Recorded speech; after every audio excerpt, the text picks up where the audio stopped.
Yo, Fear Gaming, what's up?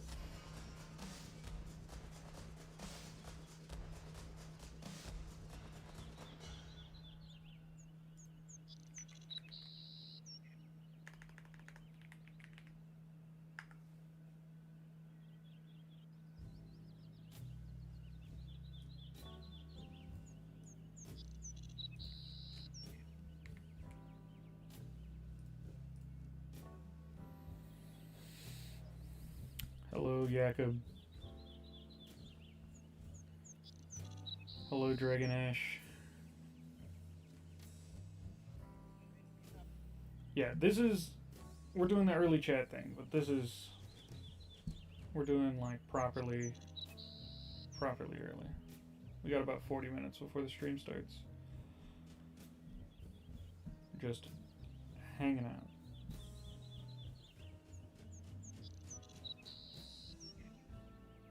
Getting ready to head to work, so I thought I'd vibe with the community. Dope.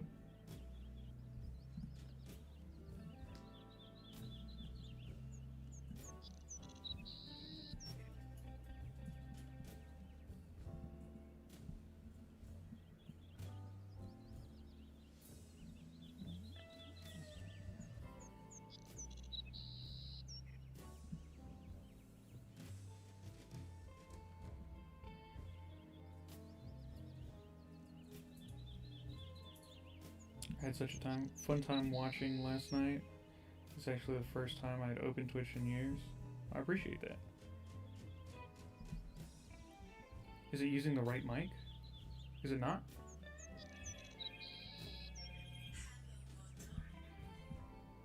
Does it sound different? You're a little hard to hear. I don't think I switched anything up.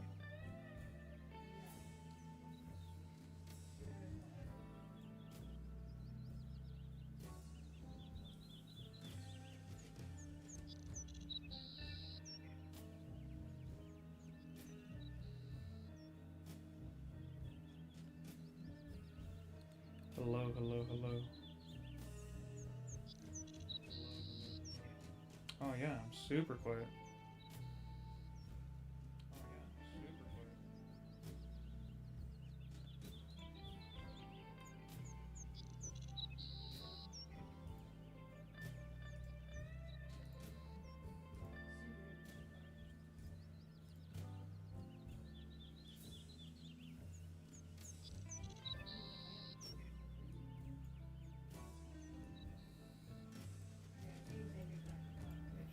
Okay, what about now? Better? Worse? Okay, what about now? Better? Worse? Now there's two mics. Now there's two mics. Alright, what about now? Alright, what about now? Testing, testing. Testing, testing.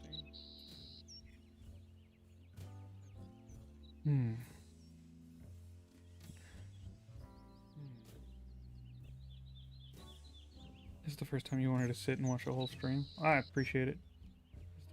You love Everweave? That's awesome. You love Everweave? That's awesome. You thought you were late. No, we're starting. Well, we're not even really starting soon. We're not even really starting soon. The echo is coming from the fact that I'm listening to the audio on stream as well. The echo is coming from the fact that I'm listening to the audio on stream as well.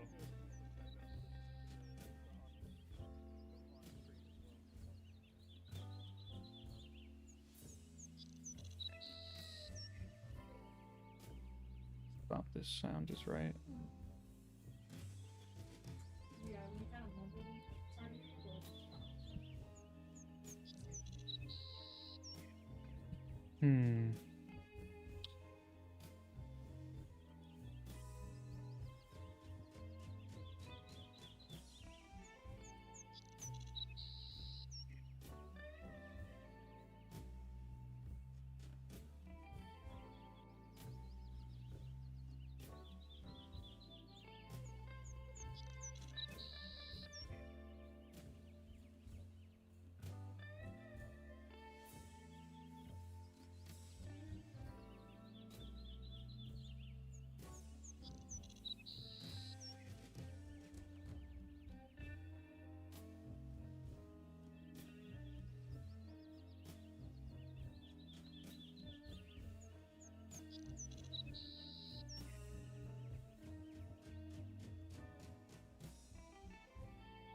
He thought it was funny because of my name. Yeah.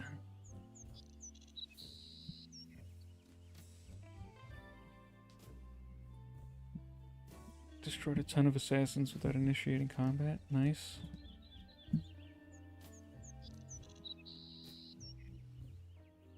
Never seen you before. Hilarious.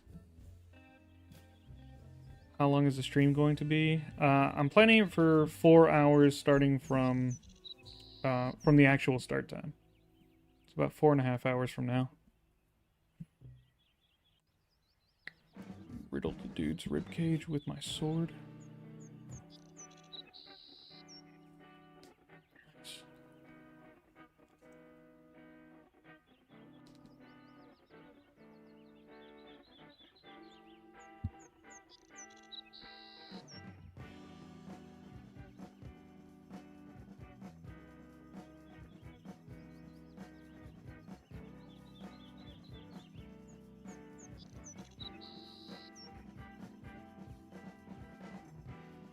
Oh, I think I know what's going on with the mic. There's a... It's now filtering noise. So it's removing some of the background noise and stuff like that. But as a result, I'm overall quieter. Yeah, so I raised the volume on everything.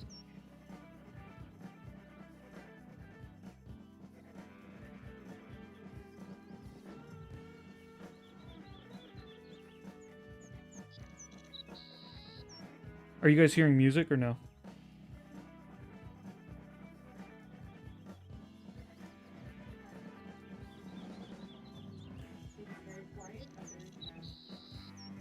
The whole stream is quiet then. That's weird. The birds are loud? The birds are not supposed to be very loud. They're way turned down.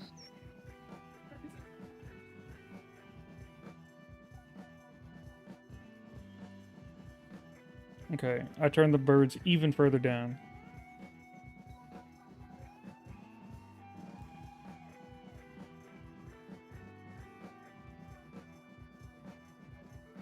You can hear music.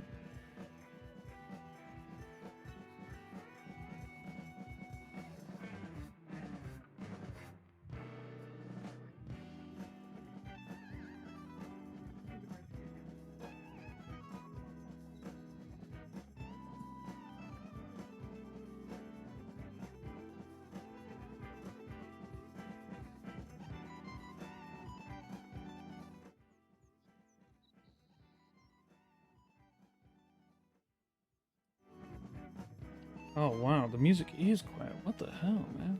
Everything's quiet. Oh wow, the music is quiet. Huh? Music's better now.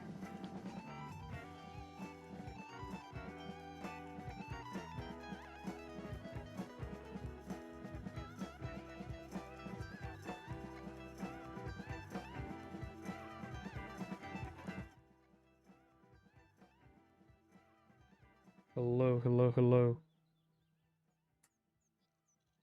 Hello, hello, hello.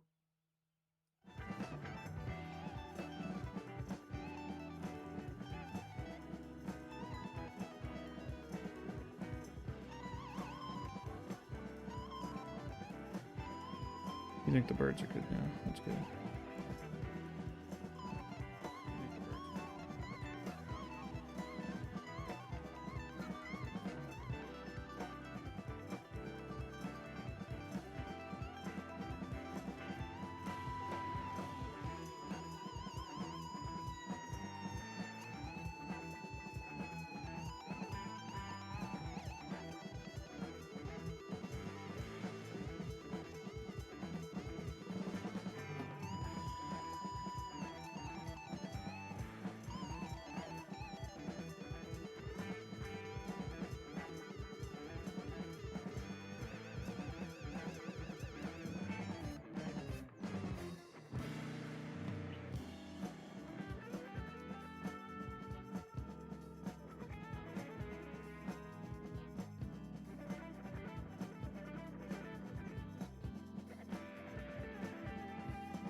Can you make it rain cakes in your story? I think that would be funny.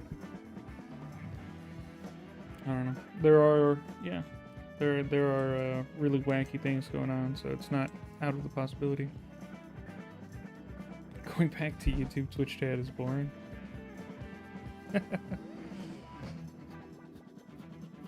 Hello, Jamie.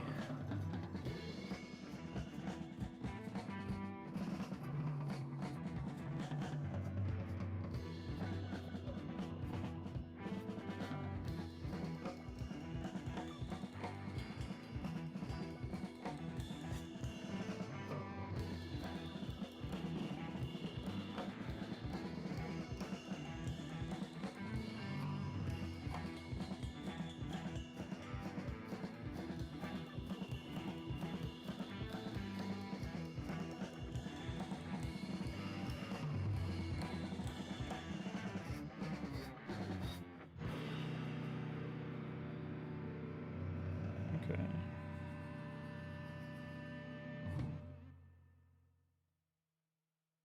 We're not starting just yet. I'm just testing everything out.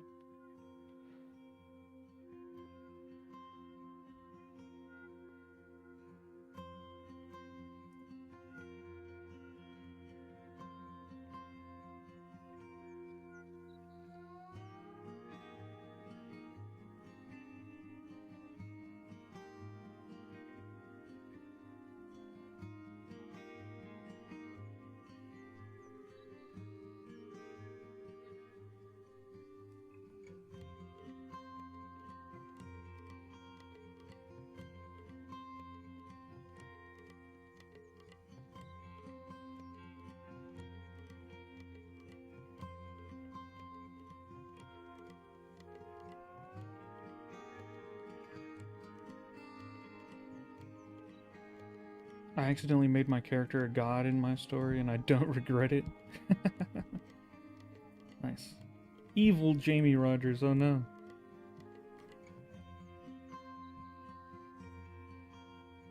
Hello, hello. I hope update will give us a warning when we run low on messages, because I ran out just when I was in the zone. Oh no.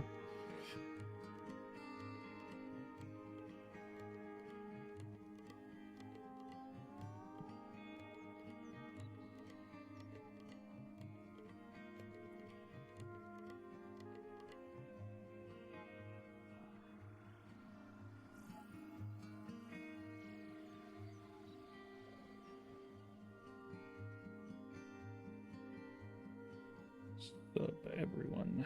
Hello, Fallen.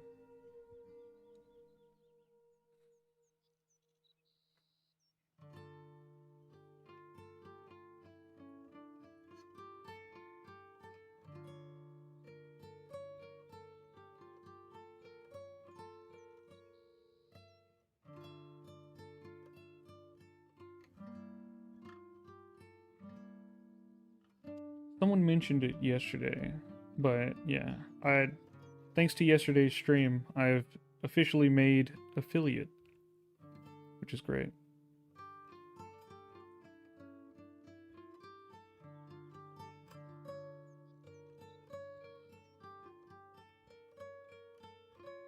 Are you going to be adding the Dragonborn race anytime soon?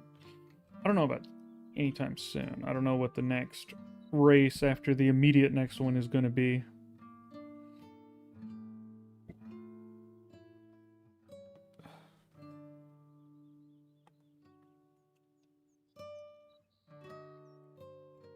Hello, Ducky T. We're just chatting.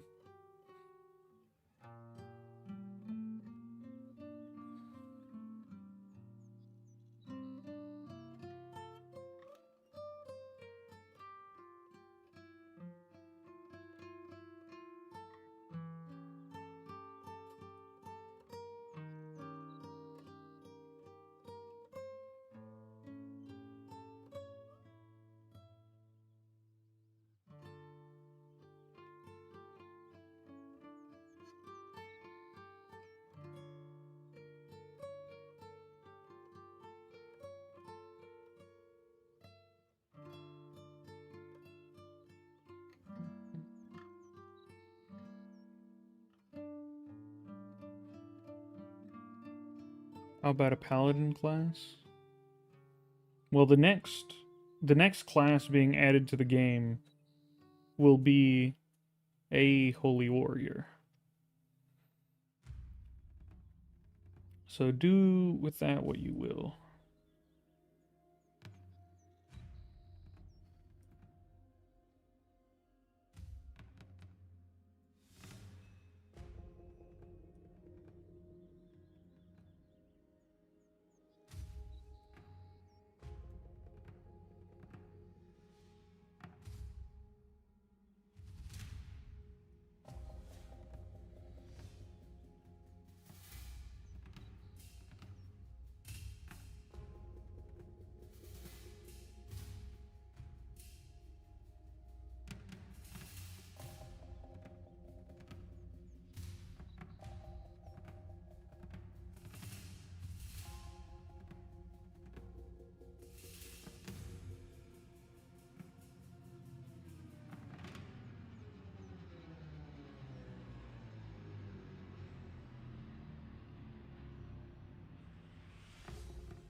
Oh, that's basically like a paladin?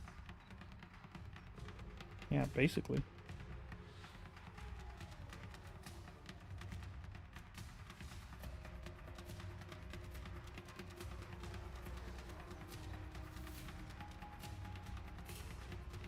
Hello, Rhino Soccer.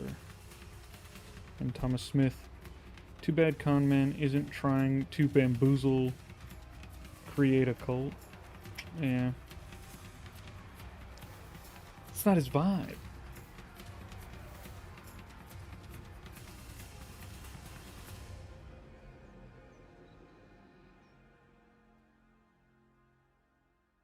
Wizard, then? Not sure. I mean, it will be in the game eventually. When? I don't know. Hello, Illyrian.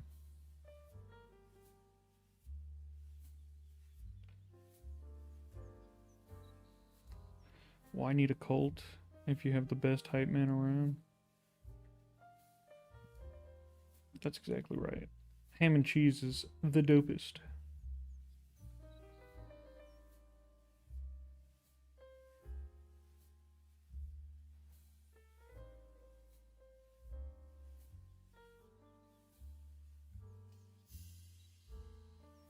A pure social class would be nice. Like Bard? Or do you mean like truly they only have like charisma abilities?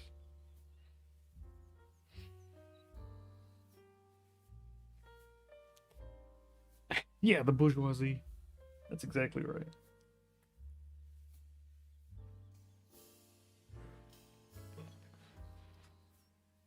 I don't know. I don't think we need more French and TTRPGs. Get them out of here.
Okay.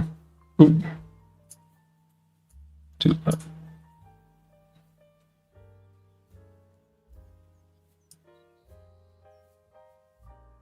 How about that? Much closer. Might get a little loud. Okay. How's that for everybody? Is that mic sound clear? Am I easier to hear? Am I too loud? Am I too loud? Oh, I think I'm peaking a little bit. Am I too loud? Oh, I think I'm peaking a little bit.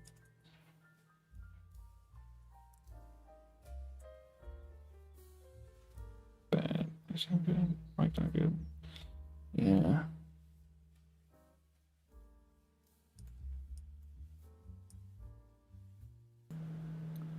Hello, hello, hello, hello.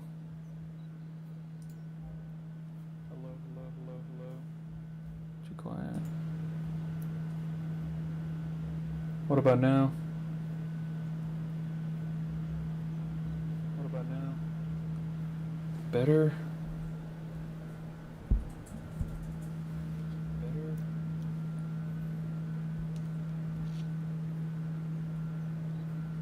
But you can hear the background noise. No low pass filter. You can hear the background noise. No low pass filter.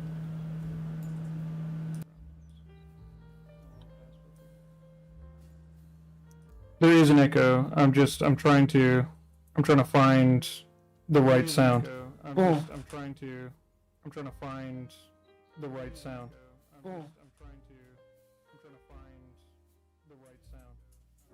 Sorry about that. This is what you get when you come early to the stream. This is what you get when you come early to the stream. Okay. Yeah, it's not good.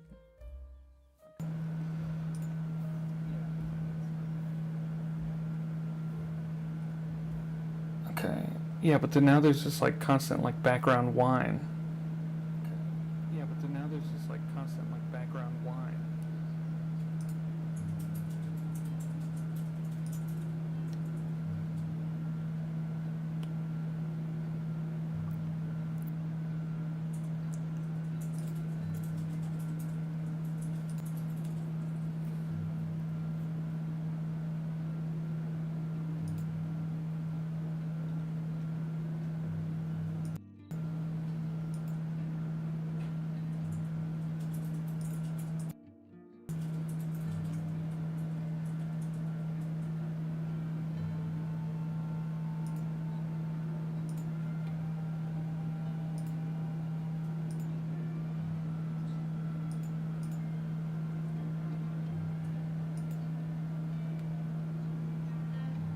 It's giving grocery store PA system. Oh man. Why is there a phone ringing?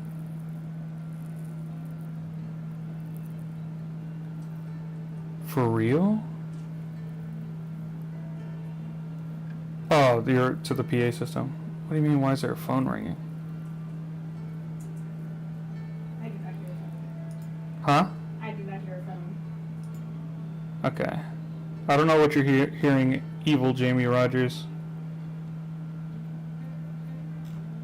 Something's ringing in the background. There's sort of a constant drone in the background from the fan, but...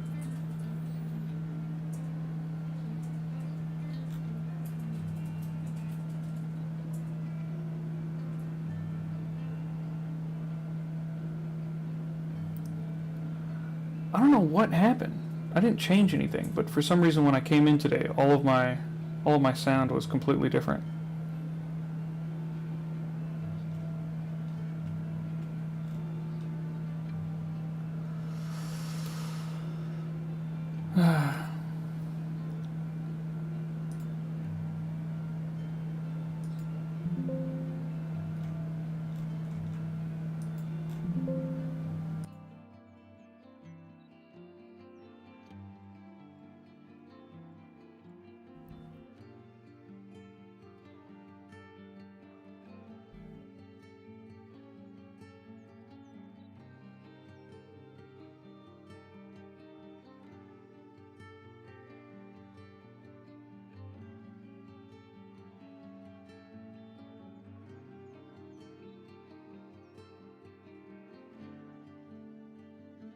Okay, did that take That take care of the background noise?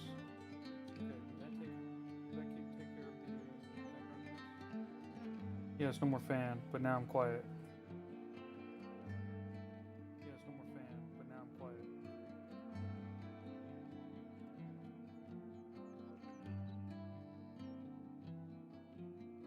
Okay, what about now? Okay, what about now?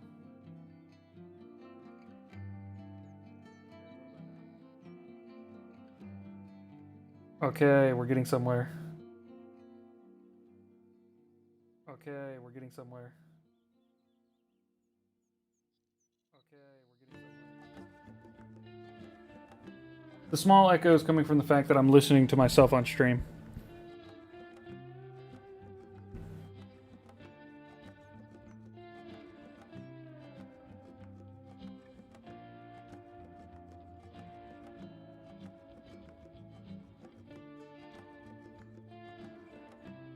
Yeah, there should be no more. There should be no more echo. So like when I talk right now, everything should be way, way better.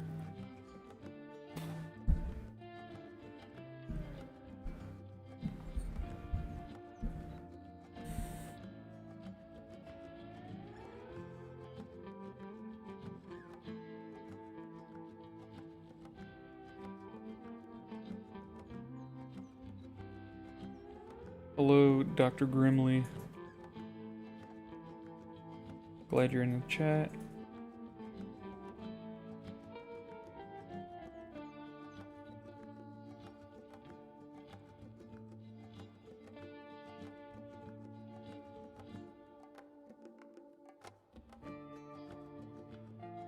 Oh, is it still echoing?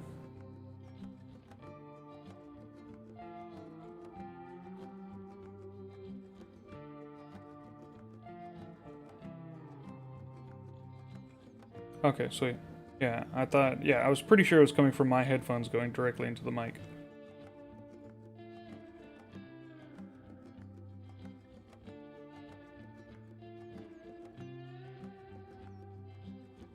Wow. YouTube really is on a big delay. I don't know why that is. I guess I'll try and shorten up the delay for YouTube next time. I have it on low latency, but I guess I have to put it on ultra low.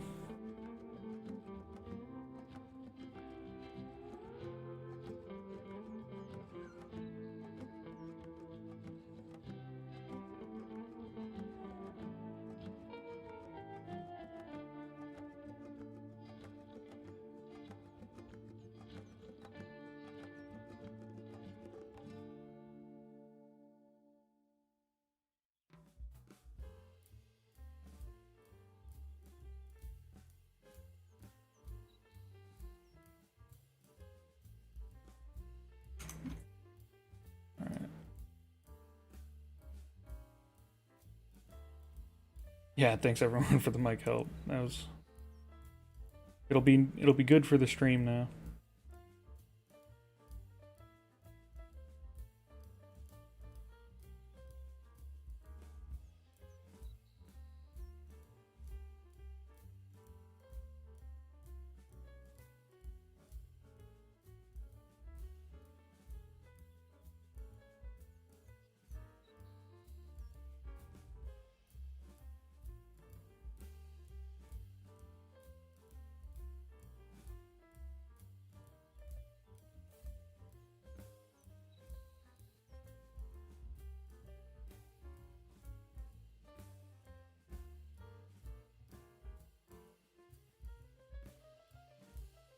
What happened in the last 30 minutes of the last stream? I take a shower and missed it. We had a dance battle. And we walked away with Lady Penelope.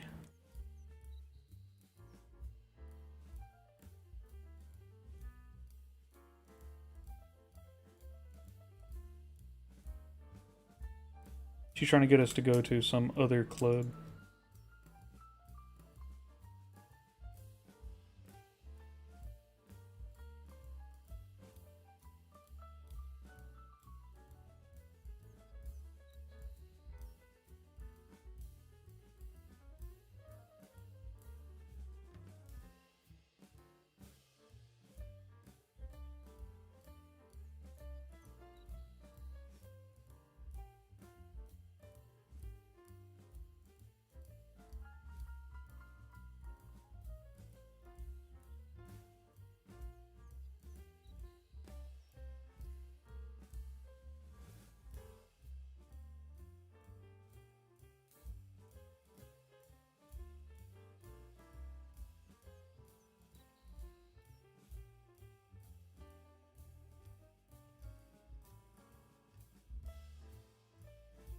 The theater kid, Penelope? Yeah, that's right.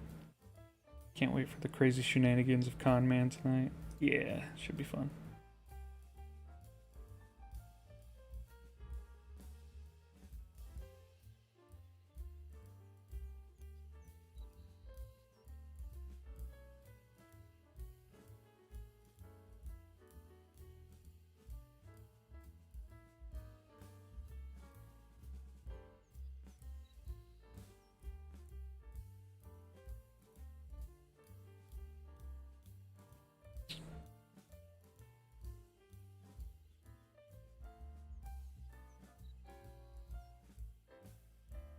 We're only here for ham and cheese.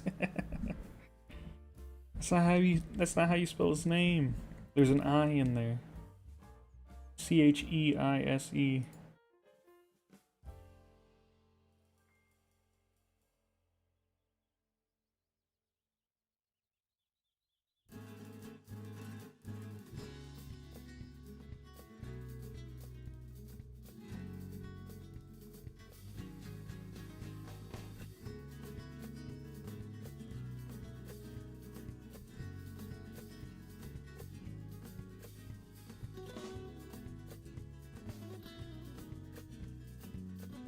Autocorrect. Oh, yeah.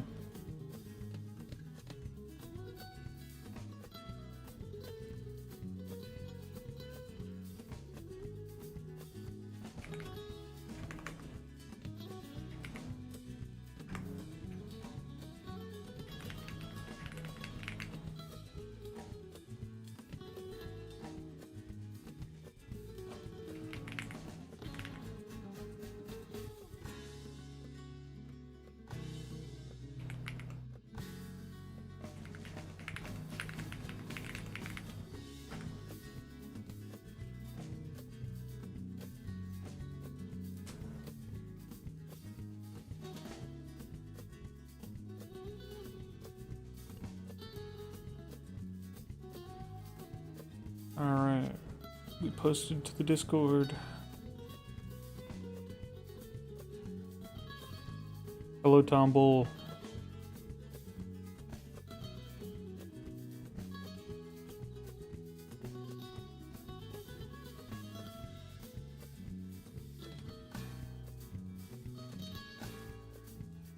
You're here for half an hour. Cool.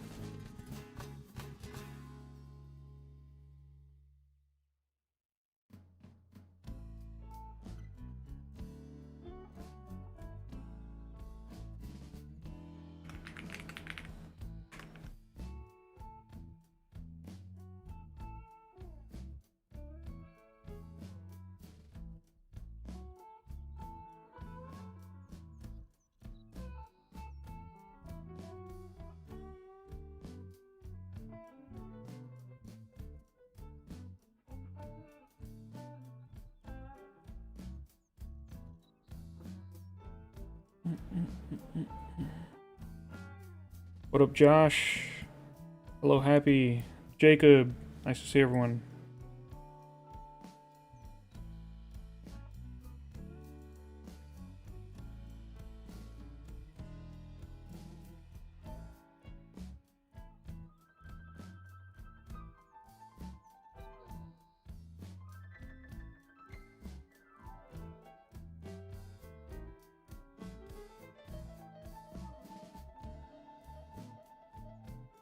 Need some cookies. I haven't been eating anything with added sugar lately, and the idea of like a chocolate chip cookie that's like crispy on the edges, that could just kill me.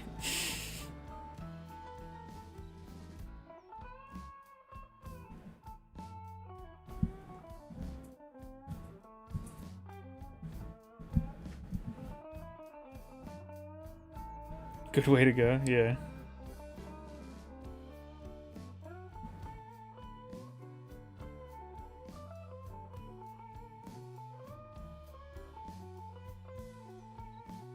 I'm here to see if juggling balls will work well for combat. Yeah, I'm gonna try and get that done. I'm gonna try and see if I can get the sort of like throwing knife thing in. Can you eat fruits? What? Oh, yes. I can eat fruits. Yes. Yeah. It's added sugar. No added sugar. So I can eat honey, like maple syrup. There's plenty of sweet stuff I can eat, but no added sugar.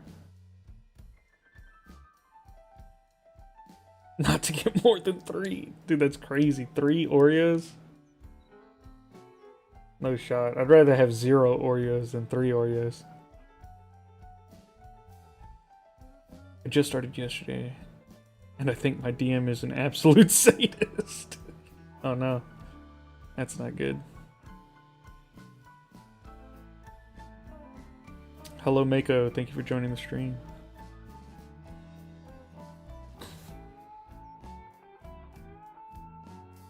Alright. We're getting close.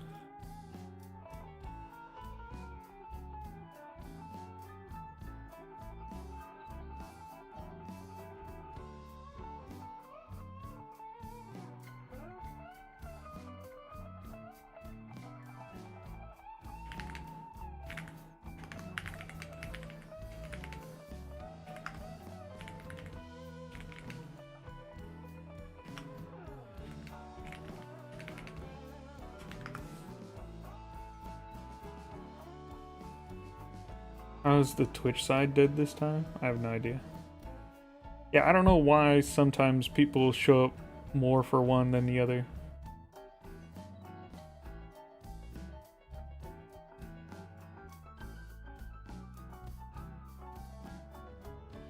Real discipline needs obstacles. No. I started cyberpunk themed character, and it's been cool so far. Yeah. Yeah, cyberpunk's cool. You gotta tell the DM to stop saying the word neon though, because he will. Everything's neon, which is how it is, but you get tired of seeing the word after a while. You started a true evil campaign and you love it. That's cool.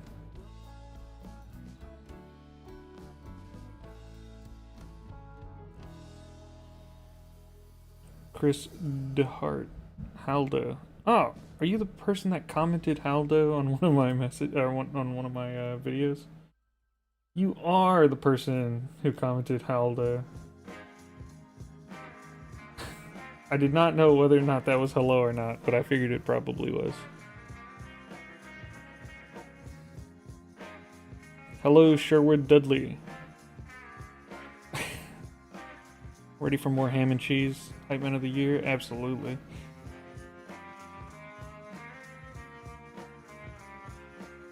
My first, 5 messages had me trapped and then stung by a giant wasp. Perfect.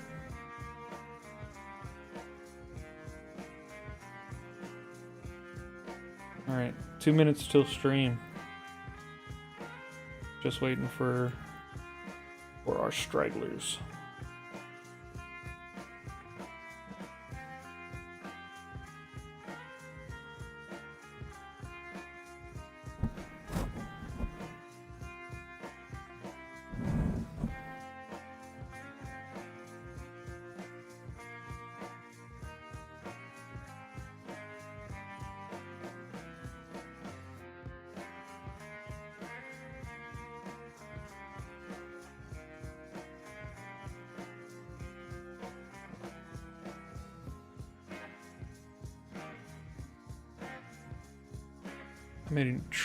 I made an evil tiefling who is the reincarnation of a demon, and I don't know how to feel with half the stuff I did.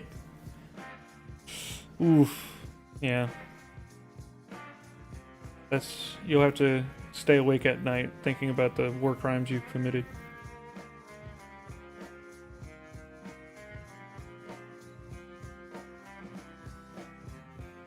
You finished the God of War series when you were in middle school? How'd you do that? The God of War, they're still coming out with new games.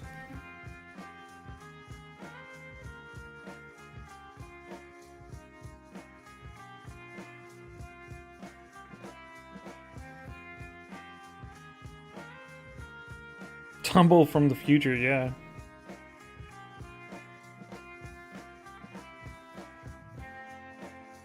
You were on the phone with your fiance.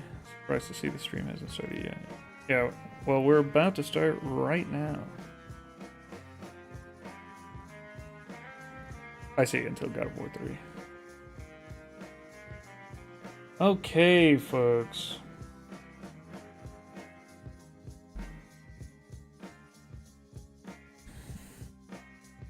It is time.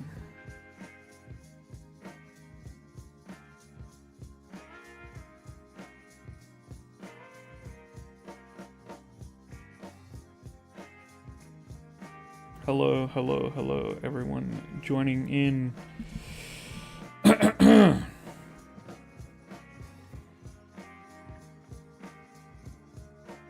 So, for anyone who didn't tune in yesterday, I hope you were able to at least catch up on the VODs.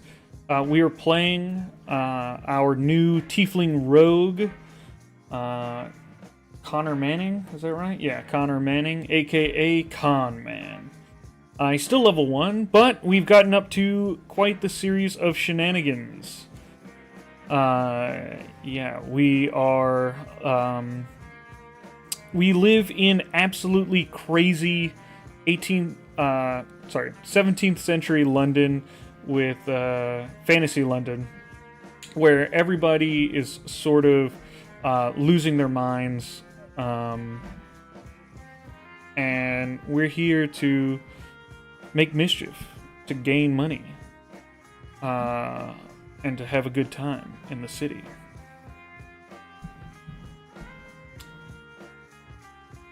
Also, I know someone asked about it last time, but last stream officially granted me access as an affiliate. So, if you are on Twitch, all the subscriber options are now an option for you. So if that was what you wanted to do, that's available. It's not just a money grind. We're here for true chaos.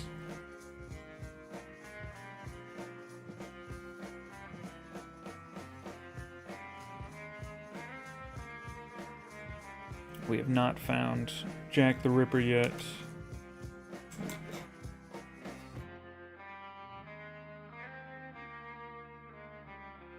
How's the Rogue class? The Rogue is great. It's amazing. I wouldn't use them with your fists.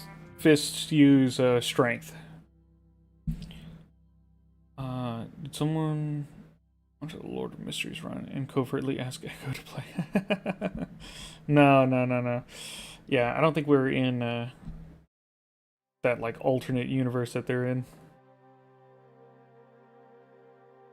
I would subscribe, but I spent all my money on Everweave. That's another great way to support. Alright.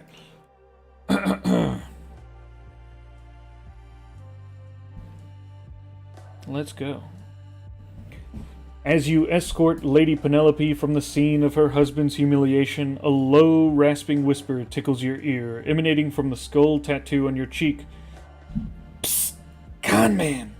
Never underestimate the power of a dramatic exit. But next time, leave 'em begging for more. Tease 'em. Don't leave 'em cold. Play hard to get, eh?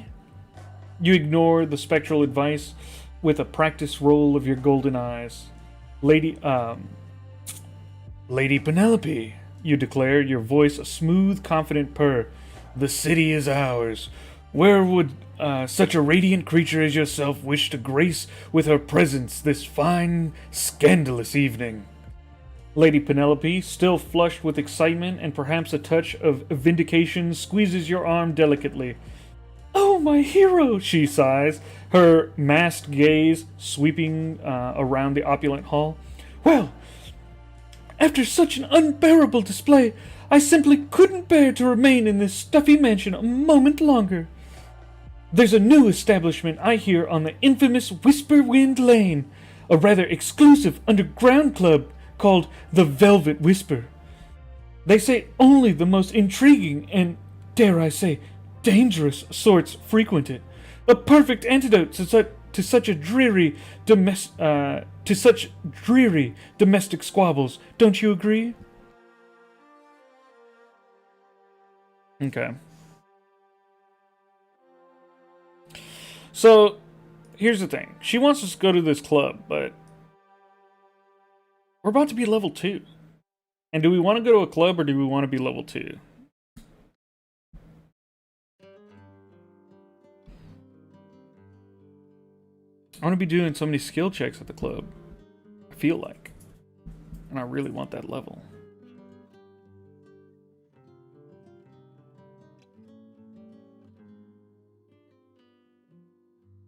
Up at the club napping.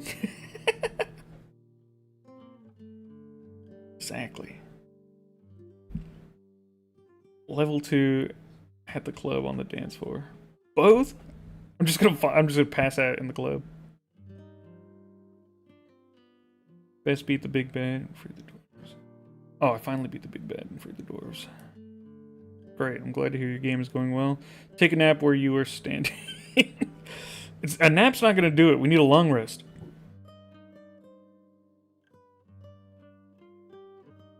Ham and cheese should go to the club while you get some Z's. Gals? XP over gals. I agree, happy. Level 2. Drink too much ale. Ragdoll and long rest. Go to level 2. Take Penelope to bed. Tiefling in the club never ends well. Take a rain check. Alright. I think, yeah, people want level 2. Let's get level 2.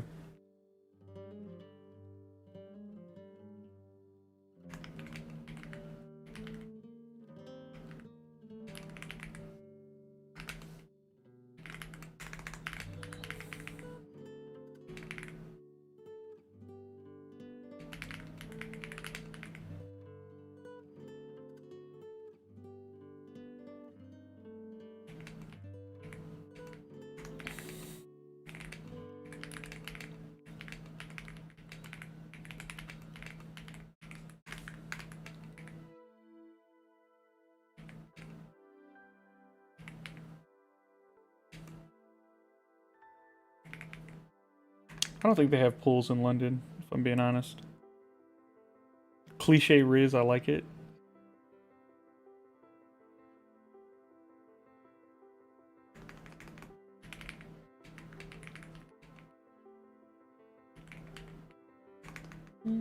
Glass of wine? I don't know. What do I drink?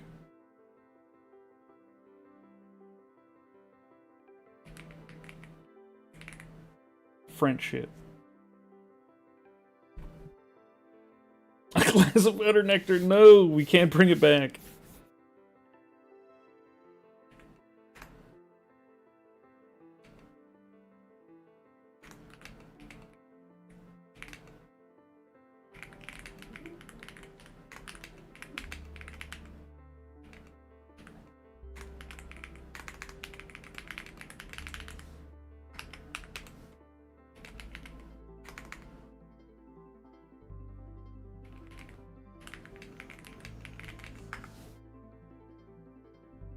That's Hammond's drink of choice. Yeah, that's right. Alright, charisma check. Oh, yeah. Let's go. This man is so extra. Flirting via subtle insults. A party? Boring. No, let's stay home. Yeah, that's exactly right. Oh.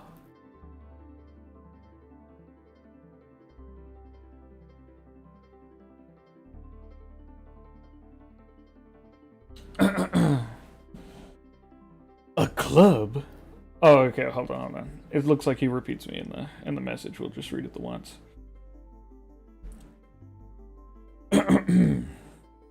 I pause. Lady Penelope pauses. Her masked head tilted, a delicious flicker of annoyance and intrigued amusement dancing in her eyes. Oh, no. Sorry.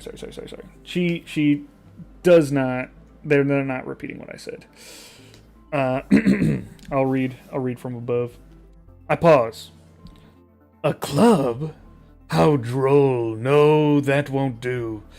I plan on going back to my place tonight to relax with a glass of champagne. I begin moving towards my home. Will you be there? I turn away once more.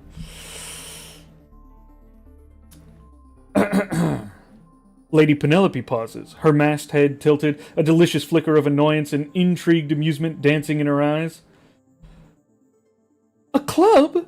Droll? She repeats, a playful challenge in her voice. But then you're turning away, the casual dismissal clearly works its magic. Her initial pique transforms into a determined glint. Oh, a glass of champagne at your domicile? She muses, a slow, alluring smile curving beneath her mask. Why, Mr. Conman, I do believe that sounds far more intimate than some noisy common club. She takes your proffered arm with a definite air of ownership.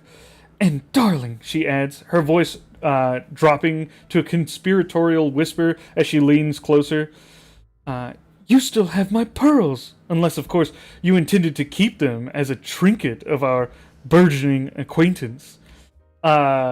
She arches a delicate brow, her gaze daring you to deny her.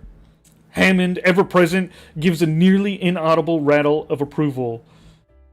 You glance back at Lord Ashworth, who is now being comforted by the Duke, while glaring furiously in your direction. With a triumphant grin, you lead Lady Penelope away from the simmering scandal, out of the grand ballroom, and into the cool London night. The city's cacophony once more surrounds you, a symphony of possibility.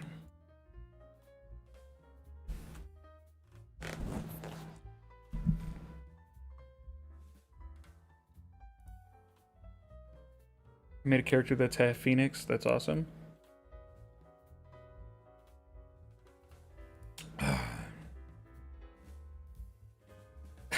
Welcome to the stream, Shadowmare. Oh, you're the one with the cookies. You brought the cookies. How dare you? Is this still PG-13? Yes. We will be skipping past any explicit details.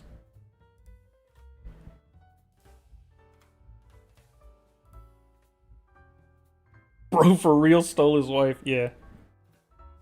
Yep. You lose your girl to a dance battle. That's rough. Not your girl, your wife. You lose your wife to a dance battle. The great tool of Fade to Black. That's exactly right.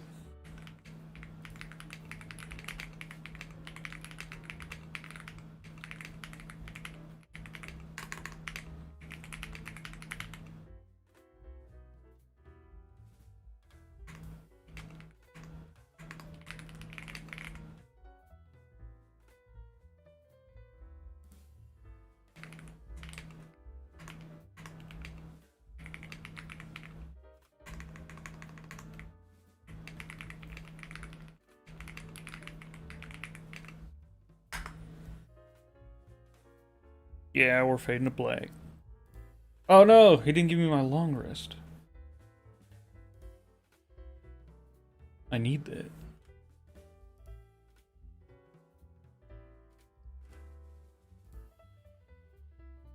Glad to know the DM naturally gives the explicit details. What really caught me off guard was the first time my character and his fiancée did the deed.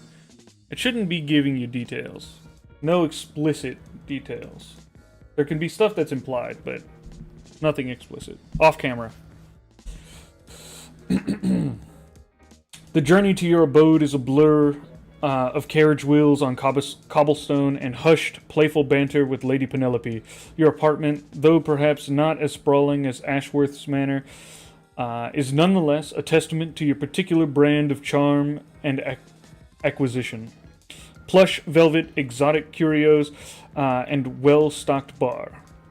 The champagne flows freely, its effervescent sparkles matching the glint in Lady Penelope's eyes. You talk, you laugh, you flirt, the stolen pearls momentarily forgotten between you. A silent testament to the evening's escapades. The hours dissolve into a haze of shared secrets and increasingly bold advances.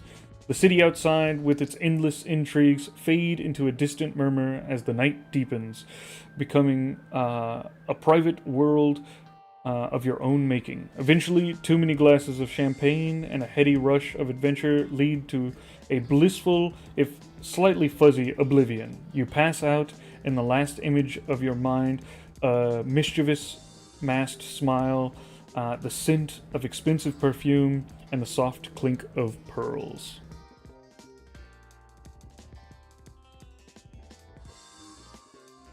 You came back to the fade to black.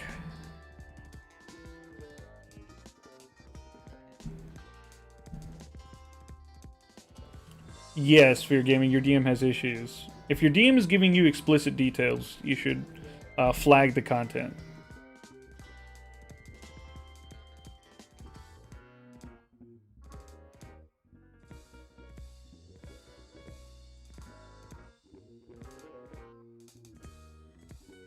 Which I don't think you can do on the desktop version, but you can do on your mobile version. Interesting. It should be like right down here, but I'll have to make that as a bug report. Yeah, that's right. I didn't get a long rest. Not yet, but it says we just went to sleep, so I'm gonna see if we can get the DM to give us one.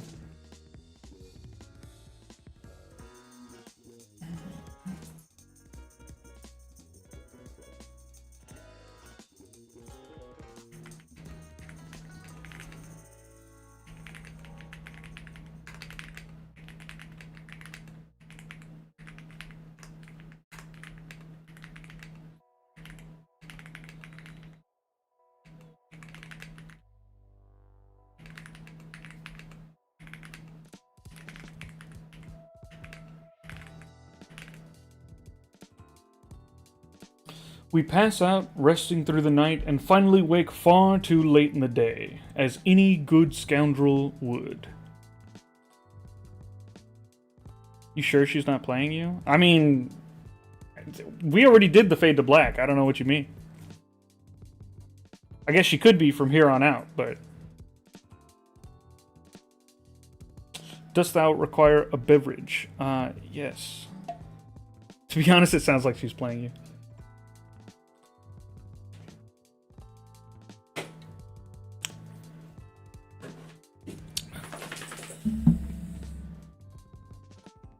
Thank you so much, my love. Yo, you can't be caught saying that. Thank you.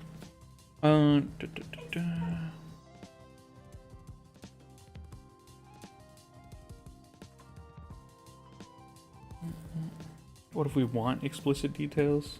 Nah. Not allowed. Not in my Christian game. What did I miss? We just spent our romantic evening with Lady Penelope. Imagine if some of your stuff is gone. Well, you know what? Fair game. I stole from her. The first rays of afternoon sun, thick with the city's perpetual haze, finally cut through your curtains, rousing you from a champagne-induced slumber. Your head pounds a rhythmic drum against the pillow, a testament to a night of successful shenanigans.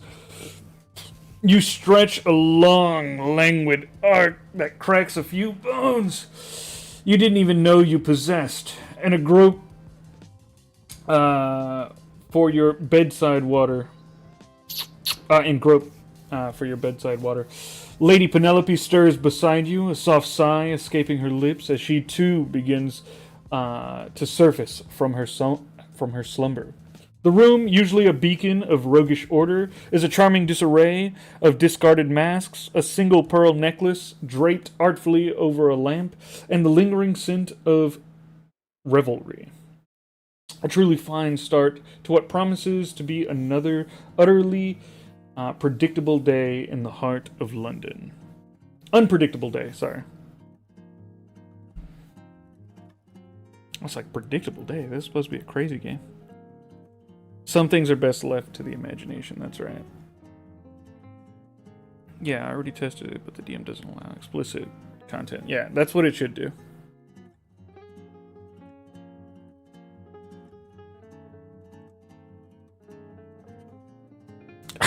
Had a character get their stomach removed. That's, that's sad. Quick, get drunk again to fix the hangover. It's the London way.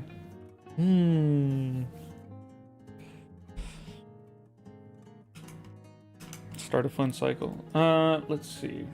So we got level 2. Right, we have Pyroturgy as well. We got level 2, which gives us, wait.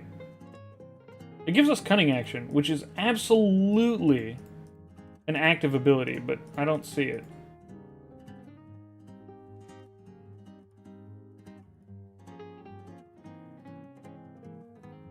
That's a bug. Oh, you know what? Actually, it's a passive ability. It's a passive ability, that's why it's not here. Which is also a bug, but that's a different thing. I already knew that was a thing, so... That's not a new bug.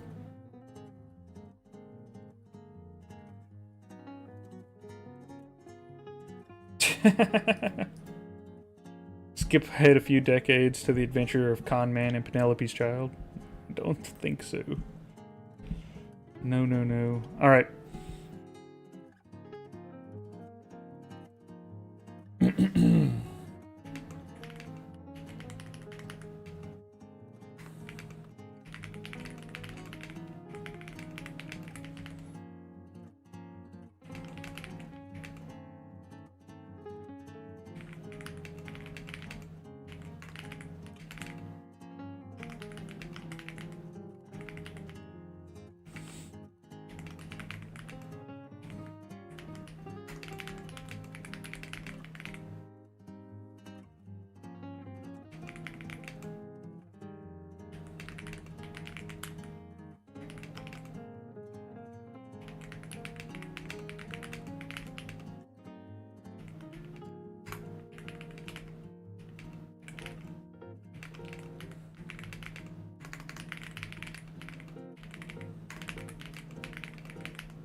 Alright. Let's read out. I get dressed, making sure to look my best. I then hold out the pearls to Lady Penelope. I should give these back to you. I look sad and pained as I reach my hand out. It's just... I want something to remember this night by. And what better than these pearls that brought us together?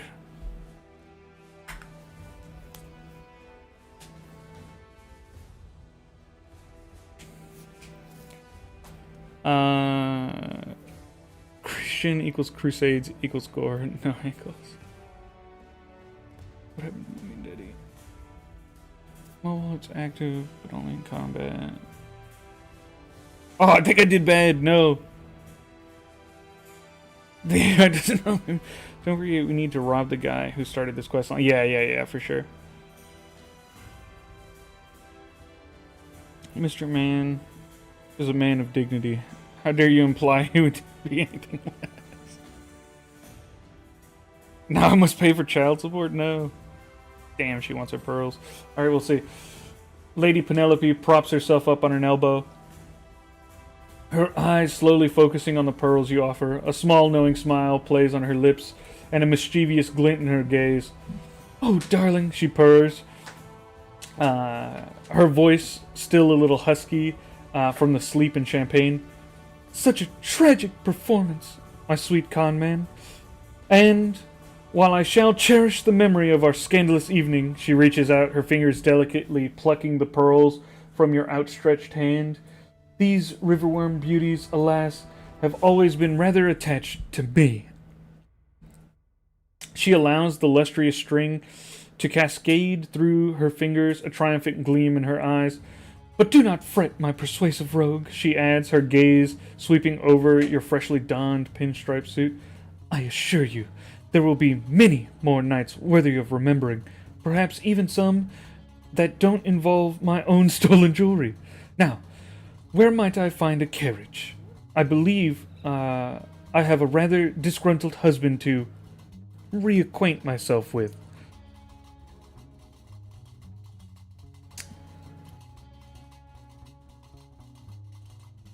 Con man can sacrifice his job for women. She read you for filth. Yeah. That's no worries. I'm gonna pickpocket her as she goes.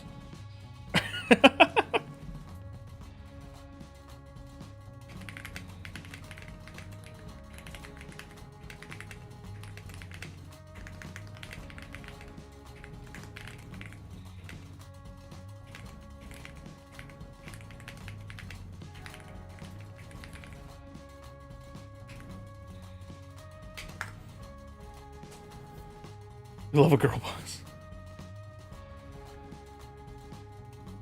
Alright, we need 5 or above. 18. 23. She both wants pearls and con man. Yeah, that's right. I do believe she is lacking proper decorum. Yeah, I think so. She'll cheat on her husband with a plant.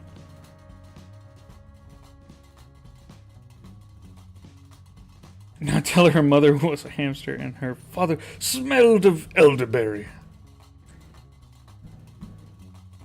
Make some fake... I don't know if I can make some fake ones, but we took them. With a charming smile, you escort Lady Penelope to a waiting carriage, procured by Hammond with his usual ghostly efficiency. As you gallantly offer your hand to help her inside, your fingers, quicker than a blink, deftly pluck the riverworm pearls from her grasp. A fleeting, almost imperceptible brush, and they are gone, nestled once more within your own hidden pocket. A warm, familiar weight. Lady Penelope, entirely oblivious to the swift, silent exchange, beams at you from the carriage window. "My dearest rogue," she purrs, a hand fluttering to her heart. "This has been an utterly delightful scandal. Until we meet again, perhaps when my husband is less agitated." With a flourish of her hand and a final knowing wink, the carriage door closes and she's whisked away into the bustling London afternoon. You stand on the cobblestone street, a triumphant grin spreading across your face, the pearls safe and sound. The city and its endless possibilities stretch out before you once more. The sheer audacity of this woman.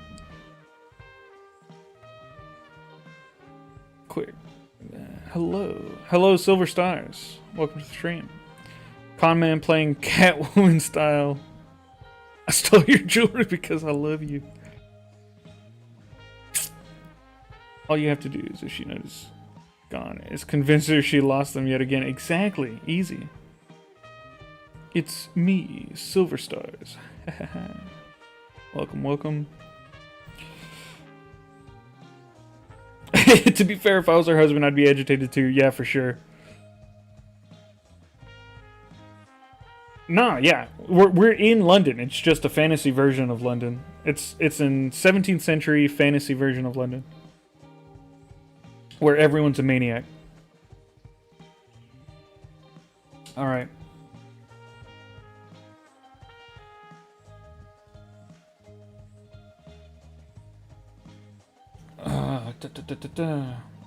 Alright, so you can see the DM did not actually give me the pearls. And I want them, so...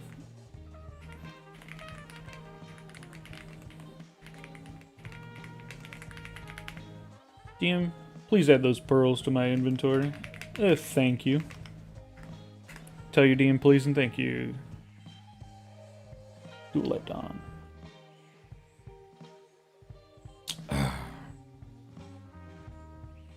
We are the side piece. Yeah.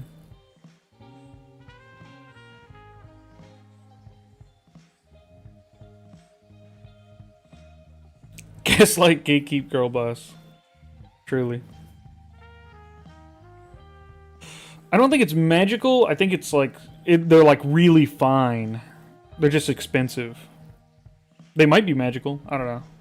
They're like river worm. W-Y-R-M. So dragon. River dragon. Pearls. So maybe magical. Did our power just cut out? Okay.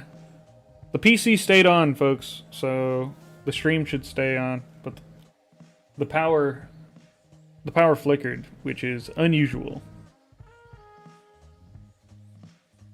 Everything's still good on the stream's end?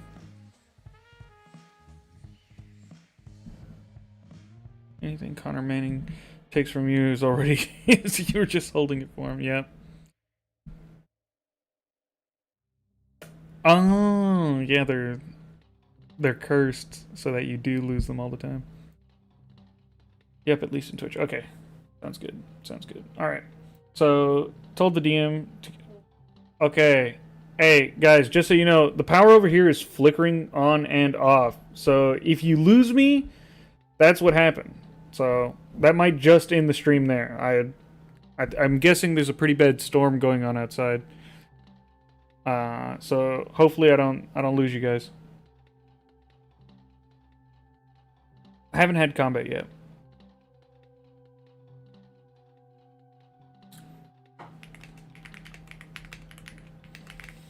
I make my way to Barty's place to claim my reward. Well, to steal my reward from him.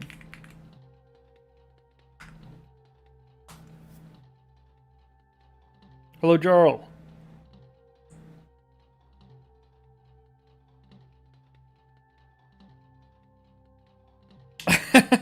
Yeah, sorry, Jarl. Yeah, I was trying to be nice and take it easy on the East Coasters. Heck yeah.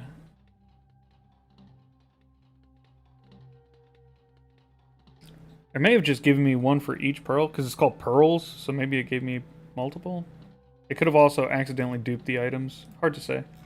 We'll see what it says. If it says it's a string of them, then it accidentally duped. So that was a bug. That was a duplication bug.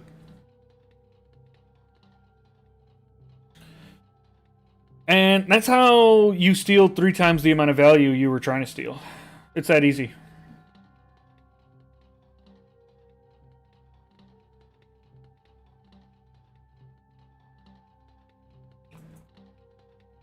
We have a storm here in Cali. Power's been on and off.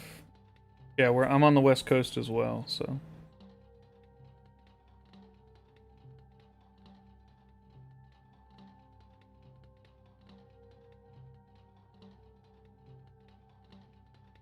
No storm in Western PA?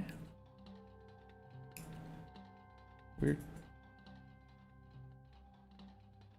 Okay.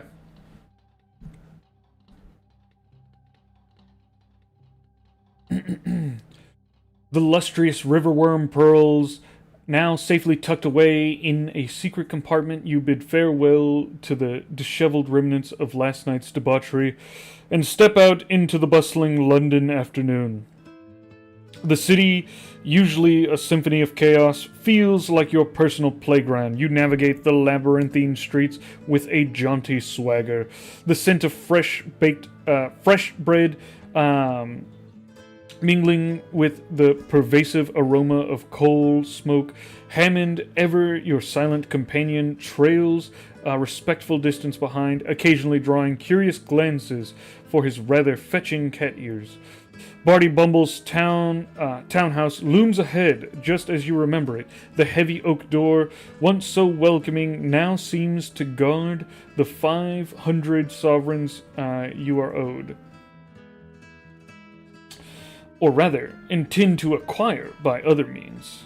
Sunlight streams through the front parlor windows, illuminating dust motes dancing in the air, and you can hear a faint, cheerful humming from within. It seems Barty is in a rather good mood, completely unaware that his erstwhile hero is about to make a most unconventional collection.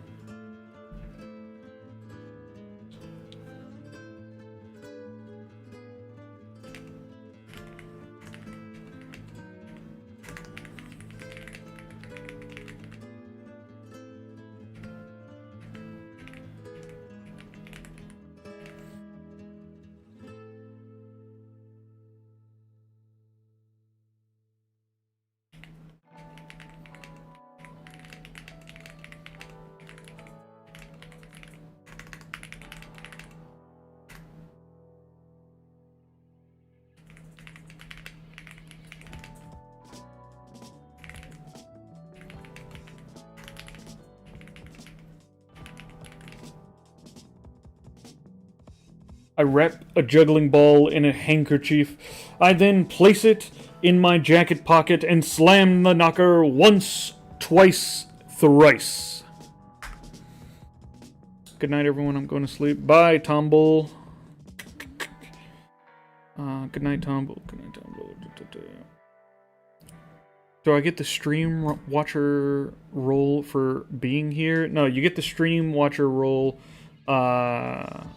for marking like a camera on the post that I made in the Discord.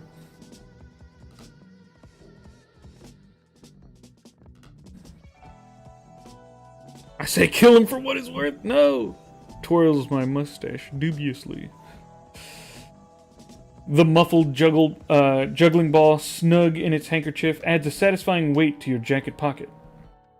With a confident flourish, you raise the heavy brass knocker and let it fall thump once. Then again, thump, thump. And finally, a decisive thump, thump, thump. The humming from within ceases abruptly. A moment of silence stretches, broken only by the distant calls of street vendors.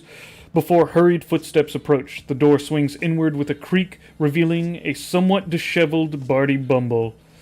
His magnificent mustache is askew, and he's wearing an embroidered smoking jacket over what appears to be striped pajamas. He blinks at you, his eyes wide, a teacup held precariously in one hand. Mr. Conman! To what do I owe this, unexpected pleasure? He stammers, clearly surprised by your daytime visit.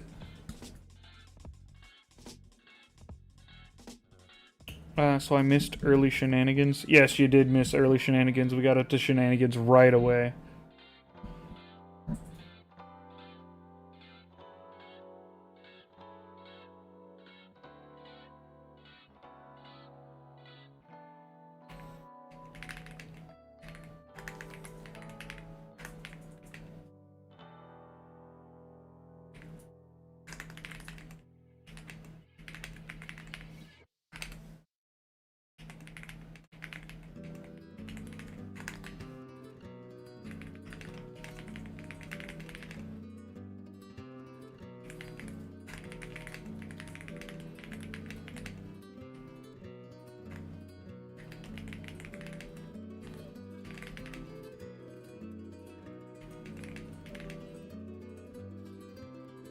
What is it? Eye of the griffin?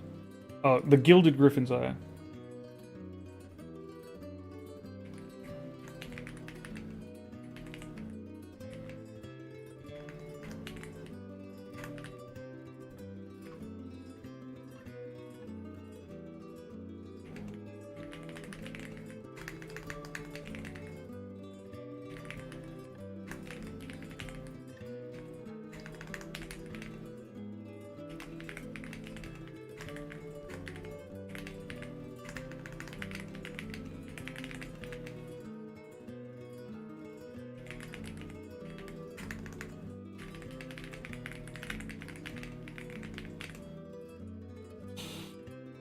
Hey there, Barty. Where's the money? I got your prize. I pull out the juggling ball with, which is a similar size to the gilded griffin's eye, wrapped in a handkerchief. I hold it away from him until he indicates the location of the money. We are a menace, LOL. Yes, that's right. We are a menace. Oh, man. Alright, ton of people. Hit him with the ball. Listen to... Pajamas during the day? Hardly befitting such a distinguished gentleman. Pajamas midday are as distinguished as one can get. Agreed. Anytime you were caught doing something wrong, just blame it on your evil twin brother Thaddeus. Yeah. I do declare. Hey, let's go. Classic rogue stealing from everyone. That's right. We're here to cause chaos. We're not here to make friends. We got enough friends with our one Ham and cheese.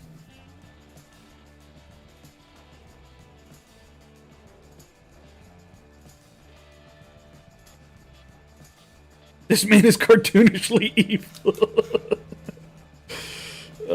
Thanks. Appreciate it. More shenanigans of the thief kind, exactly. Have Tim and Cheese take care of the light work. He does. He takes care of all my light work.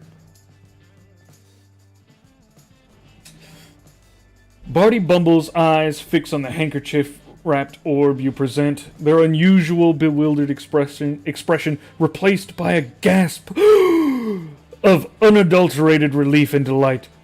The eye! He exclaims, almost dropping his teacup. You've done it! Oh, you magnificent, audacious rogue! I knew you were the one for the task! He practically vibrates with excitement, his gaze glued to the object in your hand, completely convinced it is the genuine article. Right, the money, yes, of course, the money. He stammers, waving you inside with his free hand. Do come in, my dear fellow. Don't just stand there. It's all in the study, just there, where we spoke last night, in the wall safe behind the portrait of my great aunt Mildred. I shall retrieve it immediately. He practically bounces down the hallway towards his study, leaving the front door ajar in his eagerness to fetch your reward.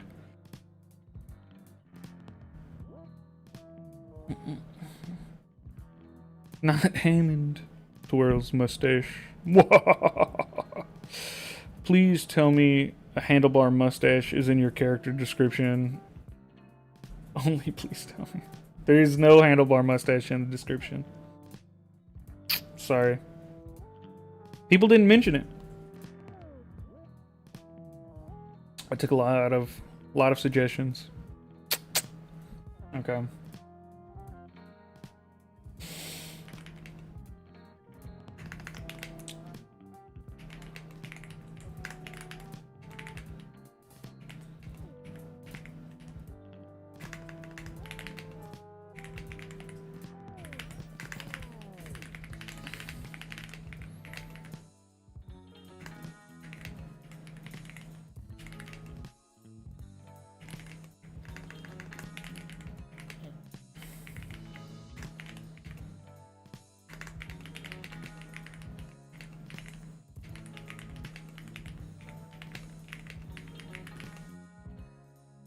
H.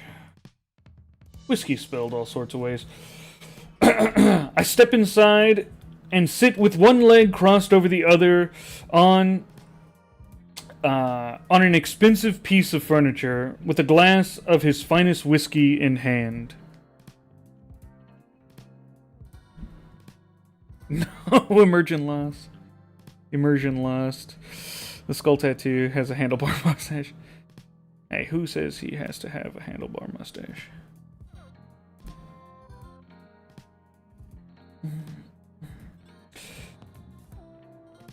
Excuse me. You saunter into the lavish study Barty has just vacated, your eyes glinting with satisfaction. Without a moment's hesitation, you claim the most expensive-looking armchair in the room, crossing one leg casually over the other as if you own the place. Before settling in fully, you pluck a crystal decanter of amber liquid from the nearby drinks cabinet, pouring yourself a generous measure of what you presume is Barty's finest whiskey. You take a slow, appreciative sip, the rich liquor warming your throat, just as Barty reappears, puffing slightly, a small ornate key clutched in his hands. He makes a beeline for a grand, somewhat severe portrait of an elderly woman that hangs above the mantelpiece. Oh, yes, here we are. Great Aunt Mildred, bless her stingy heart, he mutters, fumbling with the frame. The wall behind it slides open with a soft clunk, revealing a small iron-bound safe. Barty glances back at you, a triumphant grin on his face. Now, where was I? 500 sovereigns, wasn't it?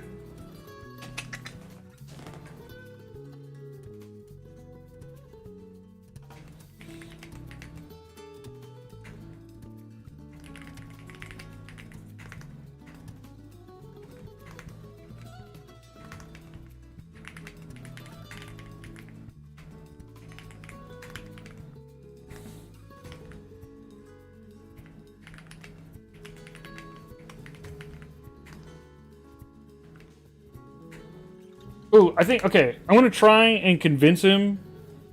I'm going to try and convince him that he actually said more than that. And then, if that, like, fails, I'll be like, well, you can't blame me for trying, and then I'm going to skedaddle with the, with the money and the item.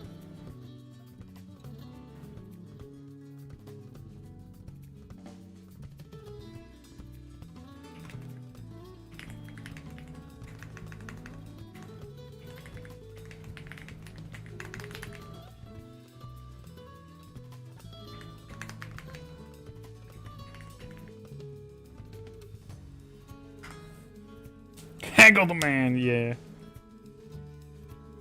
I would expect nothing less from Mr. Man, of course. That looks like a failure to me, boys. Oh, wait, no! Oh, no, we don't have expertise. We could have made it. We could have made it with a 3, but we didn't. Well, you know how it is. Barty pauses, his hand hovering over the safe's dial, a flicker of confusion clouding his features. He turns, peering at you over the top of his spectacles. 600? He repeats, his brow furrowed. My dear Mr. Conman, I am quite certain we agreed upon 500 sovereigns. A princely sum, if I do say so myself, for such a delicate retrieval. Are you quite well? Perhaps the excitement of the masquerade has muddled your memory. He taps his chin, a hint of suspicion entering his tone, though it's quickly replaced by his usual affable demeanor. No matter, no matter. 500 it is, as promised. He dismisses your claim with a wave of his hand, already turning back to the safe, seemingly unfazed by your attempt to inflate the price. My expertise is in performance.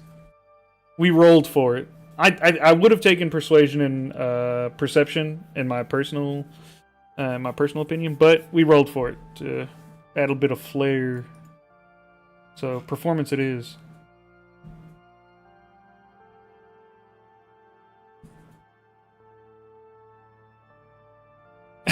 With a name like Con Man, you can't be too surprised. Yeah, exactly right.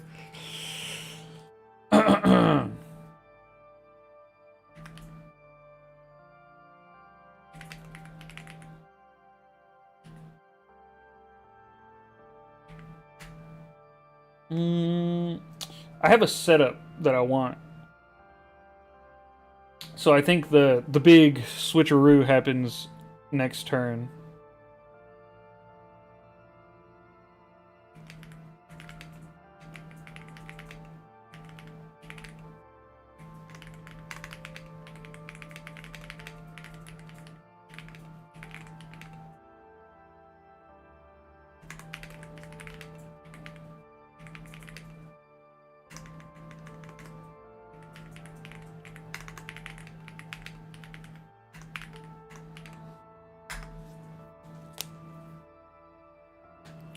You always expertise in perception? Oh, yeah, I think we did expertise in perception.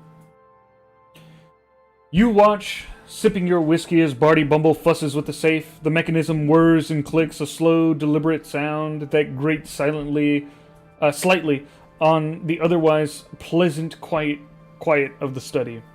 Finally, with a soft thud, the heavy door swings open, revealing stacks of coin gleaming gold and silver in the safe's depths. Barty's eyes gleam with proprietary satisfaction as he begins to count out 5 hefty bags of gold, each clinking with the promise of 5 score sovereigns. He hums a cheerful tune as he places the 5th bag on a small velvet-lined tray. There we are, my boy! 500 shining sovereigns, as promised, for the retrieval of the magnificent gilded griffin's eye. He turns, his face beaming, ready to present your payment and receive the wrapped trinket you still hold. The air is thick with anticipation, the weight of the gold palpable between you. Alright. It's time.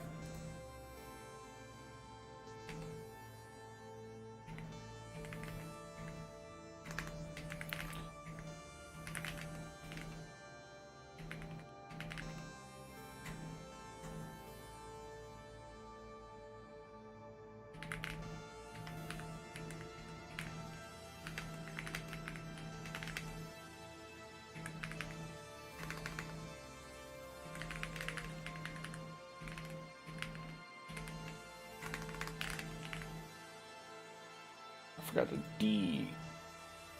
Or N.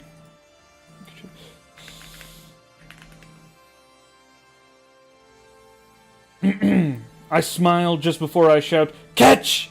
and toss the ball and handkerchief into the air. As he looks up towards the trinket,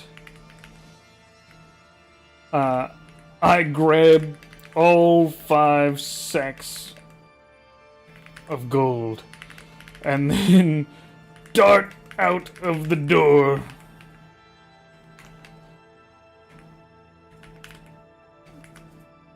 Later, Barty!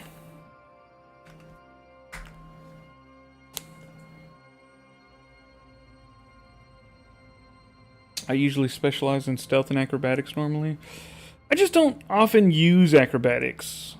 Like, I don't have it come up for me very much in my stories. My main is usually specialized in smash wall. Yeah, very cool. Time to kill him and steal everything. I don't know if we want to just like murder someone in the middle of the town. Give him the old 1-2 switcheroo, exactly.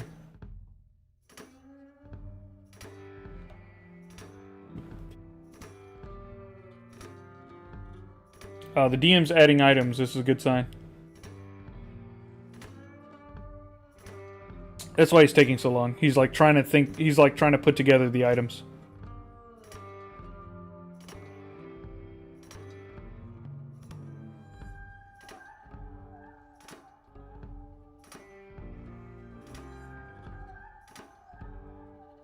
We did it! We got so much money! The DM did do another duplication. And that's how you end up walking away with stealing 3 times as much as you intended to. Once again, that easy. I know I did it once earlier, but I figured I'd show you again.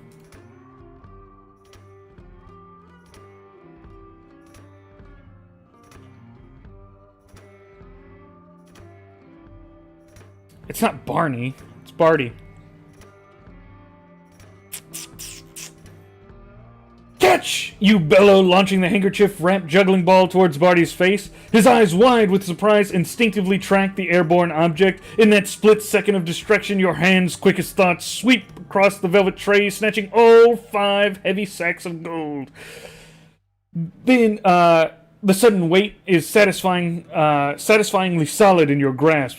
Later, Barty! You shout over your shoulder, a triumphant grin flashing as you bolt through the open door. Barty sputters caught between the descending eye and the sudden disappearance of his hard-earned coin.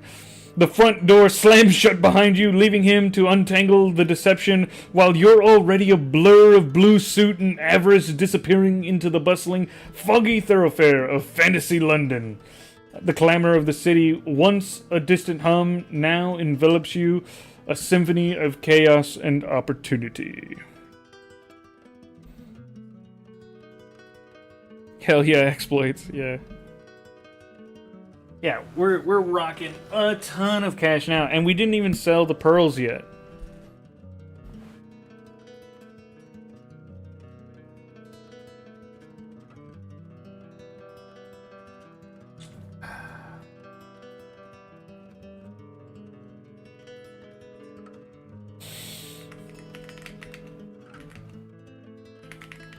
After a few corners, my pace slows to a jaunty walk. The only thing that could ruin such a good start to the day would be to get attacked by one of the city's many wild creatures. I want combat, if it wasn't obvious.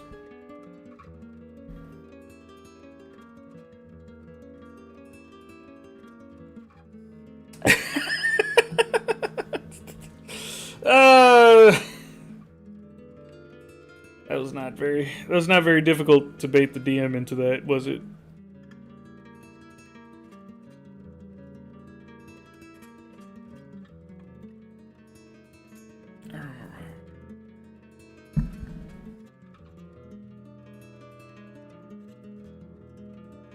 You should get back with Penelope so she can conveniently lose more jewels and not find them.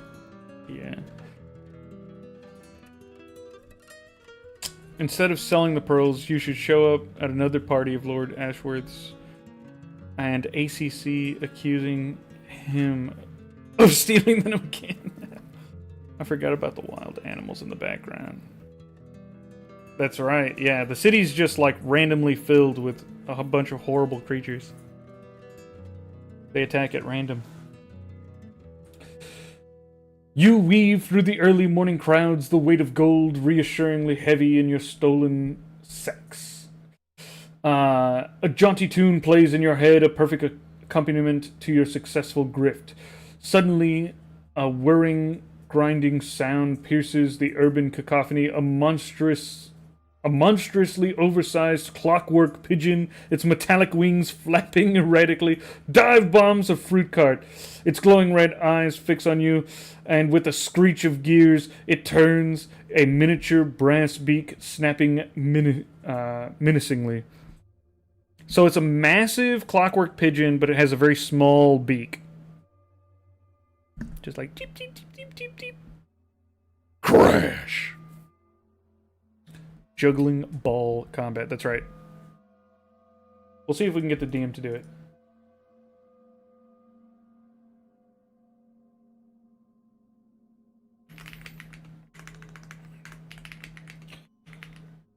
With a flourish, I pull out my juggling balls.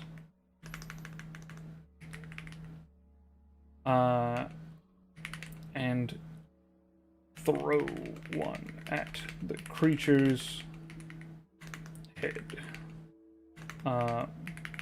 Bouncing it off and catching it once more.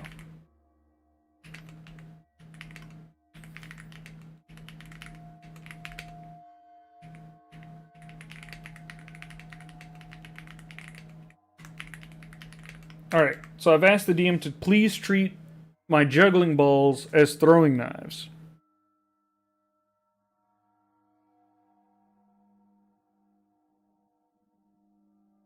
Oh, but I want advantage, or else I won't get sneak attack, and I want sneak attack, so we got to get advantage.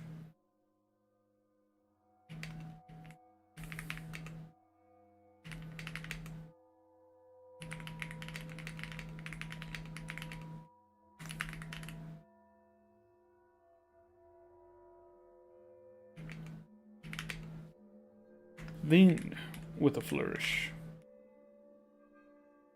tame the pigeon and ride it. We got so many tamers. Do we really want more? Hey, we got it. Natural 20! Holy crap. Wow. Could you get advantage using Hammond as flanking? Well, we're throwing, so, I mean, maybe, but we're doing ranged attacks. I could probably convince the DM that I could do that, but it doesn't make much sense in my mind. But we managed to get our throwing, our juggling balls considered as throwing knives. Let's see what happened. With a nimble dodge, you dart behind the alley's crumbling brick corner, momentarily out of sight from the mechanical menace. A grin spreads across your face as you pluck a brightly colored juggling ball from thin air, and with a flick of your wrist, send it spinning towards the clockwork pigeon. You hurl the juggling ball at the clockwork pigeon's metallic head, rolling for attack with advantage. The roll result is 20! This is a critical success! Your juggling ball, treated as a throwing knife, soars through the air with astonishing speed. With a satisfying clank, It strikes the clockwork pigeon directly on its metallic head. The impact causes sparks to fly, and the creature's gears to whir erratically. Its glowing red eyes flicker with a momentary disorientation. You expertly snatch the ball out of the air as it rebounds, a confident smirk playing on your lips. The juggling ball contacts with unexpected force, dealing a critical blow to the clockwork pigeon. You see several small cogs and springs dislodge from its chassis, clattering to the cobblestones. It stumbles mid-air, its flight path momentarily erratic. You retrieve your juggling ball with a flourish, a wide, sharp-toothed grin spreading across your face. It seems your improvisational weaponry is more effective than even you anticipated. And we hit him for 12 points of damage. That's big boy damage.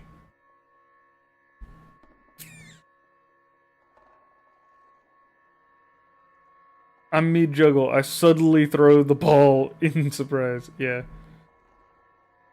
Mjolnir-like throwing knives, that's right. Clockwork Pigeon would be an epic metal band name. Hell yeah. Can you make additions to your character after you have already started playing with it? Yes, but you have to do so through... if you want them to last, you'll have to, like, add some item to your inventory that references this new ability that you have, or new trait. That way the DM can reference it. The easiest way to do this is to say, like, you write a journal explaining these series of abilities in detail, and then, yeah. Alright.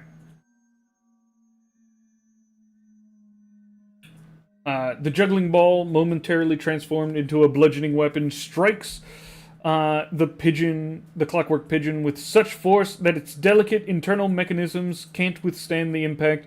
With a final sputtering whir, the mechanical bird ceases its predatory dive, its red eyes dimming to a dull flicker. It plummets to the ground, landing with a metallic clang amidst the scattered fruit, utterly motionless.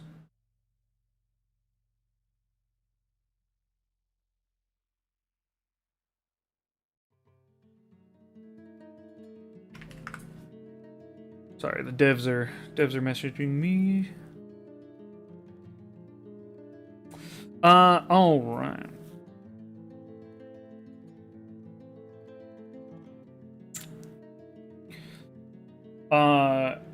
So that combat went by pretty quick. we one-shot the thing, which is not what I was expecting.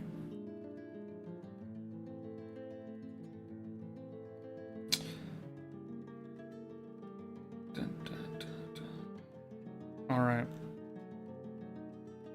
Loot the pigeon. Can we loot it? I think we can try for sure.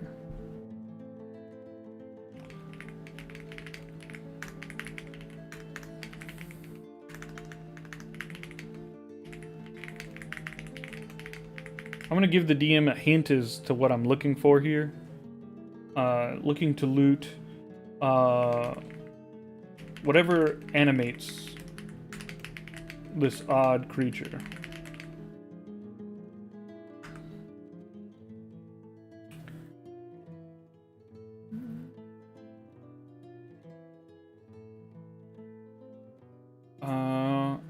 Chronos Gaming, thank you for the subscription. Ever winding brass gear. Sounds fun. Pay Ham and Cheese 100 gold for his hard work. Ham and Cheese doesn't do it for the money, alright? That's why he's a real one. And as such, I would never besmirch his honor by offering to pay him.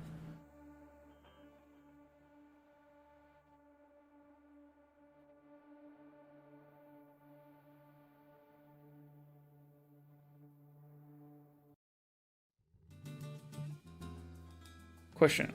Was that pigeon a threat before you attacked it? Yes! It was dive bombing a fruit cart. Silly Mama Jama. There's also a giant clockwork pigeon. Let's see what's up with this gear. As an effect, you can attune to the gear's subtle vibrations to gain advantage on your next dexterity, sleight of hand, or wisdom perception check made within the next minute. Heck yeah! Can you influence the type of enemy in narrative? Yes, you can.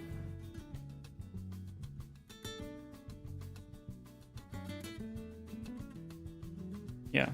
But I like to try and, you know, I like to try and leave it mostly up to the DM. The DM came up with giant clockwork pigeon, which I think is hilarious to find in the streets of fantasy London.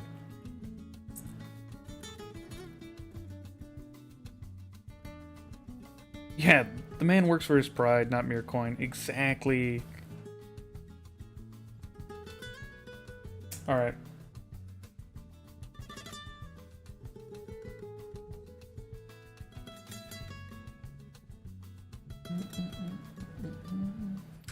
Let's, I want to meet a new fun character. I think we should go try and find a fence for the jewels.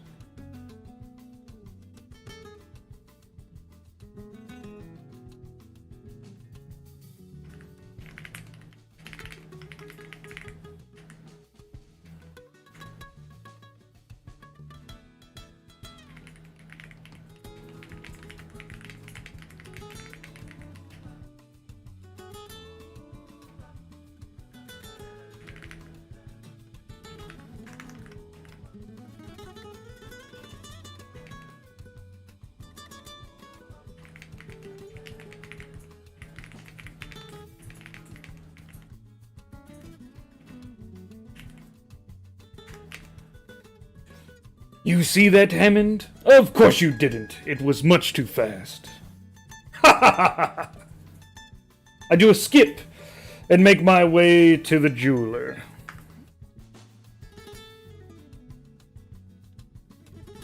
Spiders don't exist in my world. So it was hungry. I guess you cured the mechanical hunger. That's right.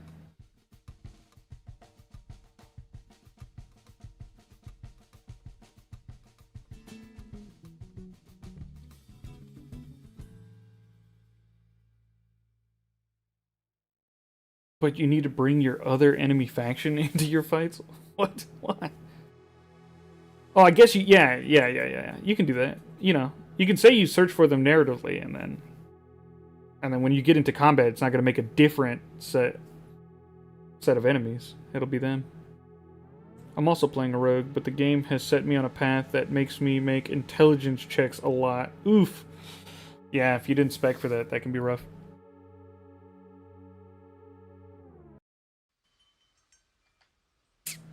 I told my demon the background story to avoid spiders, and do you know what they did? I want to assume they brought in lots of spiders, because you mentioned it.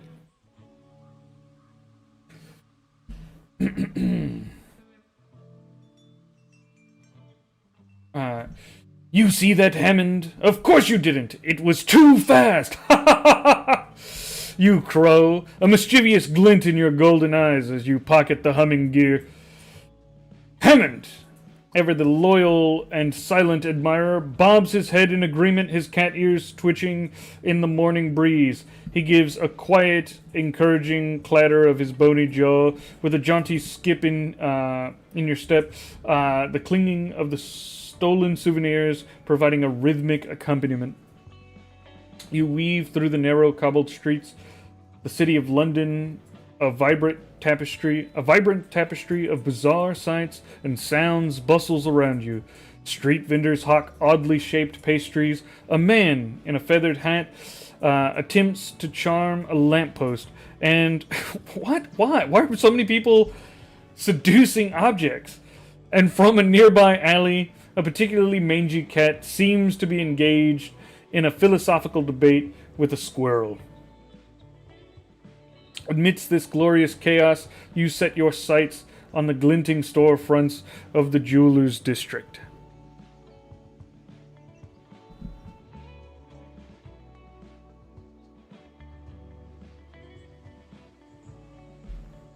Tried to make my character look like a crazy person from the nobility. Spider shaming.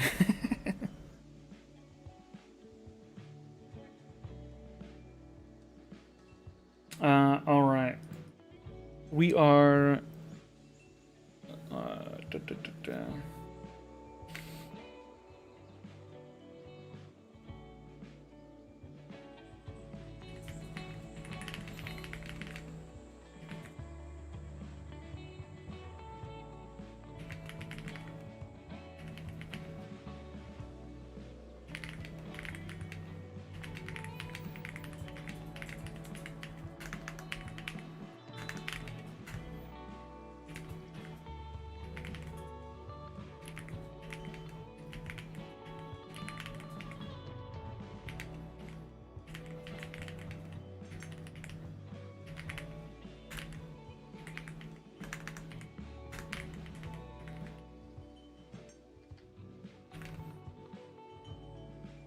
I swagger into the shop with a strut that would put any model to shame. Store clerk! I require assistance, please!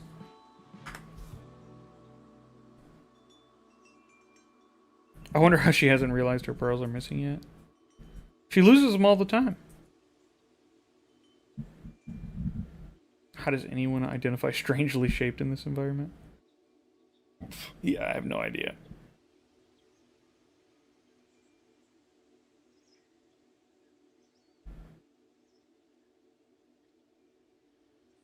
Oh, the fence should be a Cheshire cat. You push open the heavy oak door of Finkel and Sons, purveyors of fine baubles.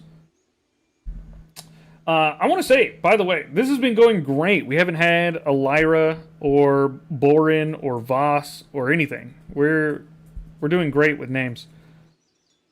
A delicate chime announcing your theatrical arrival.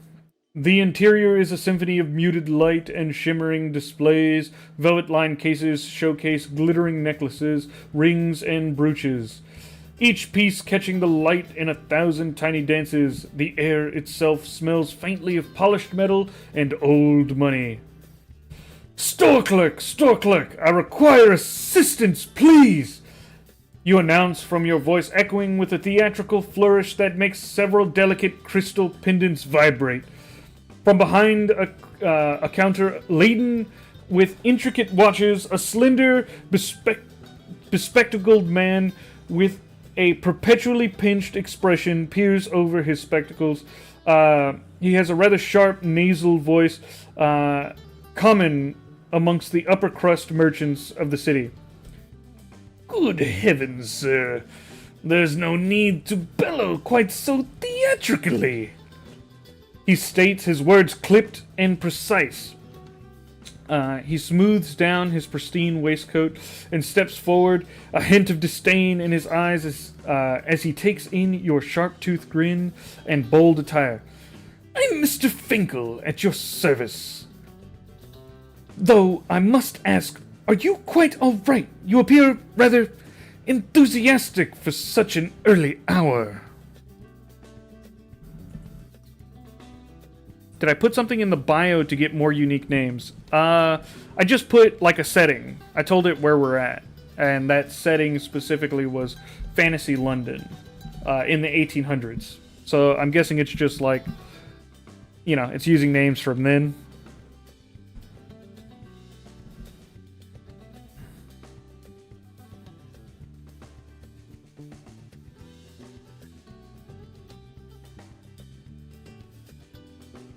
Hannah, I just want to say I love Everweave and got my entire D&D group IRL to download it and give it a shot.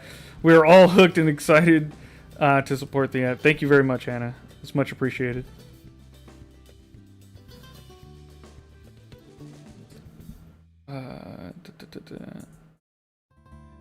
Yeah, you can see exactly what I put in the character creation for this character in yesterday's VOD on the YouTube channel. You can find that linked on Twitch, and if you're on YouTube, then you know exactly where it is. Now I jinxed it. All right.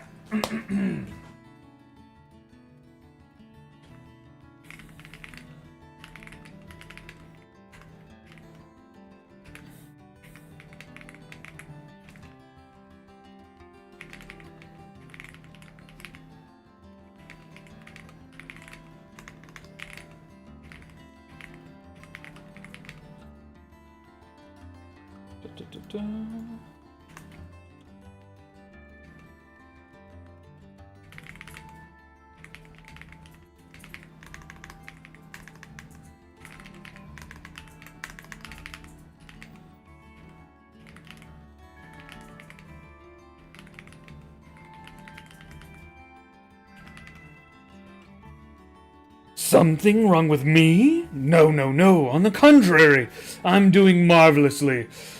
I would like to have these riverworm pearls appraised, please.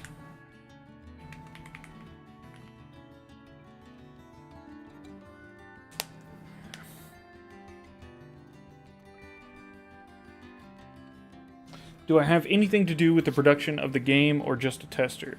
I am a tester, and I'm the community manager, but I am not one of the devs, no. I do not code anything for the game.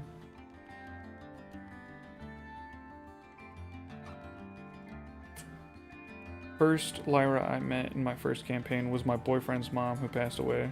I was wondering where the big deal was coming from, and I hadn't seen her name much. Yeah, there's Lyras everywhere.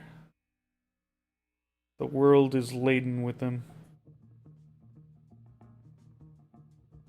Okay. How do you become a tester? I think you just had to be... You had to be doing what I was doing at the time. Andy reached out to me specifically. And offered me the job. Alright.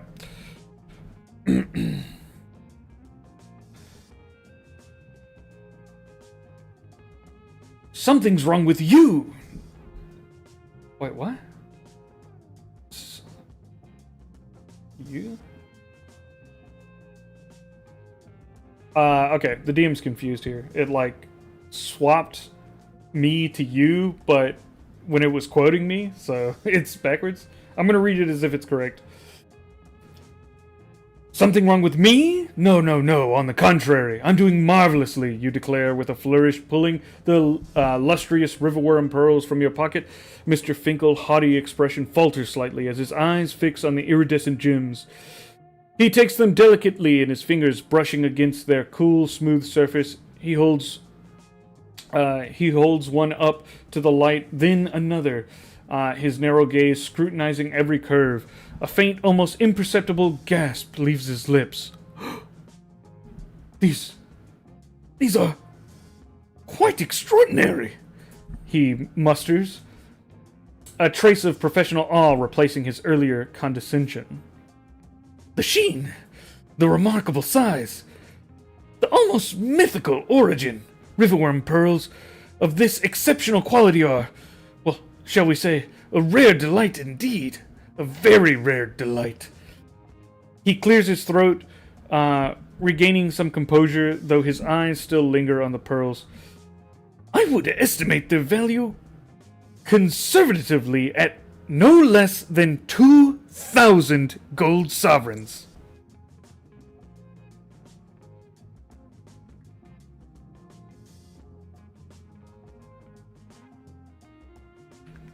Glad... Good. I like to see 3. Yeah, exactly.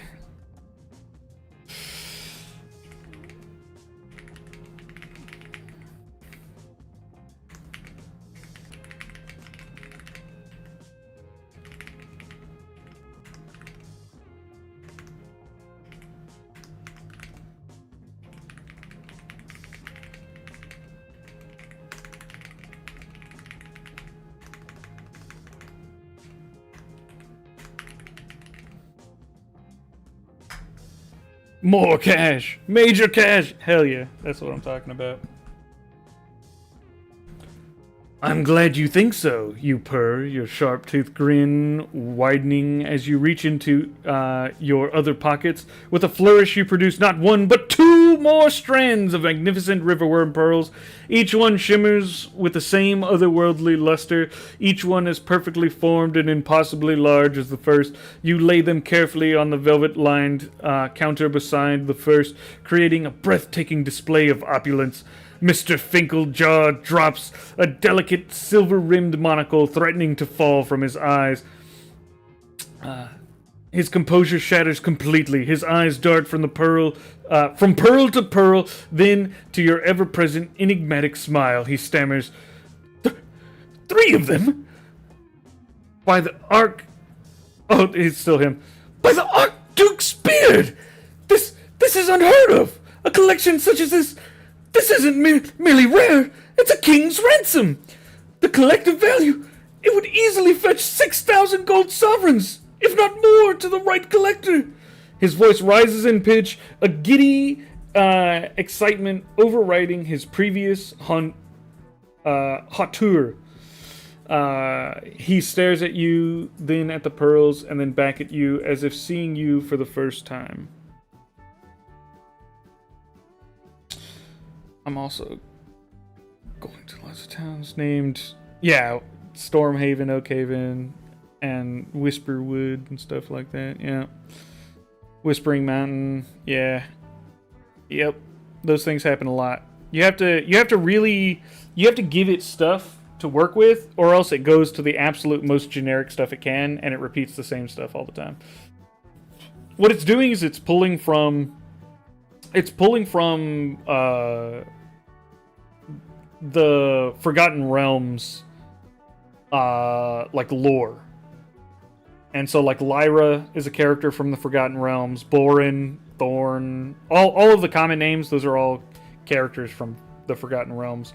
And because it's meant to emulate a D&D DM, it uses D&D references for the material. And it's hard to get it to not do that. So it requires a little prompting on your end to get past it doing all that generic stuff.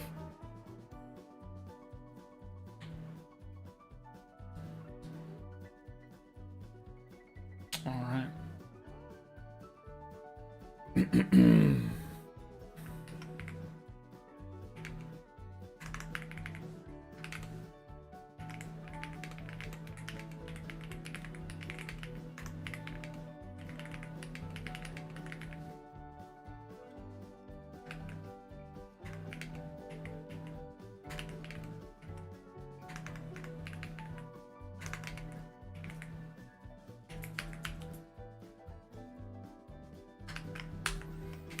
So, will you be purchasing my pearls this day, Mr. Finkel?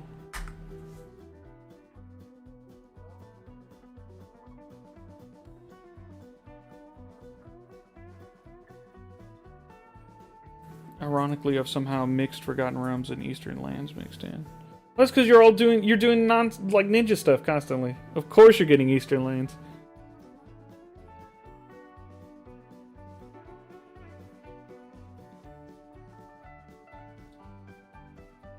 AI should roll a random name table. It should be able to come up with more names. It's just being dumb. Yeah. It's just the way it's prompted and like what it thinks, and it's doing what's easiest.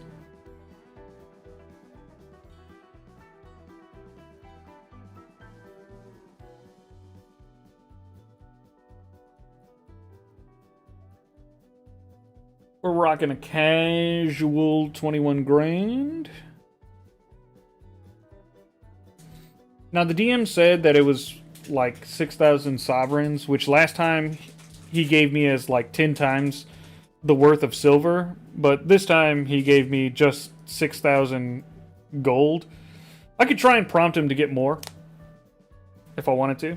We could see. We'll see. I'll do it just in case someone, because people like to know how that's done, so I'll show you.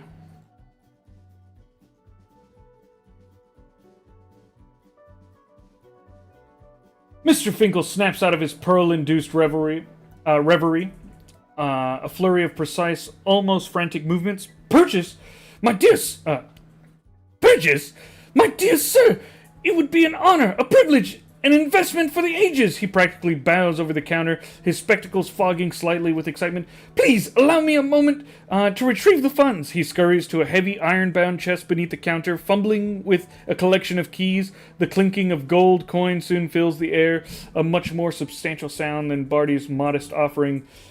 With trembling hands, he pushes 6 heavy bags across the counter, one brimming with the promised sovereigns. He gazes at the pearls as if parting with a piece of his soul, then looks up at you, a hint of breathless admiration in his usually pinched eyes. Truly, sir, a remarkable acquisition. Do tell me, where does one stumble upon such wonders? Okay, so here's how we're going to prompt him. I'm going to say, DM.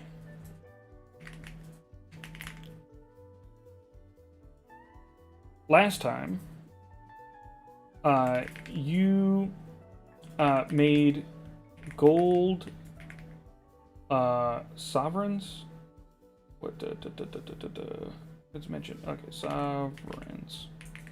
You made gold sovereigns worth 10 silver coins each. This time, you only gave me 1 silver coin per sovereign.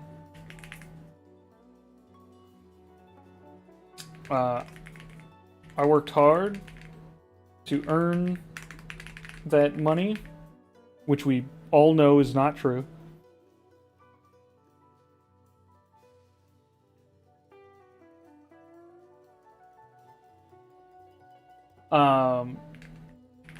Could you please put the rest of the coins? Can you please give me the rest of the coins I am owed? I think it's 54,000 silver. Thank you.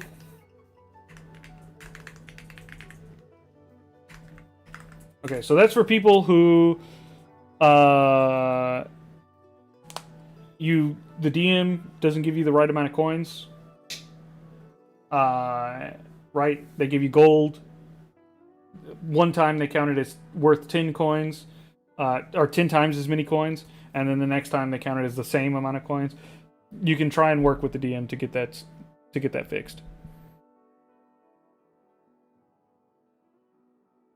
I have so many gold coins. I would roll in it if it wasn't painful to do so. Yeah, go full Scrooge McDuck. Is this Scrooge McDuck? Yeah, it is, right? Daffy Ducks. Is it Daffy? Oh my god. I think it's Scrooge McDuck. I think he's the one that does it. Your game is a silver economy. Haven't encountered gold coins. Yeah, the game should be silver. That's what it's based in. But sometimes the DM wants to give gold because it thinks it's more valuable, and then we'll like mess up conversions.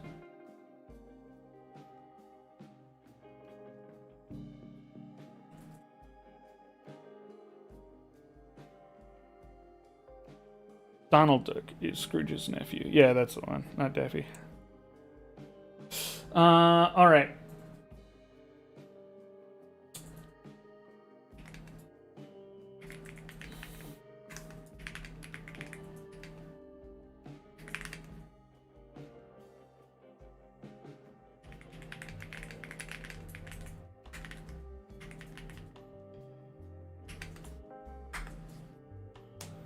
Take the coins and run with the pearls. What am I going to do? Try and sell them to every shop? I don't think we want to have the same, like, shop interaction every time. Okay. Error. First thing to do, just retry. It's not always a big deal. That likely means that the DM was trying to do... Yeah, that likely means the DM's trying to do the coin. But can't figure out how it's done. We'll try it one more time.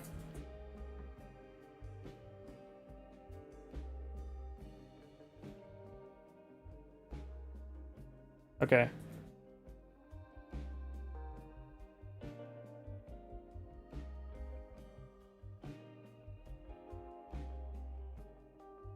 We're going to change up our message a little bit. Ah.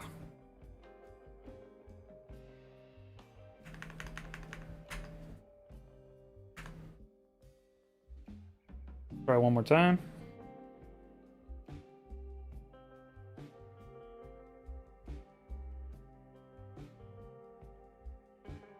Okay. Didn't work again. Now, I'll escalate. So I'm going to copy my message.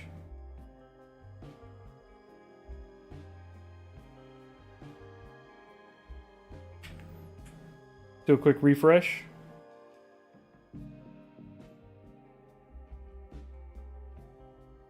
Paste my message back in.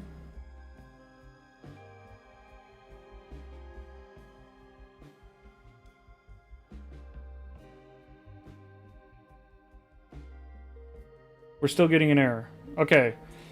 Next step. I already have my message copied. I'm going to quickly turn off the... Or I'm going to quickly hide the screen. I'll tell you what I'm doing, though. What I'm doing is I'm closing this window of Everweave, and I'm opening up a new one.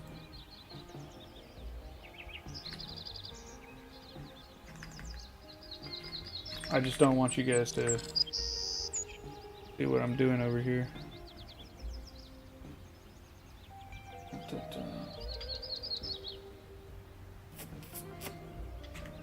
Okay, let's see if we're...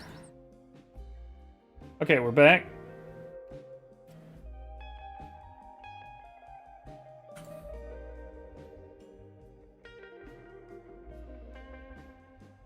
And...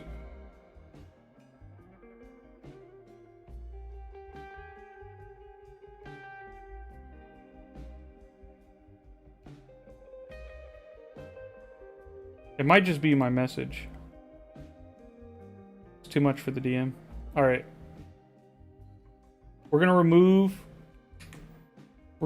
the direct request from the DM and see if a completely new message works to fix the DM. Okay, the DM just did not like my message.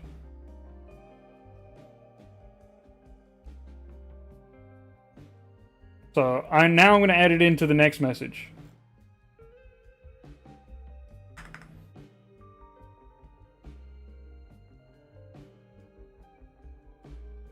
You deftly pocket the heavy bags of gold, the weight a pleasing counterpoint to the lightness in your step. Mr. Finkel watches you go, still awestruck by your sudden appearance and even swifter departure. With a satisfied grin, you skip out of the gleaming jeweler's shop and back onto the bustling London streets. The city greets you with its unusual symphony of honking hansoms, boisterous vendors, and the distant, unsettling wail of a mechanical siren. As you round a corner, a peculiar sight greets you. A group of well-dressed ladies are screaming, scattering from a furious tiny pug dog, no bigger than a teacup, but with glowing red eyes and a collar of sharpened silver teeth. It snarls, its miniature fangs dripping with what appears to be ink. How do you get your companions to fight with you? I'll show you, I guess. Here we go. The DM might still not like it because I'm adding in that last message to see if I can get that money. It might be a lost cause. Some way that I worded it has bothered the DM.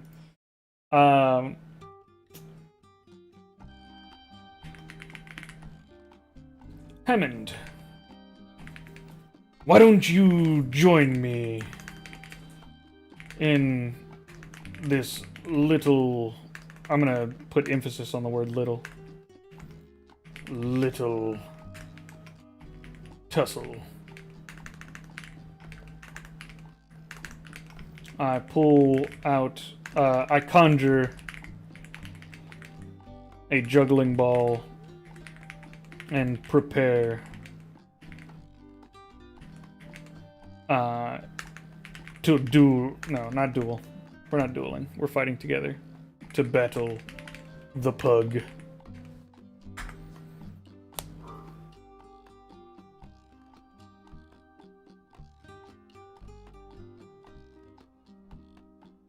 Okay. Yeah, the DM does not like my long message to him. I'm gonna try one last thing for the people there.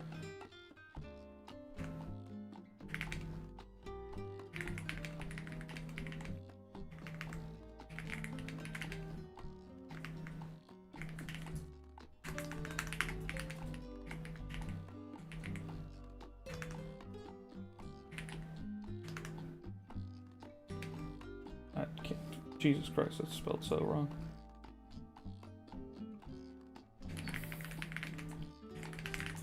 Could you fix that? Delete, delete, delete. Alright, there we go. Let's try that again. We'll try a simpler message to the DM.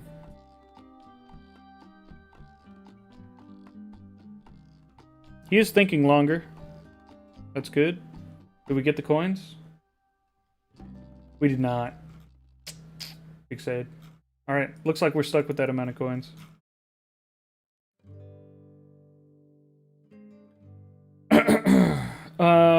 Did we get Hammond? We got Hammond in the fight, folks.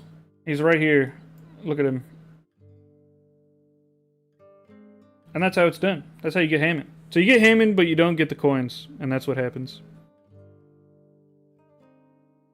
Life's a give and take. Hammond, why don't you join me in this little tussle? You declare, your grin unfading, even as the minuscule terror snarls.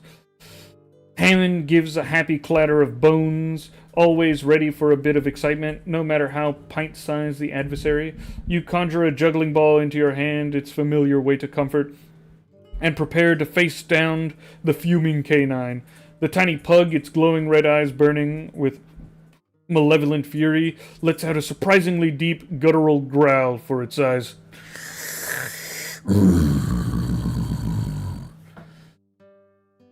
It plants its paws, ink dripping from its sharpened silver teeth, and lunges with the speed that belies its stature. The ladies shriek and scatter further, leaving you, Hammond, and the furious Furbo in a tense, ridiculous standoff.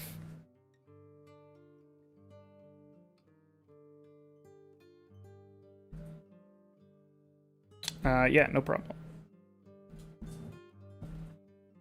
Yeah, the bad guys always target you unless you hide. Hide or so? Yeah. You can always make, like, specific mention of it.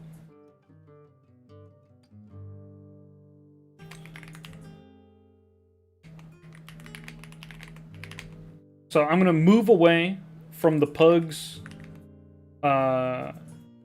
reach.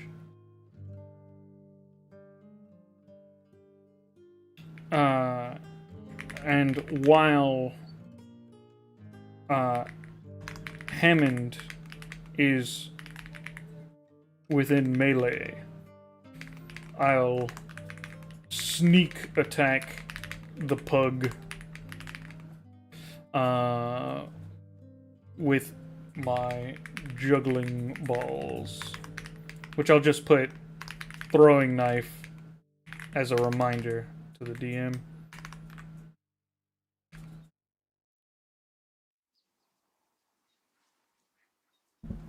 So this is me trying to make it so this is me trying to make it so that the DM thinks that the pug will take an opportunity attack if it tries to move away from Hammond. I failed. Oh, yes. So look at how high its AC is. Enemies, if you bring companions into combat, enemies will have higher AC and higher health. So this is why I recommend don't really bring companions into combat. You're just making the fight harder for yourself if you don't want a challenge in combat. So, yeah. Just keep that in mind. And see, the pug now attacked Hammond because I moved out of reach and Hammond was in melee with it. So the way I set up my words allowed the pug to attack Hammond rather than myself. So the enemies can attack your allies. They can be like meat shields, but you have to word it very specifically.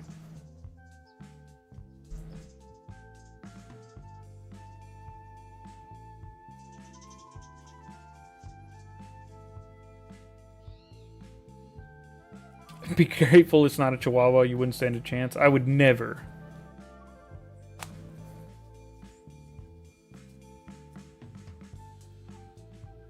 Okay.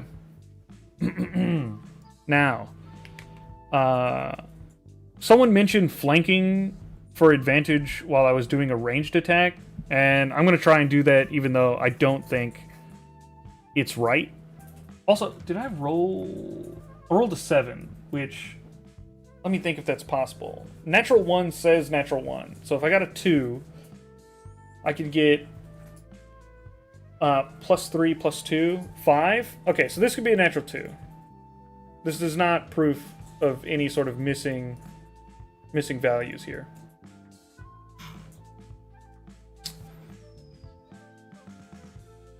I move into a flanking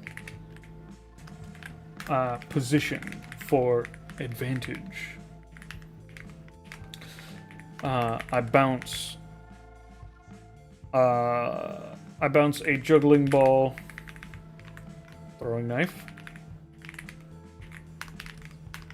off the back of its head. Using my bonus action to disengage, leaping into the air to catch the ball and leave the pug in melee with Hammond while I stand safely out of reach.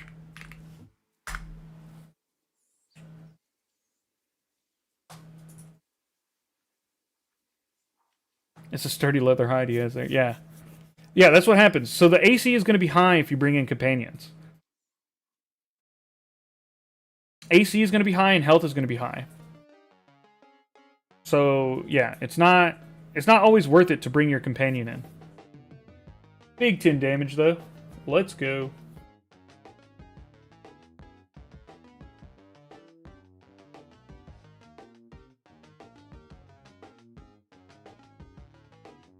Its glowing red eyes fixed on Hammond. It attacks Hammond for 2 points of bludgeoning damage.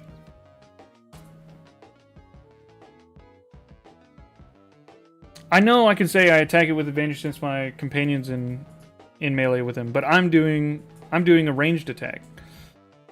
So I'm trying to convince the DM that that's something I can do because I'm not doing a melee attack, and you don't get advantage for melee attack. In fact, you get disadvantage for ranged attacks while standing in melee. All right, let's see what happened. You expertly weave around the snarling pug, move into a prime flanking position. With a flick of your wrist, a juggling ball imbued with the unexpected weight of a throwing knife whistles through the air, aimed squarely at the pug's head. As the ball connects, you use the momentum to spring backwards, a playful grin on your face, disengaging from the tiny terror and leaving it to contend with Hammond. I hit it. 18 on a 14. Success. Great job, me. 10 points of damage. Your juggling ball, thrown with surprising force, strikes the ink-stained pug squarely on the back of its head. It yelps! A tiny, enraged sound as the impact clearly disorients it, sending a tremor through its small body. You deftly spring back, catching the returning ball with a flourish, leaving the furious pug to snarl at Hammond. You successfully disengaged from the ink-stained pug. Leaving it to face Hammond, you are now safely out of its immediate reach with a playful smirk on your face. So if you word it correctly, you can always use an ally as a shield.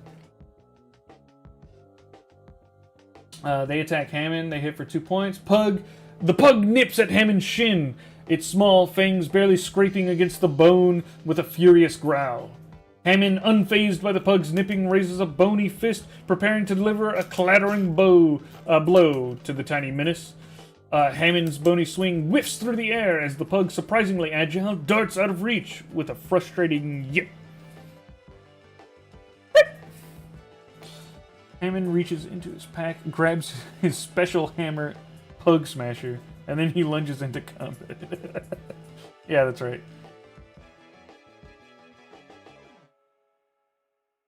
I only bring in companions when the situation narratively calls for it. Yeah. Companions, in my opinion, like, they're good to have for the narrative, but I never have them for the combat. Just because they're... I think they're right now, before the character engine is in place, they're not really worth having in the combat. They don't... You're just making the combat longer for yourself.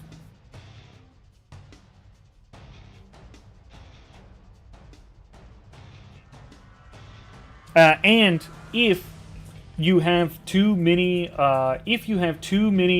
enemies in the combat, so if you have like 3 allies and 4 enemies, that's 8 total combatants in a combat, and that can cause serious problems where the DM can't get through everybody's turn in one message, will error and then return back to your turn, and this will just keep happening. Because there's too many people to go through. So yeah, if you can avoid it, don't put more than 6 people in a combat. Below 6 and below, it's totally fine. The DM doesn't have any problems. Tiny Terror. How good is the DM's memory on Everweave? Is it meant for short-term play, or can it do long campaigns? It can do long campaigns. You have to be strategic about how you talk to the DM if you want a satisfying, really long campaign. Yeah, you'll want to like have things like your companions mentioned in your backstory, or if you don't have companions mentioned in your backstory, you're gonna want journal entries of your companions that explain like how they look, talk, what their race is, like their personalities and things like that. I write journal entries of my friends and put them in my journal so that if I ever mention it, the DM can look in the inventory, remember who they are, how they talk and whatnot, and then bring them back into the story. If you ever like go a long time without them, the DM will forget them. If they're always by you, the DM shouldn't have any problem remembering them. But if you don't talk to them or interact with them very much, the DM will eventually forget. All right. We got another turn here.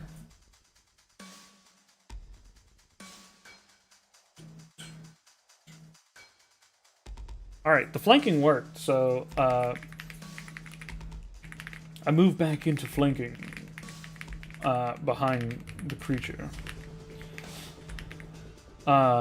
delivering the final merciful blow with an enchanted juggling ball to the back of its head.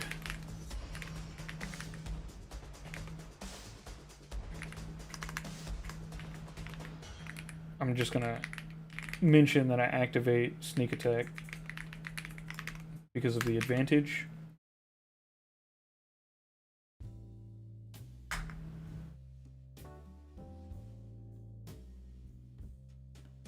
And that I have an ally within 5 feet of the enemy.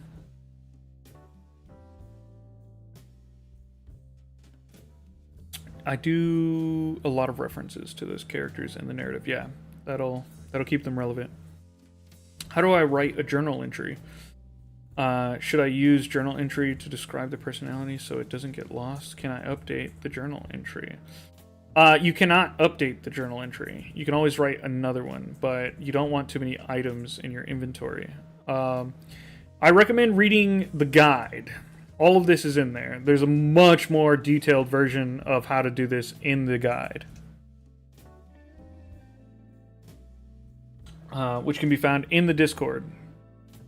Under tips and tricks, you'll see pinned in that forums channel the new official Everweave guide.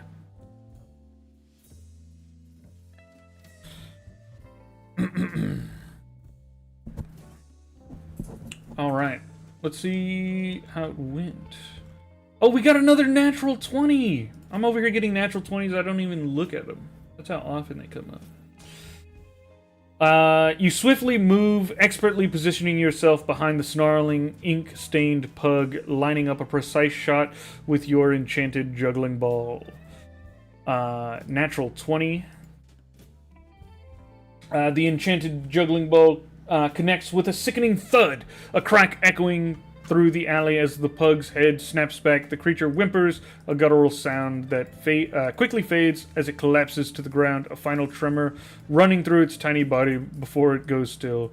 The unsettling glow in its eyes extinguishes, leaving only the mundane, if slightly ink-stained gaze of a defeated animal.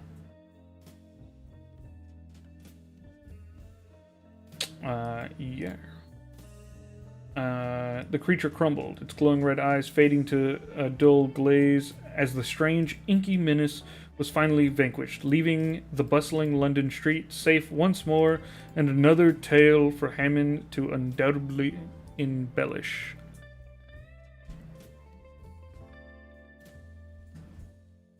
I've read most of the guide. I just guess the journal part has confused me.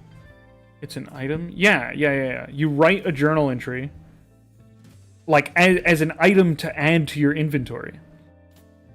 And then you have that journal entry in your inventory. And you call that journal entry like details of companion's name or just the companion's name. And then you'll have all of that in there. Actually, you know what? Since we're all here, I have it on another character that we've been playing on stream. So we'll just take a quick break to look at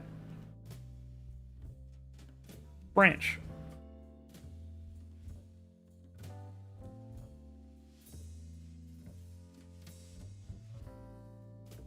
Journal entry. 3-ringed symbol. This is something that I wanted to remember. The DM did that one itself. But one I did specifically was... where are you at? Party's journal. Well, I gotta find it.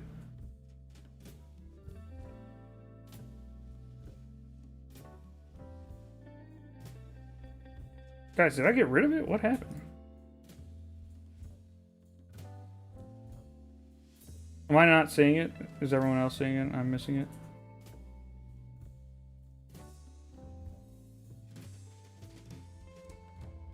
Where did it go?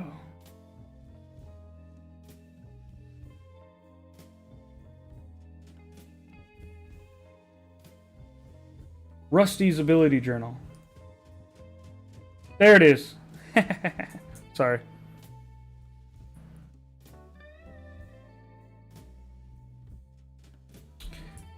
Description for Rusty's Abilities Journal.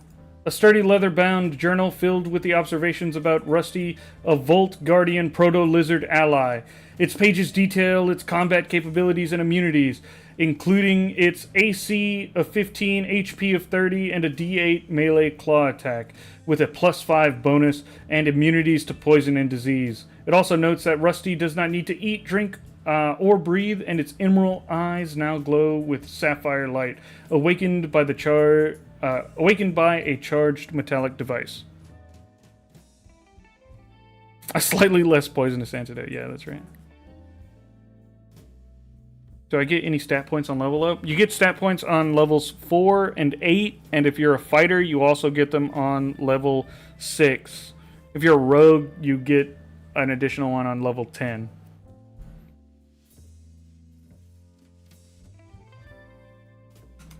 So, anyway. We can go back. Connor Manning. Is that how you wrote it up in the game? Yes. That's how I wrote it up in the game. Well, no, I didn't tell it to write that.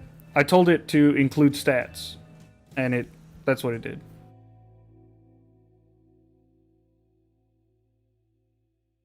You can see it. You can see exactly what I did for it if you watch the VOD for that game. But also, in general, this process is explained in the guide. All right.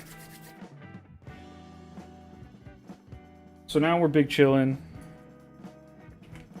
I'm gonna loot the silver teeth.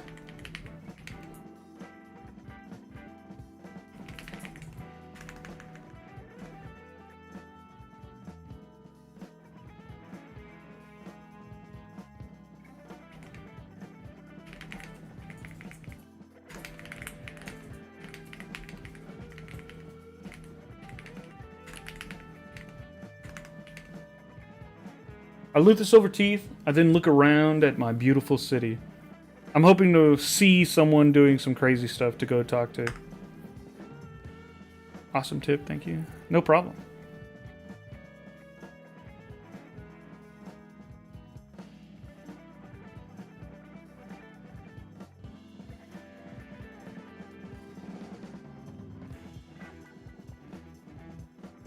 Collar of sharpened silver teeth.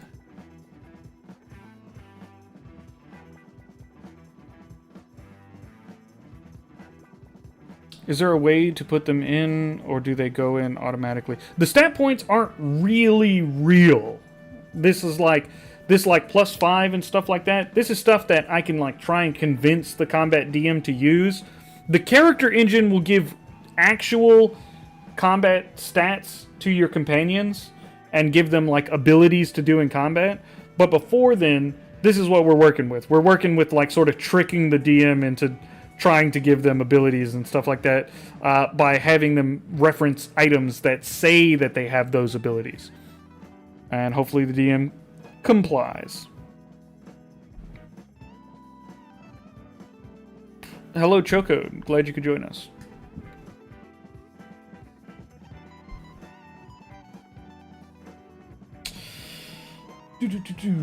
All right. Acquired the collar of sharpened silver teeth. Let's go. You plucked the peculiar collar of sharpened silver teeth from the vanquished pug. Its tiny menace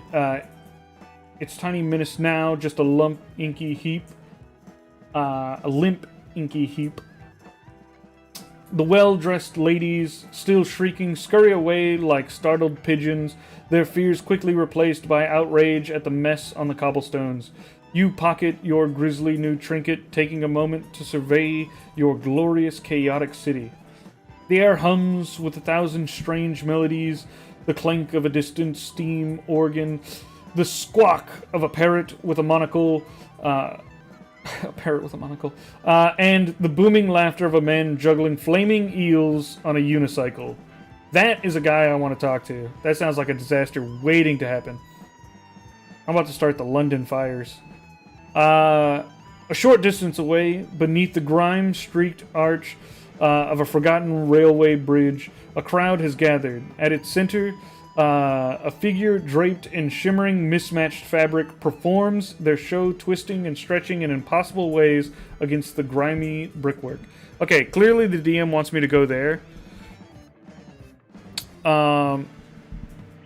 So yeah, we're gonna go there. But I do want to absolutely cause chaos for that guy on the unicycle.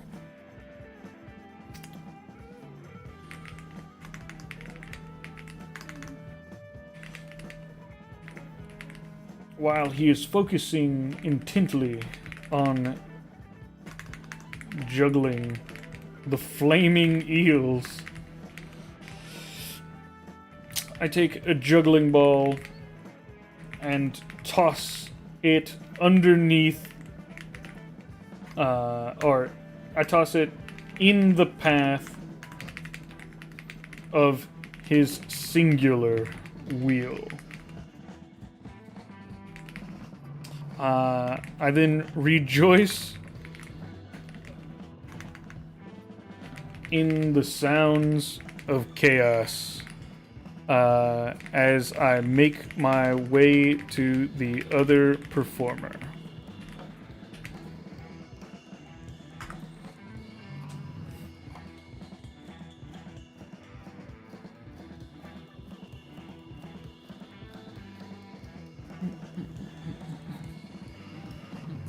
Alright. You grin, a mischievous glint in your eye, and suddenly conjure another juggling ball. With a flick of your wrist, you send it arcing through the air, perfectly timed to bounce just between the unicycle's singular wheel as he reaches the peak of his flaming eel juggle. There's a squawk of surprise, a shower of sparks, and an indignant crash of eels and unicycle against the cobblestone, followed by a chorus of gasps and curses from the now disheveled audience.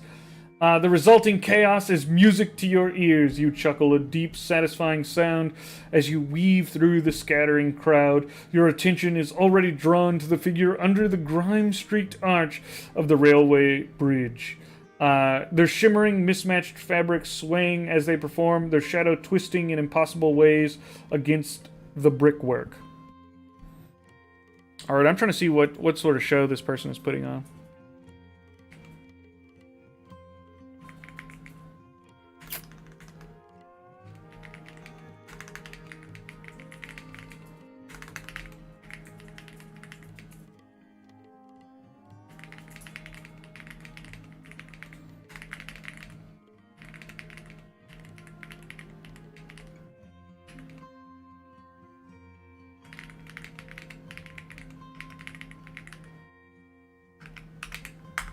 And let's get Hammond talking again. You slow your pace, melding with the edge of the small crowd gathered beneath the gloomy archway. The air here is cooler, carrying the scent of damp stone and something vaguely sweet like burnt sugar. The performer is a riot of color and motion, draped in swatches of purple, emerald, and crimson. Oh, sorry, swaths. I said swatches. Their face obscured by a grotesque, bird-like mask with long, curving beak. They move with an unsettling fluidity, contouring their body into impossible angles. Their limbs seeming to stretch and contract as they dance. Was it a bird mask? Yes, bird-like mask. Okay. Their shadows cast by a single flickering street lamp writhes independently, sometimes appearing as a monstrous beast, other times a delicate butterfly. All the while, a haunting, ethereal melody emanates from an unseen source. "What do you think, Hammond?" you whisper, leaning down. Hammond, ever an attentive audience member, tilts his skull. A faint, almost inaudible clack of his jaw indicates his thought process. "A tad overdramatic, wouldn't you say, con man?" A low, raspy voice seems to emanate from him, though his jaw remains still. But the shadowy play is rather exquisite, perhaps a trick of light or something more arcane. Quite the flair, though not entirely as captivating as your juggling, of course. Chaotic shenanigans, yeah. Got to go. See you later. Bye, Sailor Planetos. Bard shenanigans montage. That's exactly right. Okay. I have to quickly use the bathroom, so I'm going to throw up the be right back. Enjoy each other's company for a little bit. And we'll do a sort of halftime code giveaway when I get back.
And I'm back.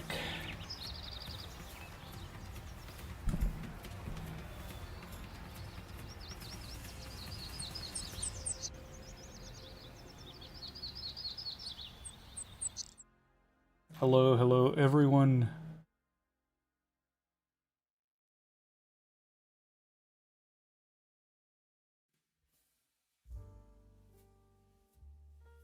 Do we have to enjoy each other's company?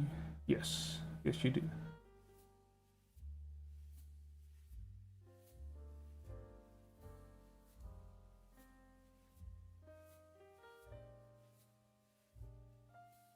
Dude, it has been years. Yes. Yes, it has.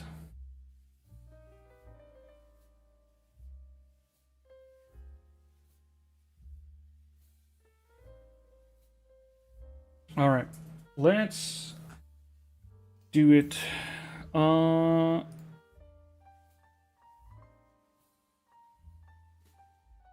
Okay. All right. So, YouTube people, if you have,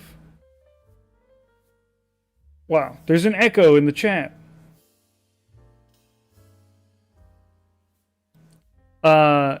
YouTube people, if you have a Twitch account, I recommend you move over to your Twitch account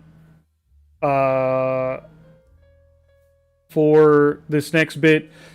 One, because it'll be easier for me, and two, because my Discord has been flagged for potential scam content due to sending so many codes. So I can't do that on Discord anymore in any private way. So yeah, so I have to send it only through Twitch because YouTube doesn't have any way for me to do it.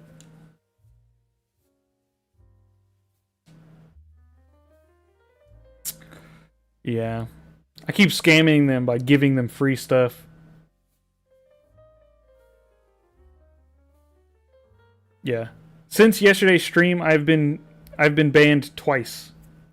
So I can't have that continue to happen. I'll give everyone a chance to do that. We'll do this first one real quick though, and people can take a little time getting over to Twitch. All right, it's trivia time, folks.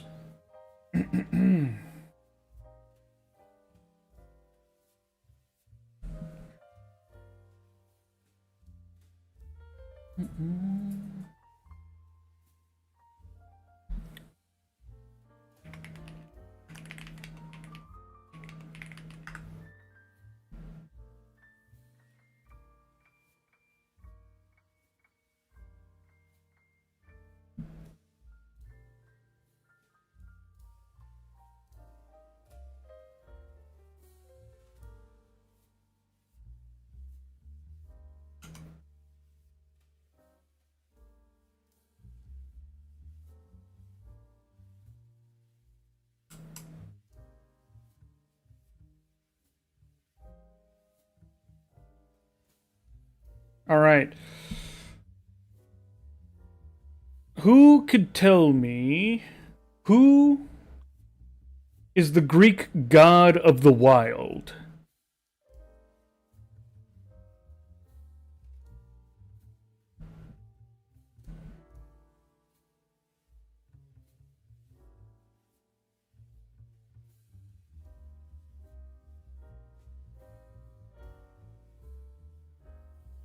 Artemis is incorrect.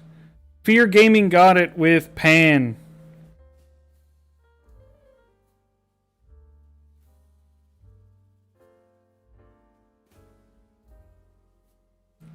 Sorry, the code is not for it's for one person. It's a one-use code, so they'll be sent privately to people. It's not a code that everybody can use.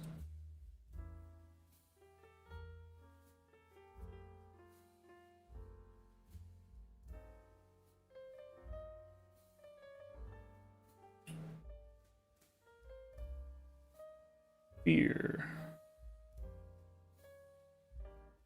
Yeah.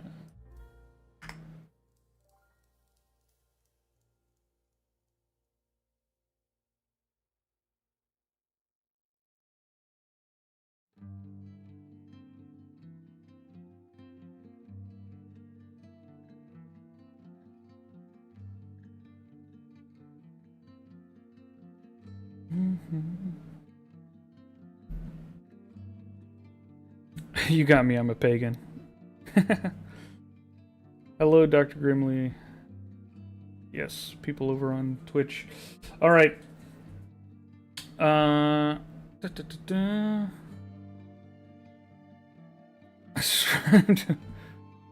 Throwing around out of messages. Thank you for people people coming over to Twitch.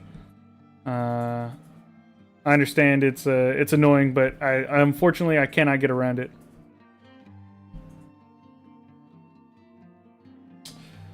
All right.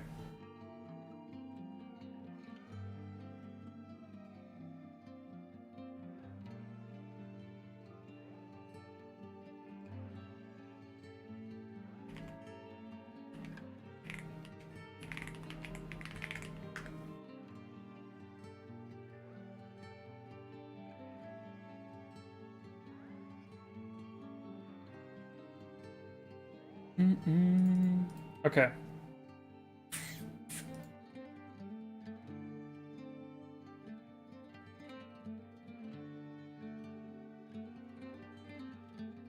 Who can tell me the name of the character who becomes known as Buddha? The person. What their real life name was before they were given the title of Buddha.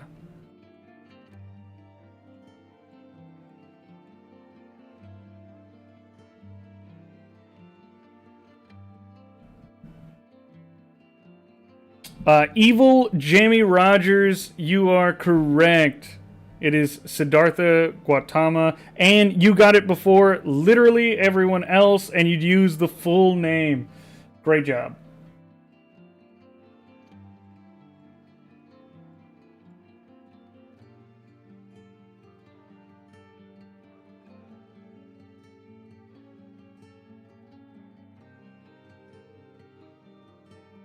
Huh? That's fine. Well, because we're on Twitch, so it's fine. No, that's fine. I'm thinking. I don't have these like pre-written down. I'm just like thinking of things off my dome to try and ask people.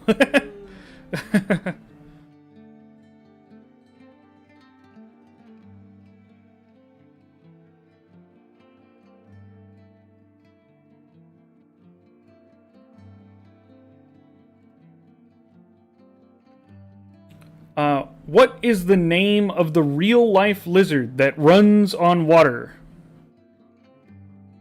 On two legs, bipedally runs on water.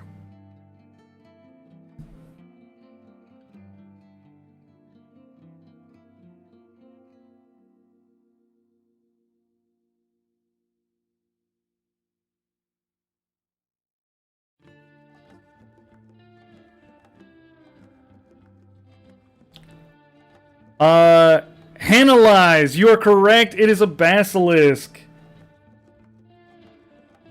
And that's your first chat. Wow. Great job.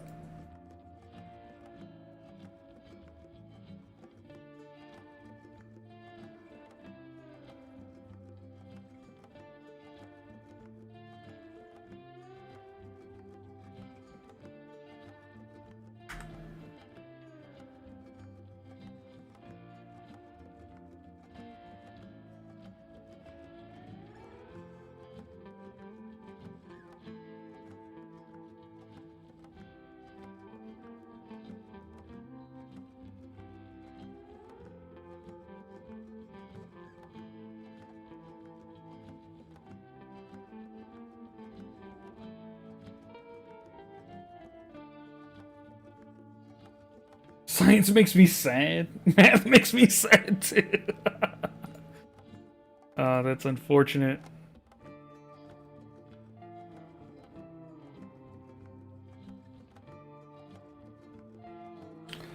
What is the term redox reaction short for?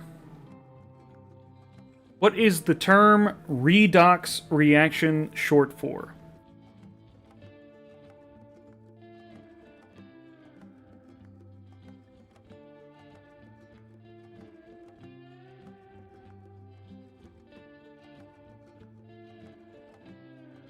Fallen! That is correct. Reduction oxidation.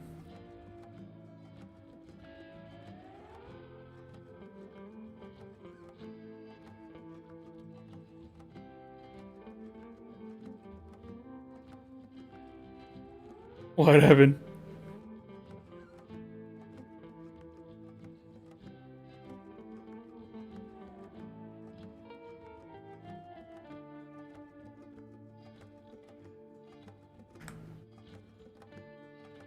Evil Jamie. Redox location. Yeah. Okay. We'll do more. We'll do more.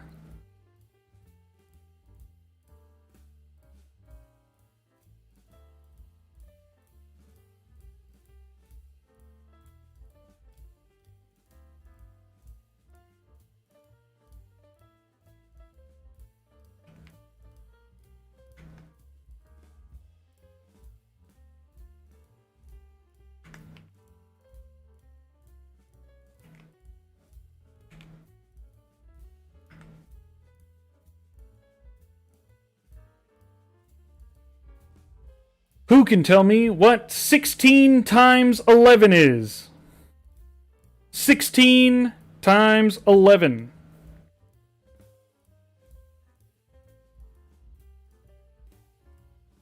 Remedies OG, you got it.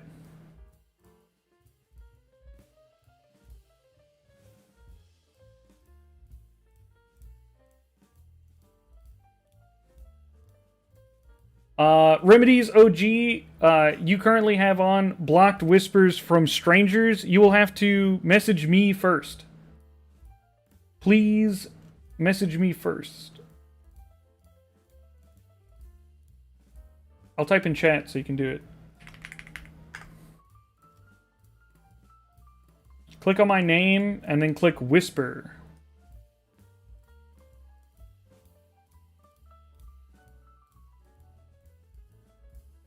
Hello, hello, hello. Remedies. There we go. Now I can send it to you.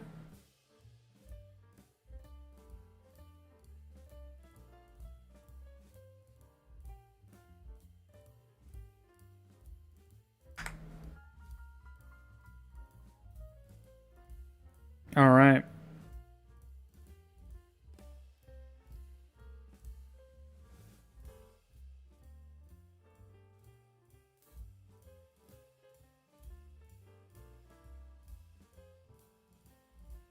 What is the name of the main protagonist in the author's, in the famous work of the author Mary Shelley?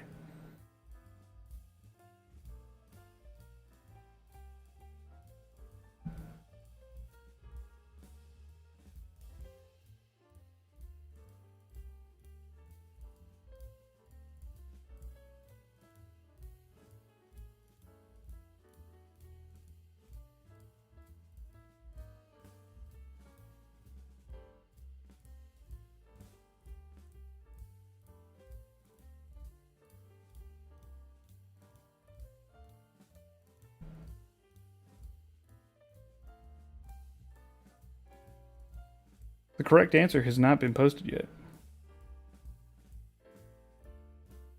I want the main protagonist.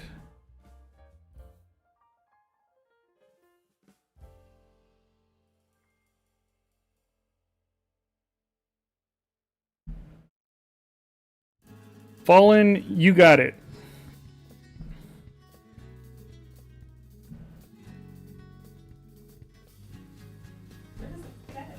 Huh? Where does it say that? Where did it say what?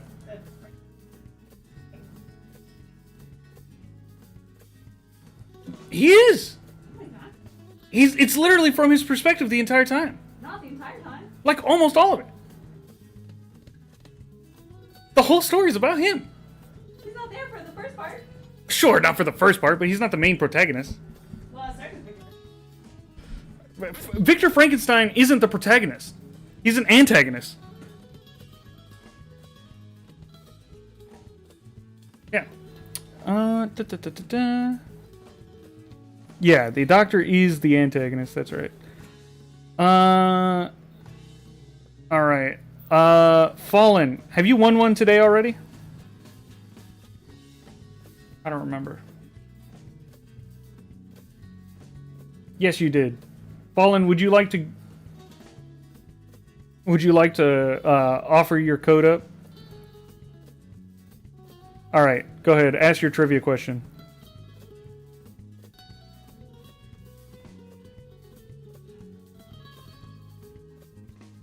Hey, look, he's being nice and giving them away, alright?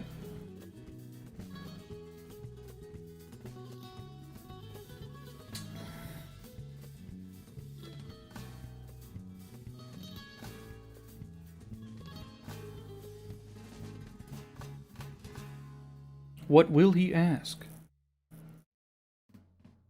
That is what everyone has on their minds.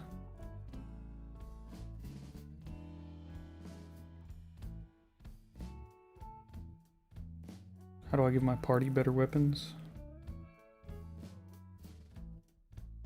Building anticipation. Fallen is just that good. He does seem to have pretty decent knowledge of stuff.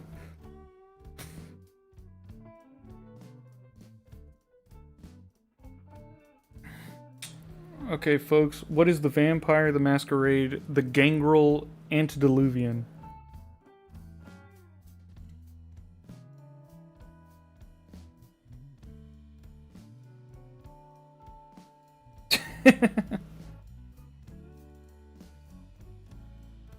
Silly mama, you're in third. Emilia. Alright. I think that was Evil Jamie, but due to I believe Evil Jamie, you already also won one, so due to the wishes of Fallen, it shall go to the second place person who is very close behind, Jarl.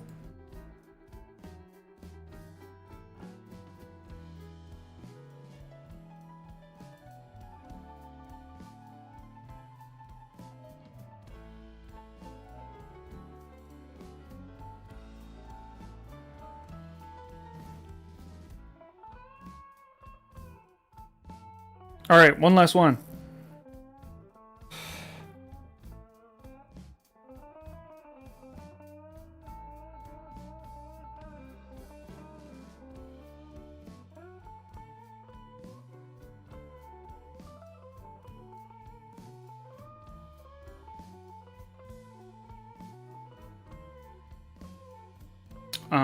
Da, da, da, da, da.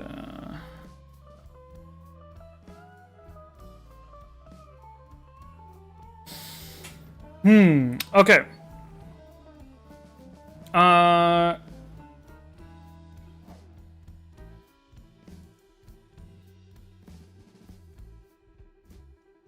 Who can tell me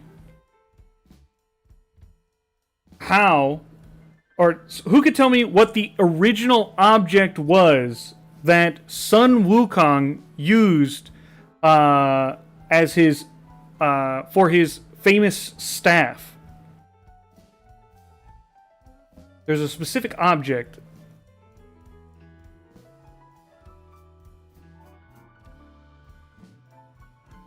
Rubik, not you. Fallen once again got it with a pillar. Yes, it was indeed a pillar. It was a pillar from the bottom of the ocean in a dragon's lair that weighed like 27,000 pounds.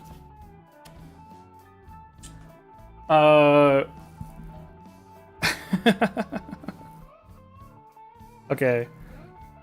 Well, oh man. Yes. That's right. Okay.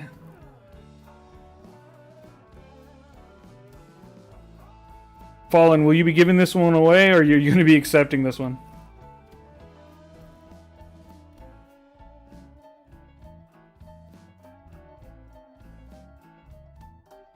Yeah, you can do one, or I can do one. No problem. Yeah, Fallen will never need to pay for Everweave again.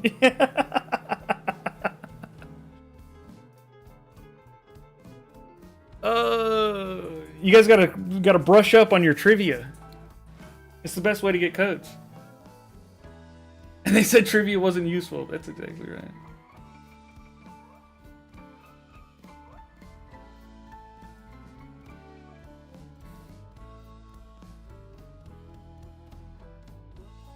Just roll dice. I got no more ones. Okay. Alright, we'll roll a dice. Let me pull up who all is in my chat.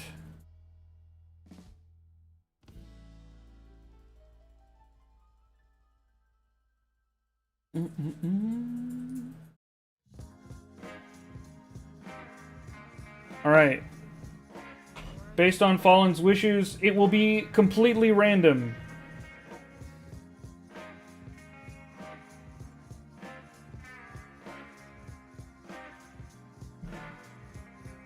How many people do we have right now?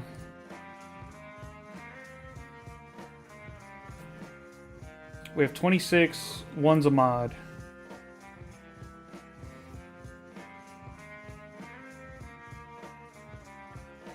Okay.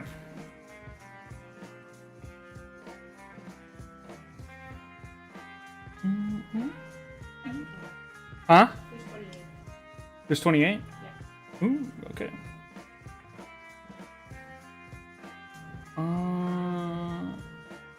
Alright. We'll do this with percentile dice. I'll do it until I roll below 28. The suspense will kill them. Only 26. It's back down to 26. Alright. Okay, number 5.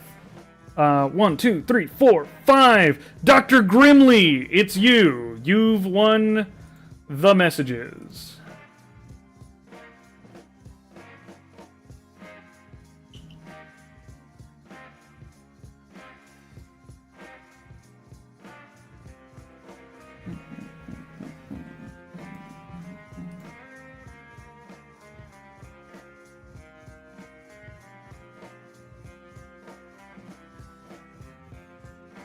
Real quick, who was the last person to win them before him?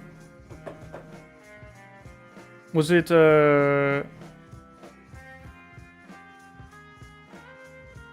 was it Jarl?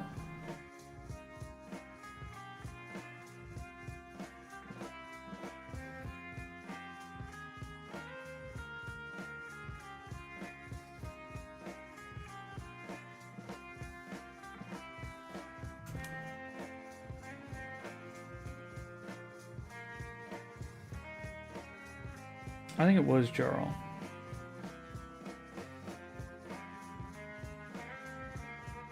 Okay. Let me see. Where are you at, Dr. Grimley? Here you are.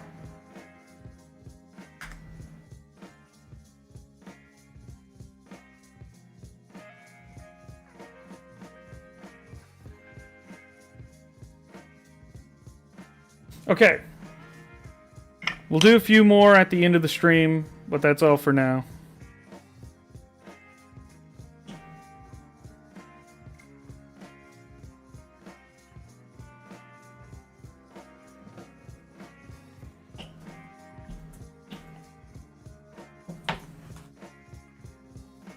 Okay.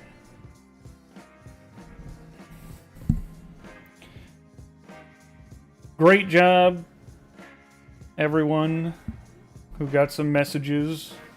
Great job, Fallen, for apparently having the sort of a similar style of trivia knowledge that I have.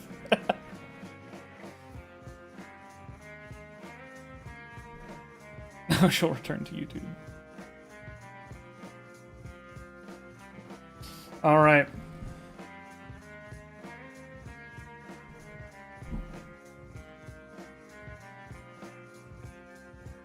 So we were watching what this person was doing. This this performer in motley colors and a bird-like mask, moving in weird ways.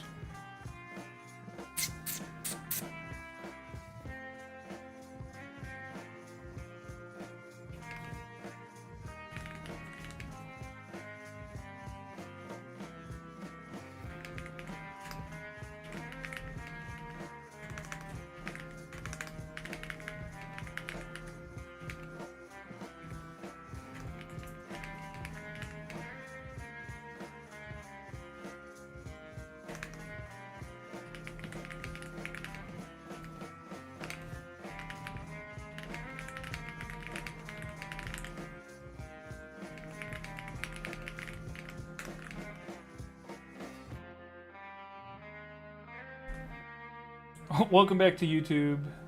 When does the stream end? Yeah, I think I have the official time set to 7:30, but we'll see how I'm feeling around 7. I did not get great sleep, so I might I might end up getting pretty tired at some point.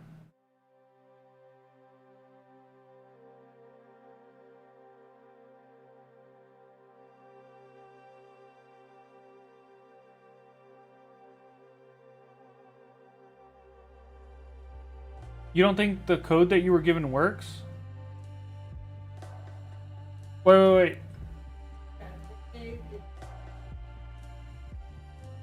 Just gets in there. Is that everybody? Everybody's codes? Just Fallen. Okay. I got you, Fallen.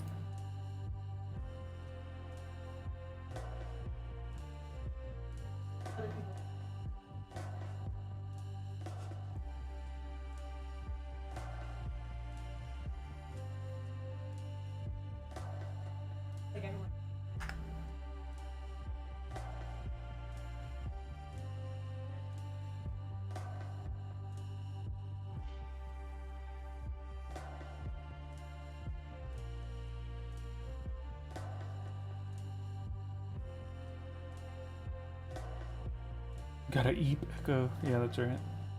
Hello, Kage Kenshin.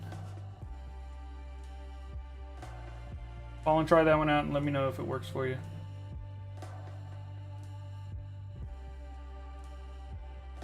Okay, that one works. Great. I think what happened is that for some reason yours didn't send because the code that was in there was the one I sent you yesterday. So I think you tried to put in the code that was in there yesterday, but I just didn't send you one. Okay.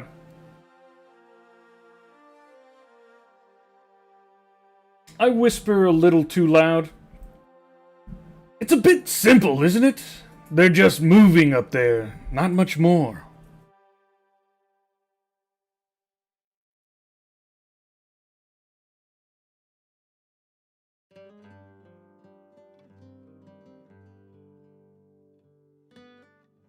Sending fake codes. I didn't even send him a code. I took his trivia and gave him nothing in return. Yeah, that's probably right. You lean in, intending a whisper, but your voice carries, cutting through the eerie melody with distinct lack of subtlety. It's a bit simple, isn't it? They're just moving up there, not much more. Hammond gives a barely perceptible sigh, a faint clatter from his jaw, suggesting he finds your lack of decorum amusing. The performing figure freezes mid-contortion. The impossible shadow on the wall ceases its writhing. Slowly, deliberately, the figure turns their masked head, the bird-like beak pointing directly at you, a low, resonant voice, surprisingly clear and devoid of emotion, floats from beneath the mask. Simple, you say? Perhaps your eyes are as shallow as your sorry. Perhaps your eyes are as shallow as your critique, little man. Or perhaps you simply lack the vision to see beyond the surface of things. The ethereal music takes on a slightly sharper, more dissonant edge, a low, sustained thrum that seems to vibrate in the very air around you.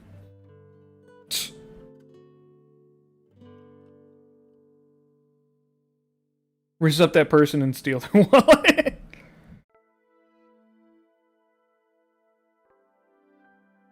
Alright. Let's do it. Are we gonna really talk, let him talk to us that way? No, I don't think so. Alright.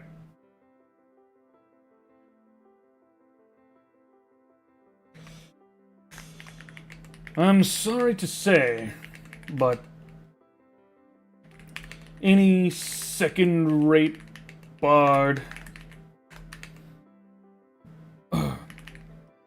with half a wit and a bit of talent could put together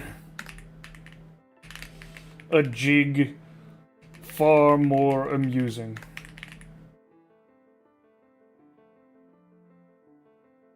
But if you insist it is of great talent and art, I would gladly show you a true performance.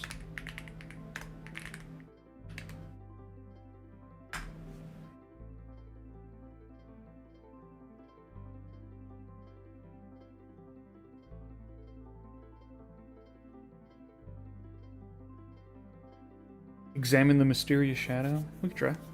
I do have good perception, I just haven't been using it.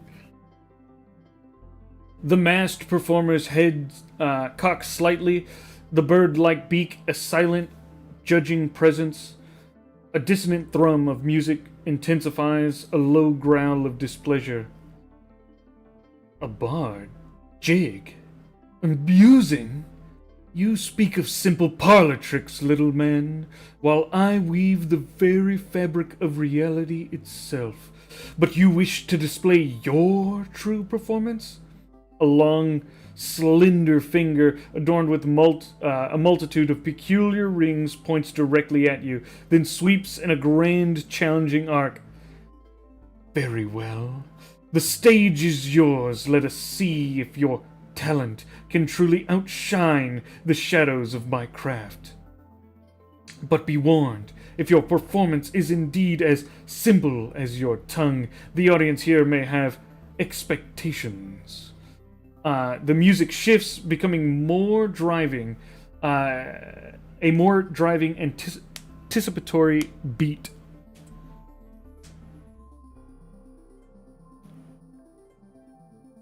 Oh damn, that's kind of rude.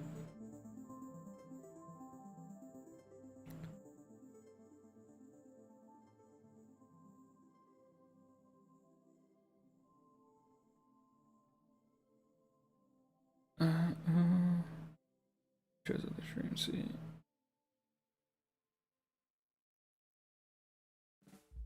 Blue team. You need to refresh your phone. It's been fun. Let's keep it up. Oh, that's alright. Cool. All right.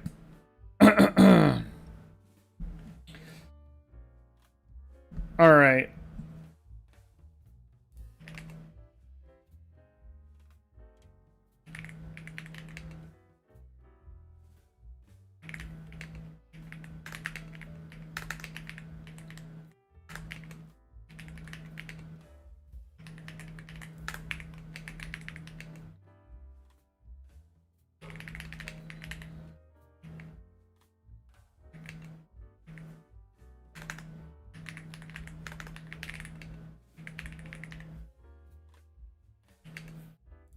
I conjure 1, 2, 3, 5, 7 balls into the air. A dazzling juggle.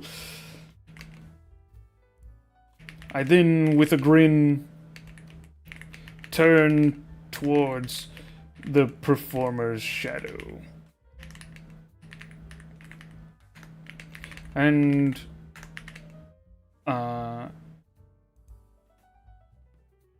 while absolutely busting a move, I hit the shadows repeatedly with the enchanted orbs.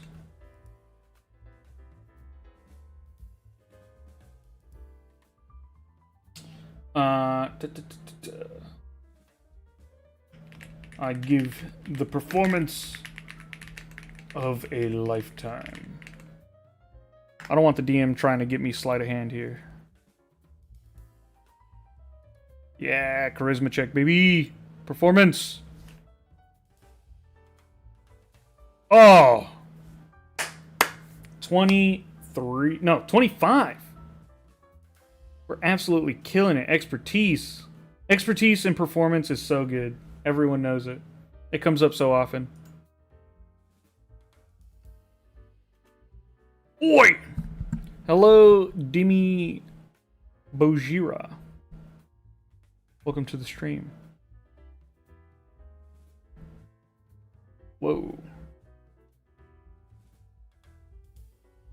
With a theatrical flourish, you conjure not one, but three, but 7 shimmering orbs into the air, each one catching the flickering light beneath the archway.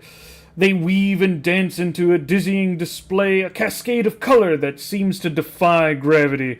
Then, with a knowing grin, you turn towards the masked performer's shadow, still clinging to the grimy brickwork. Your orbs, imbued with a subtle magic, dart and weave, playfully striking the shadow, making it ripple and contort in unexpected ways. You bust a move, your body flowing with an unholy grace, each step and gesture perfectly synchronized with the dizzying ballet of the juggling balls. You infuse the performance with every ounce of your roguelike charm and audacious wit, transforming a simple juggling act into a mesmerizing spectacle. The small crowd, initially skeptical, erupts into gasps and murmurs of awe. Oh my gosh. The masked performer, who had been standing rigidly, slowly, almost imperceptibly begins to lean forward, their bird-like head tilted in undeniable fascination. The dissonant thrumming of the background music softens, replaced by a strange, almost melodic chiming sound. Then your final orb snaps back into your hand with a flourish. A hush falls. The masked figure claps a slow, deliberate sound that resonates in the sudden silence. Remarkable. The resonant voice finally states, tinged with a grudging respect. Perhaps not so simple after all, little man. Perhaps. The mask shifts slightly, and for a fleeting moment, you catch a glimpse of an eye, an ancient, knowing emerald green. Perhaps there is more to you than just a glib tongue. Love to see it. Borgira. Sorry. Hello, Borgira. Crazy rolls rigged. Expertise for the win. That's exactly right.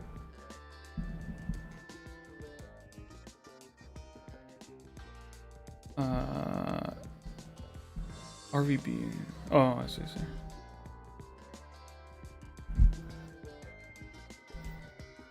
Sarcastic clapping. That's great. All right.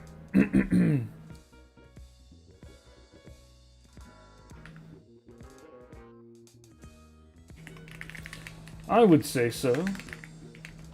Your crowd seems thoroughly won over.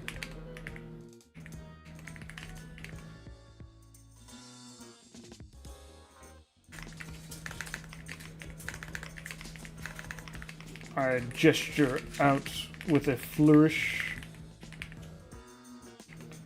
causing a wave of applause from the onlookers.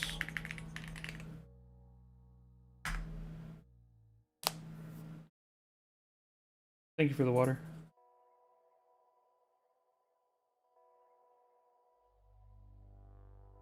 All good. I really like this game.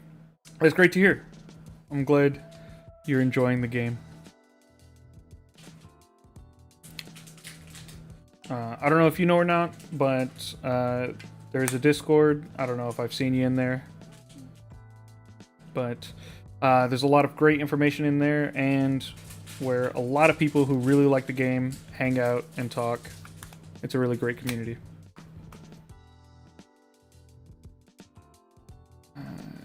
Taking people's jobs. Yeah, that's what I'm here for.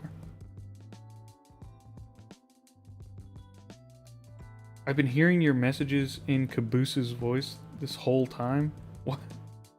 Oh, from Red versus Blue. I see.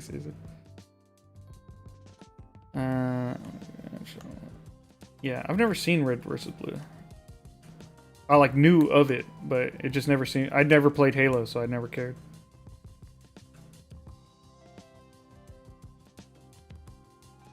That's great to hear, Demi. I'm glad. All right.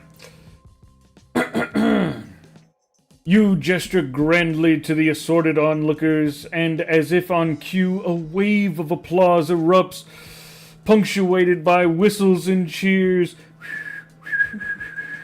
Yeah. The crowd, now completely charmed, seems to hang on your every movement. You give a theatrical bow, soaking in the audience. The masked performer observes the scene, their head tilted. The single emerald eye visible through the mask gleams with an unreadable emotion. Indeed. The resonant voice acknowledges, a hint of something akin to amusement now present. My audience is easily swayed by novelty. Yet, there is a certain undeniable spark to your theatrics. A raw energy that even I must admit holds a certain allure. They take a step closer, their mismatched fabrics rustling softly. Tell me, performer, of such unexpected talents, what name graces this formidable presence? Or do you, like the shadows, prefer to remain nameless? Guys, are they hitting on me? You gotta make Echo watch it now.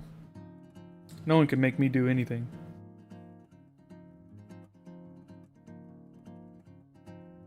Other Echo, thank you very much. I feel like I'm complimenting myself.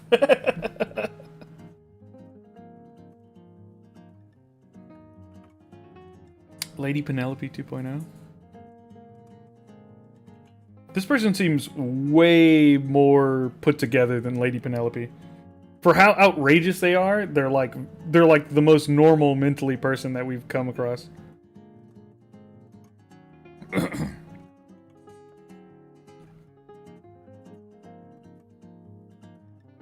Hearing Echo makes my campaign seem simple. You can add stuff into your game. It's no problem. And the other Echo is not me. No. I do not have the wherewithal to be typing in chat while also reading chat and also reading the game.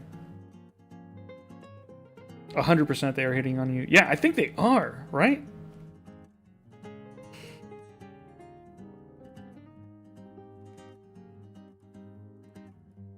Alright. What? You got it? It's good. I don't know, man. I never played Halo. I never cared for it. I guess secretly a person has also not played Halo, so that's maybe not such a good excuse.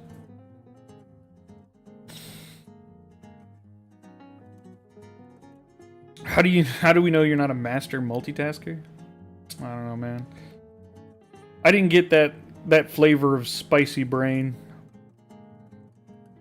Unless you were an AI Echo, I knew it.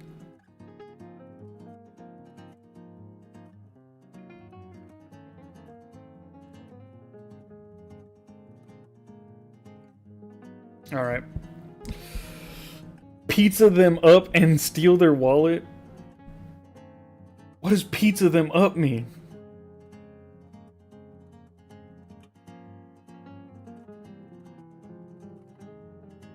Alright. It's that thing angels have on? What? I don't even know what it is. I see. What is it? Autocorrect Riz to pizza! That's pretty good. Sorry. That caught me off guard. Oh. Alright. Let's do something here. I think people agree that they're hitting on me.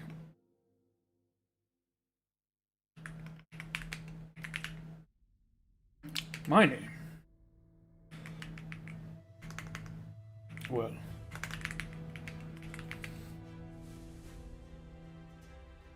I'm Connor Manning. Of course. But my friends call me Con Man. I have a very good name. Get pizza, idiot. That's right. Try to pizza them up in game anyways. Alright, I'll try and pizza them up.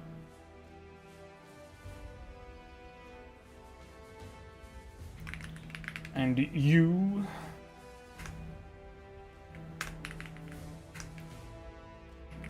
Ma'am?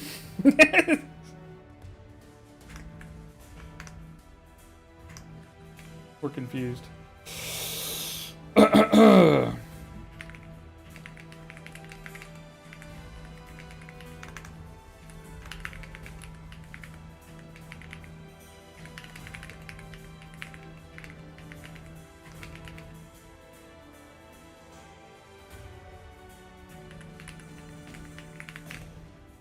You know how you eat pizza seductively?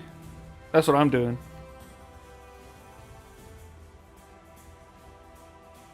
The name's Man. Connor Man. Can't out pizza the con. Does it make you lost in the sauce? It might. My name? Well, I'm Connor Manning, of course. But my friends call me Con Man. And you? Ma'am? You punctuate your introduction by plucking a slice of dubious-looking pizza from the hand of a starry-eyed bystander. With a flourish, you raise it to your lips, taking a slow, exaggerated bite, your sharp-toothed grin on full display as you chew with deliberate, seductive slowness, eyes never leaving the masked figure. Oh, all the people in my game have such cool names. The masked performer Xanthra lets out a small, choked gasp that sounds oddly like a strangled bird. Their entire posture stiffens, the shimmering fabrics trembling. The emerald eye widens, then closes for a moment as if in pain. Conman, they repeat, the name now tinged with a bewildered horror. An apt title. And I, little man, am Xanthra. They shudder, a full body tremor. And I confess your gastronomic display is perhaps the most audacious thing I have witnessed this cycle. Far more alarming than your juggling. And that is saying something. Truly, a performance of unsettling conviction.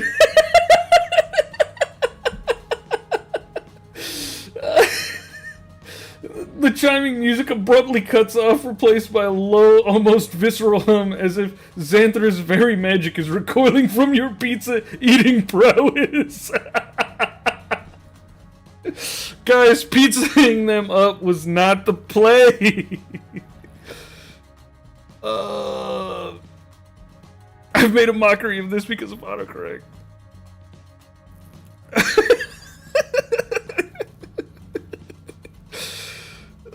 She was indeed not impressed. Yeah, she was not actively revolted.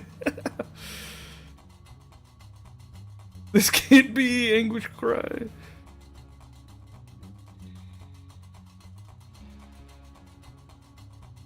Tell them their act is cringe. He's the most trustworthy person ever. Alright, here's what we're gonna do. Okay? We're gonna turn it all around. We're gonna go from pizza to Riz, okay? We're gonna autocorrect. We're gonna un-autocorrect.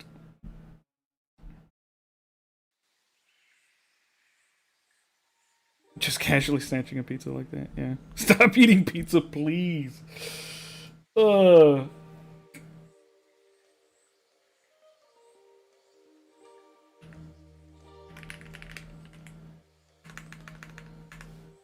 What? Pizza not your thing? I toss the unfinished pizza onto the bald head of the onlooker I took it from.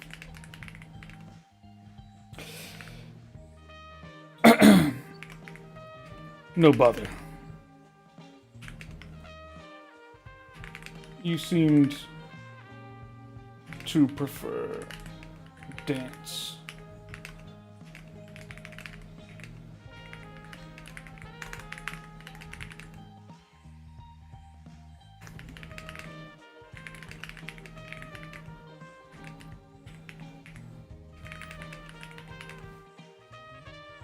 I will then move closer and try to dance them into a spin and a dip. Not the pizza. Offer her the same slice you just bit. This lady is crazy. Recorrect. There's nothing more attractive in the world than pizza with cheese that stretches when you take a bite. Or maybe eat another one with even more charisma. Hey, we did it! Conman needs theme music? Yeah. No, I'm Italian, this hurts. Everlasting pain. Okay, we succeeded. Let's see what happens. Maybe mozzarella sticks would be better.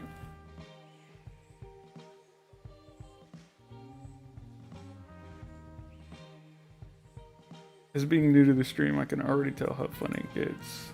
Thank you, Echo. I appreciate it.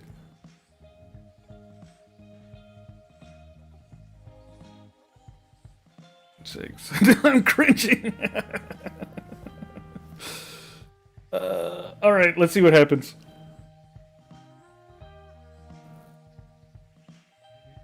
Well, this is officially getting the pizza saga heading into the timestamps. Oh no. Oh, by the way, guys, you can clip the stream on both YouTube and Twitch. If you find a clip or something like that, you can make them. If it's a funny clip, I'll upload it to the YouTube channel. So, I believe if you do a clip on YouTube, then you end up loading it to YouTube, but then it comes back to the video. Either way is fine. All right. What? Pizza not your thing? You quip, tossing the half-eaten slice with practiced nonchalance onto the shiny, bald pate of the bewildered onlooker. No bother. You seem to prefer dance. With a grin that promised mischief, you moved smoothly, your hand finding Xanthra's cloaked waist before they could react. A swift, elegant spin, and then a dip that brought their masked face inches from yours. Xanthra lets out another strangled gasp, the strange chiming hum returning, but this time with a stutter. Their body so fluid moments ago is now rigid in your embrace. A bizarre mixture of outrage and what might be a flicker of genuine surprise in that emerald eye. The mask feels cool against your cheek as you hold the dip, your mismatched fabrics pulling dramatically around them. You dared! Xanthra whispered, the resonant voice now thin with disbelief. Such impertinence! But despite the words, they do not pull away immediately, the crowd utterly captivated by the impromptu tango roars with approval.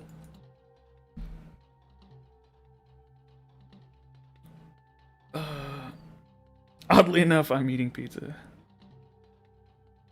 So immersive. I will now be remembered forever as the pizza saga maker. Autocorrect raised up this stream. Yeah. Until the return of the pizza. Yeah, she may hate it, but the crowd loved it. That's right. The crowd will always be pro dance-off. Absolutely.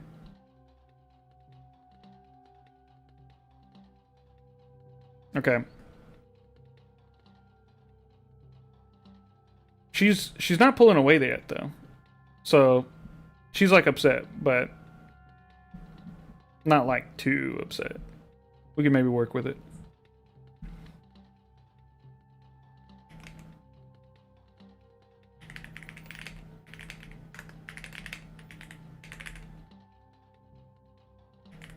And with... I pull her out of the dip, and with a challenge gleaming in my eyes, I begin a series of elegant dance moves that clearly require the amazing skills of one other dancer. I raise an eyebrow as I begin my dancing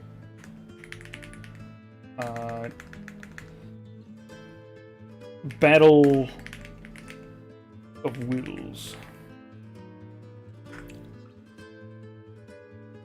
Deep in her heart, she knows she wants to break dance.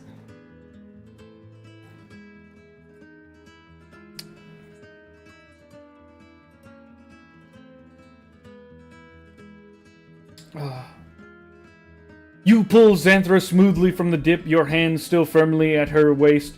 With a challenge glinting in your golden eyes, you launch into a series of elegant, intricate dance steps, a rapid-fire sequence of turns, dips, and spins that clearly demands a partner of equal skill and agility. You flow across the grimy cobblestones as if on polished ballroom floor, each movement a deliberate invitation, an unspoken dare. Your eye arches in a silent question, a smirk playing on your lips, daring Xanthra to meet your challenge, to follow your lead, or to simply surrender to your dazzling display. Xanthra remains rigid for a heartbeat. Then, with a sharp intake of breath that sounds like rusted gears grinding, they begin to move. It is not the flowing, ethereal dance from before, but a series of sharp, almost robotic counter-movements. Their fabric ripples with sudden, angular gestures that don't quite match yours, but effectively effectively block your attempts to lead. The emerald eye narrows, a flicker of competitive fire sparking within. A battle of wills, then, little man. Xanthra's voice, though still resonant, now holds a sharper edge. Very well. Let's see who truly leads this macabre waltz. The chiming hum intensifies, forming a staccato rhythm that seems to drive their angular, challenging movements. It's a fucking dance battle! Let's go! At the end, wipe your pizza-stained hands on her cloak. She's been wooed. I don't think she's been wooed yet, but I think if I win this dance battle, she might have been wooed. Everybody knows that one thing a competitive woman loves is to be shown up by a man on the street. That's how you win their hearts. If there's one thing I know, that's it. One dance battle per stream mandatory.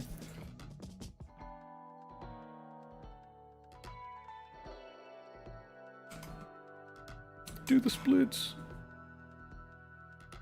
We must end the stream with a dance battle for this character, yeah. You know 0 things. gotta have a button for dance battles or an emote on Twitch. Yeah. Well, the artists in the Discord, please, you'll be handsomely rewarded with a message pack. Alright. Let's do it. Evil Jamie Rogers, you missed the best 15 minutes. What have you done? Alright. Places 2 pieces of soggy pepperoni over his eyes and swiftly turns to face her once again. Yeah, we're about to start another dance battle.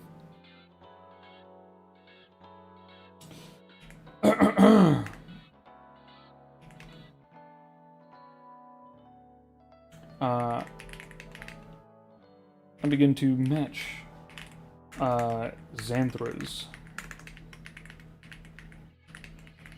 movements, their jerky rhythm, before going even further and hitting an absolutely ridiculous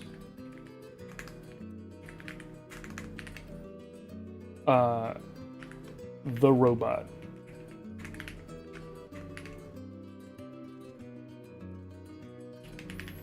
I then follow up with a series of pops and locks before ending with a break dancing flourish that has me spinning on the ground and ending in a perfect handstand.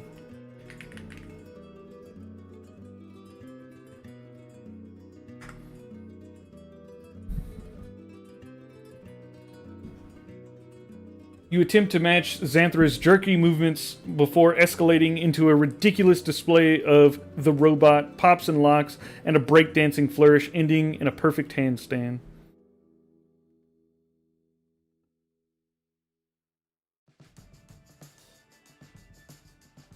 Not locks?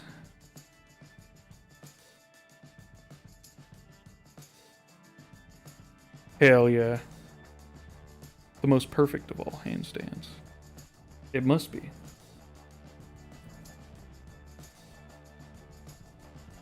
Figuratively and literally. Well, that's what I did before, but she wasn't so impressed then.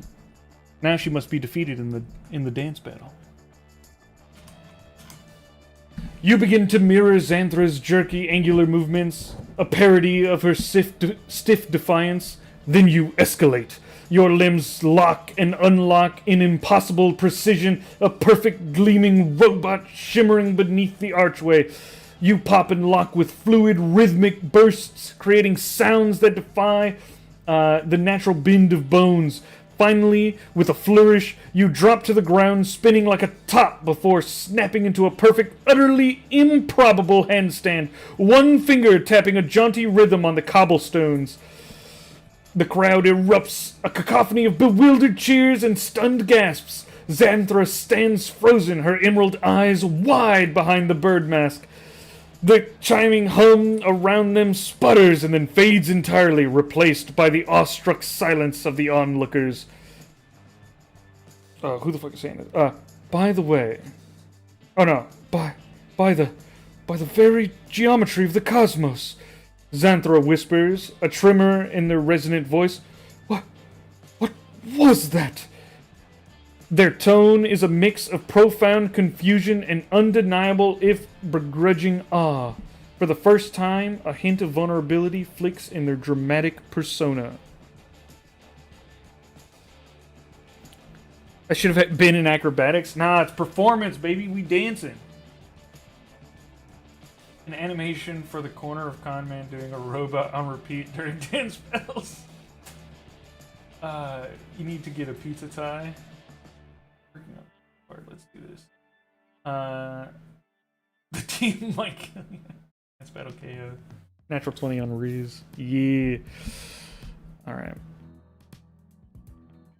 Alright, we got a few more minutes here. I do think I'm going to be ending at 7 tonight. I am feeling a little bit tired. So we'll do one more. We got one more prompt in us. So everybody, give me your ideas. What's the end move? How are we finishing this? How do we win over Xanthra? Who, I think by the DM's sort of,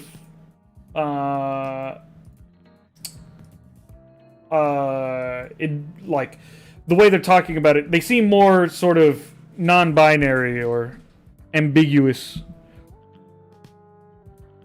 We don't know if they're a woman or not. No big deal, though. Hot people are hot, right?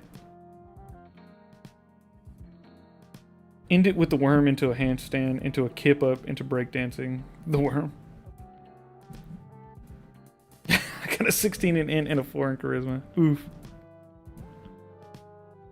Hey, you know what? That's how you win messages, though.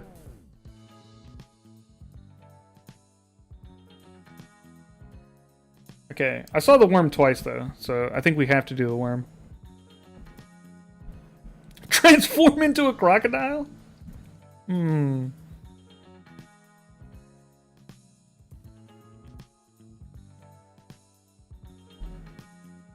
Okay. I got this.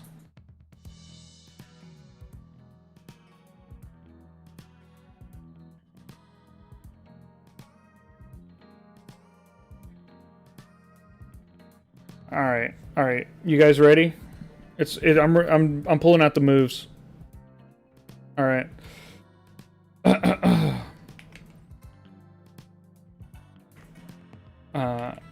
I return to standing.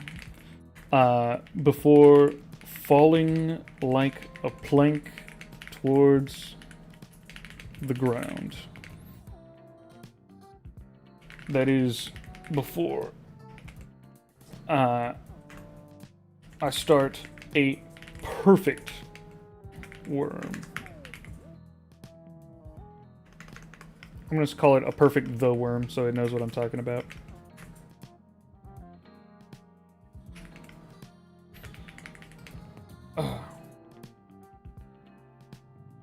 While I move towards Xanthra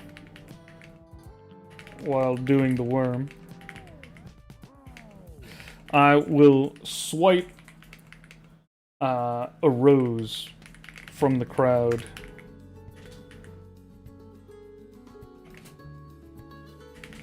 When I arrive in front of Xanthra, I will have the rose. I will do a kip up and be face to face with the rose in my mouth.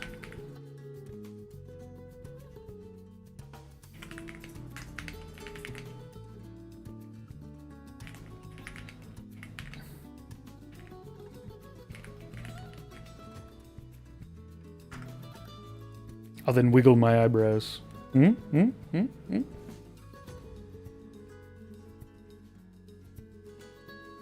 Let's get it. Okay. That's a success, folks. That's a fucking success. Whoops. That was the second F-bomb. That's my bad.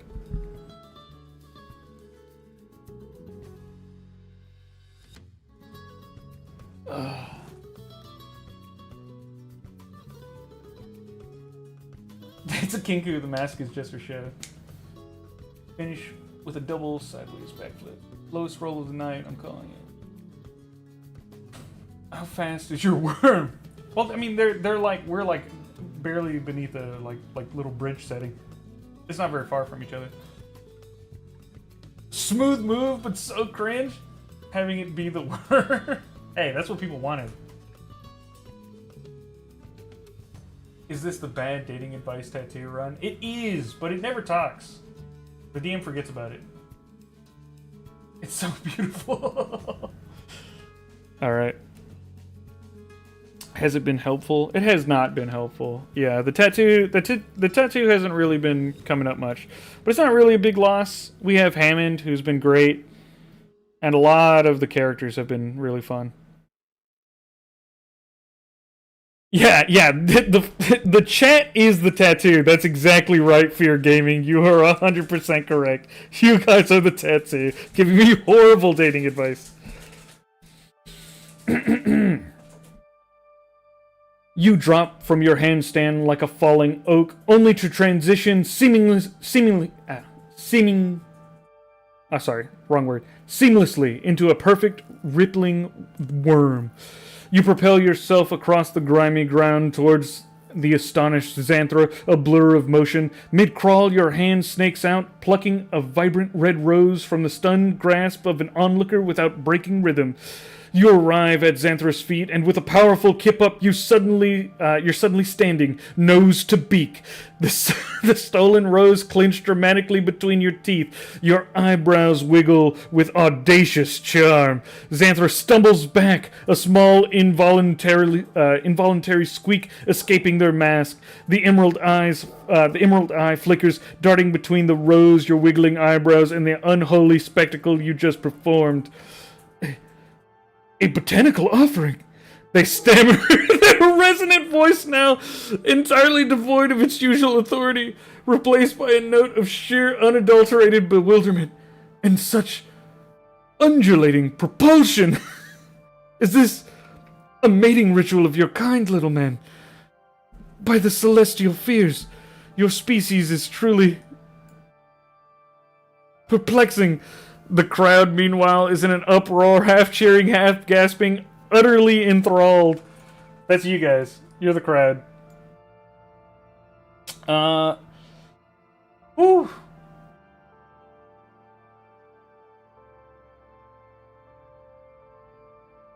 Hammond is way better than that, too. Yay, we are canon, yeah. Alright.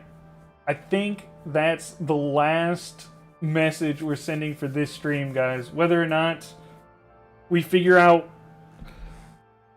whether or not Xanthra is an alien or not, I guess in the next one. Let's do a giveaway for those who have made their way back to YouTube. If you would like to participate, you can hop back into the Twitch chat.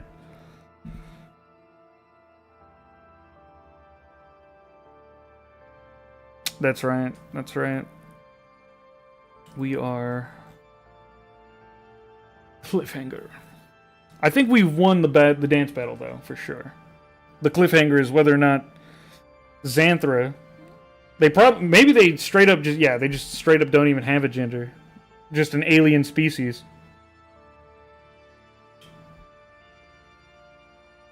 More codes.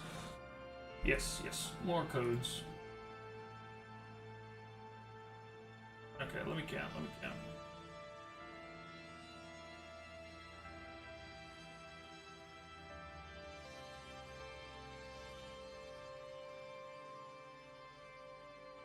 Okay.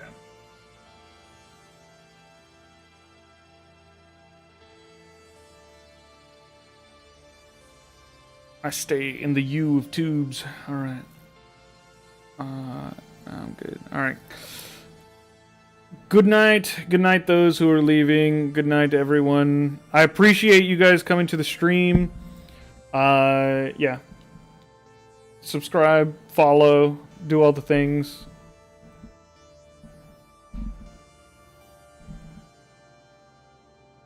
Alright.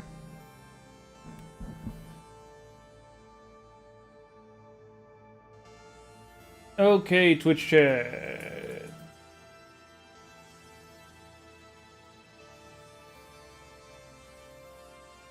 May I be the honorable mention as Echo number 2. Yes. Alright.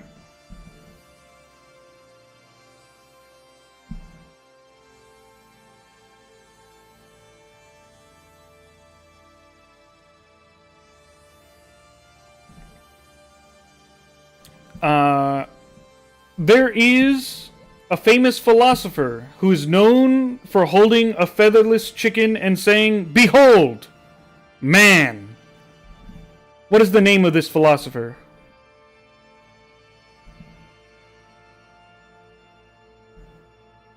Incorrect, Maid Marian.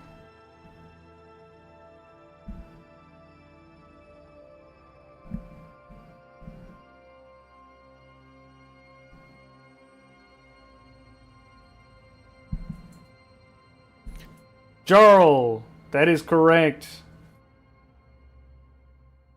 It is Diogenes, the man who lives in the barrel.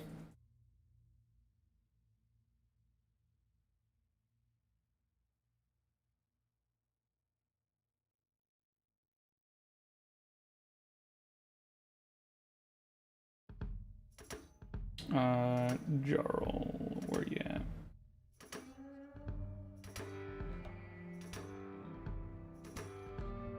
There you are. Oh, They want to pass it on? they already won. Yeah. Oh, okay. Cool. Yeah. Alright. Would you like to do it randomly, or do you have a question?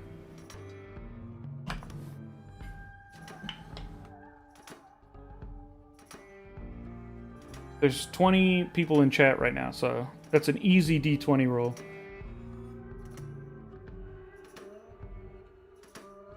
I've got trivia? Alright. Let's see it. Here comes Jarl with the trivia. I'll break up the trivia with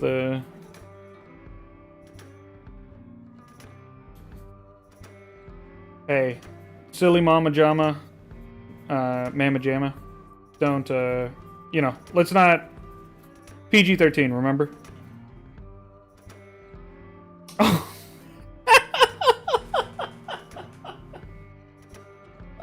He did say he was going to ask it.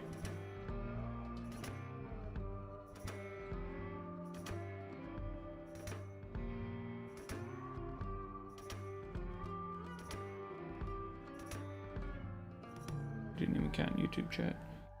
I'm sorry, guys. I can't give it away on YouTube. There's no way.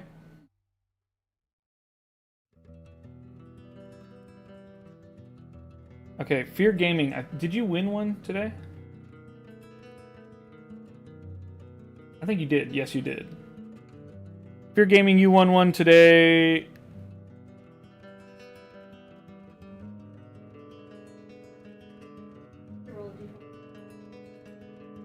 Huh? Roll a d20, okay. 4.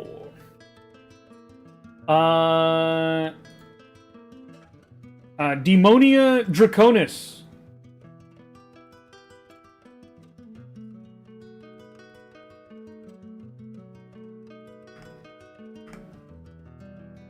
A code has been sent to you. You have won 50 free messages. Alright, we're gonna roll for another one.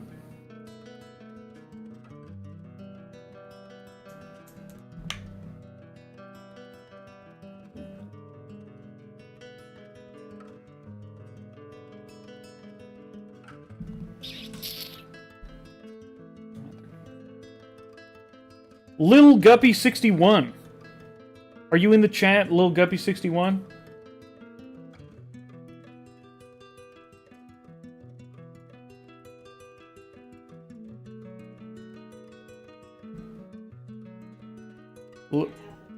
Lil Guppy 61.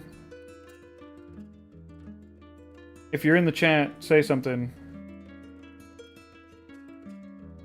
Or I will roll to give it to someone else.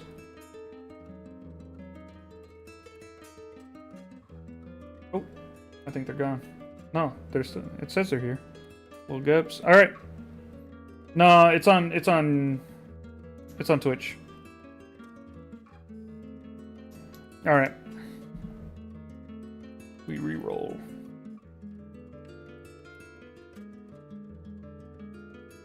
Grimal! Grimal, are you in chat?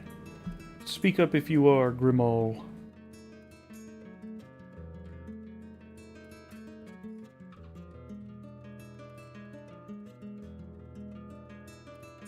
Really?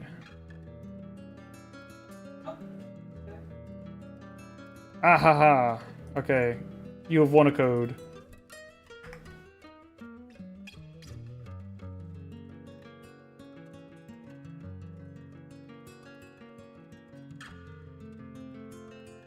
Oh, Lil Guppy did leave. Okay.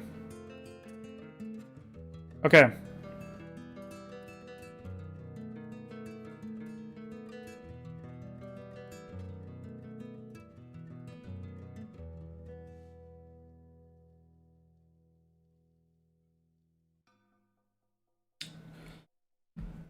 Who can tell me who the final boss in Dark Souls 3 is?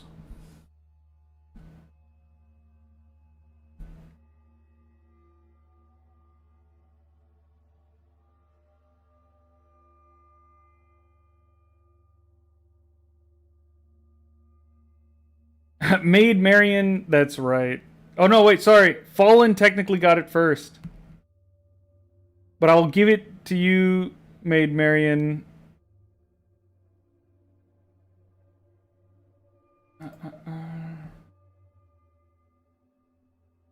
Let you do your own trivia? I said I'd give them one. Alright, I'll give them one. You can also do your own trivia. We meet in the middle.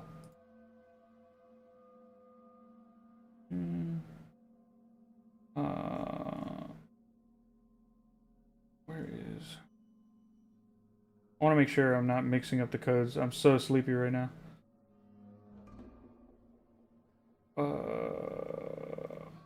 Grimal.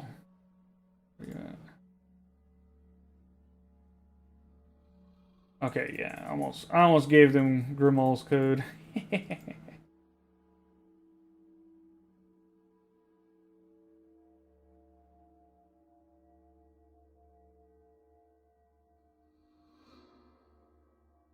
There you go, Maid Marian.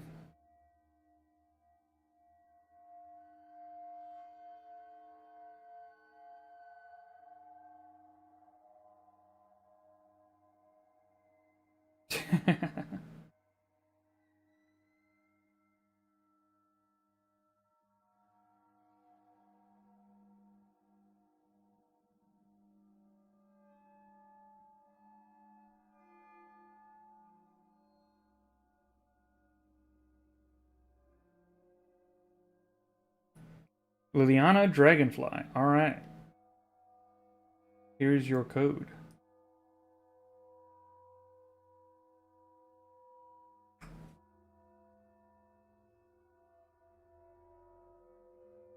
All right, and we'll roll one as well. Let me just grab another code real quick.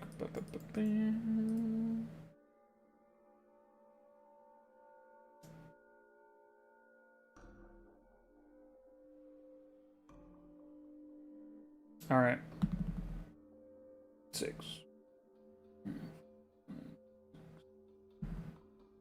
15. 12, 13, 14, 15. Maid Marian just won one.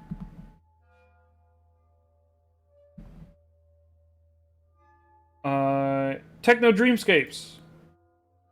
You hear Techno Dreamscapes. Nice. All right.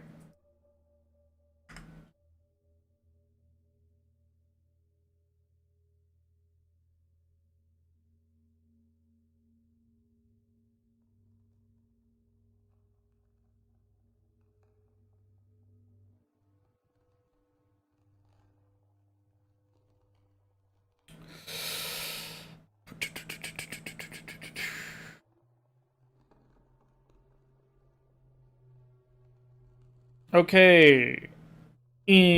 Oh, well, no, that's not fair. I was going to ask an American history question, but that's not fair. Let's see.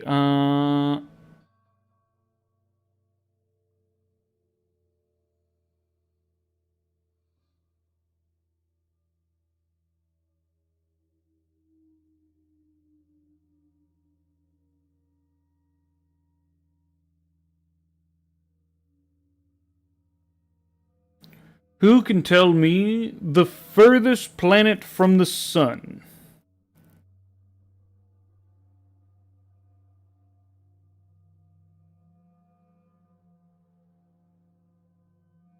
Techno Dreamscapes, you got it.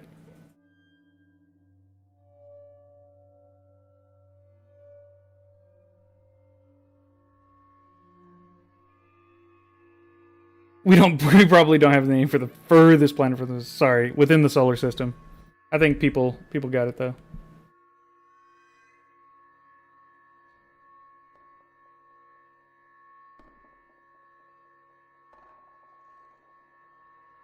Already won. Feel free to roll for it for someone else. Okay. I think people almost very many people in the chat have won one. Let's see.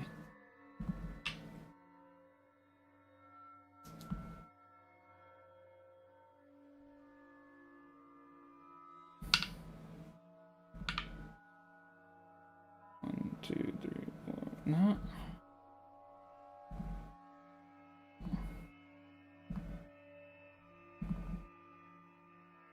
Switch to the.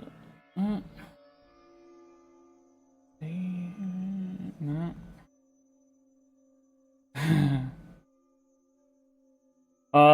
Kage Kenshin.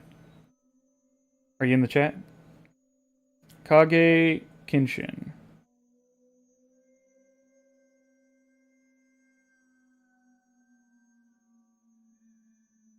Can you ask a trivia question? Sure. Kage Kenshin. Oh, I can't see your fucking name. It's so blue, it barely shows up. Okay. Yeah, no, I'm sorry. I don't intend to.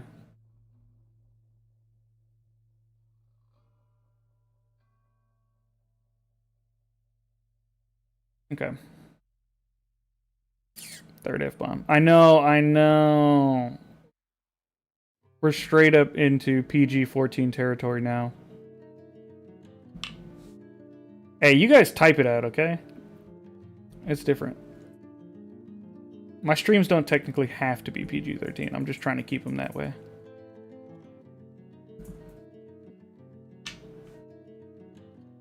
I'm banning you for 10 minutes. Alright. Which mountaintop lies furthest from the Earth's center? Ooh, that's a fun question.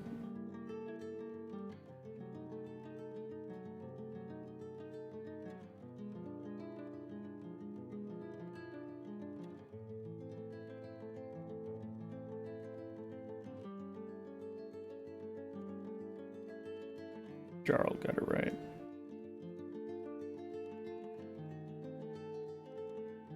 Jarl, would you like to keep it or give it away?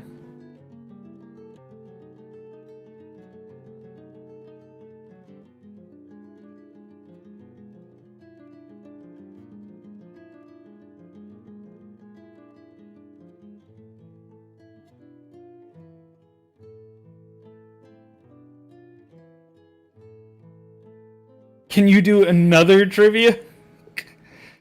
I think at this point there's too many people who have won. Yeah, exactly. It will never end. Not serious.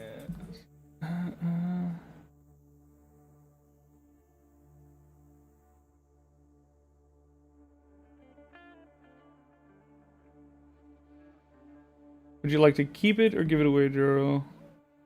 What a real life pirate is Jack Sparrow based on? You're doing one anyway, I see. Alright, great. We're stuck here forever.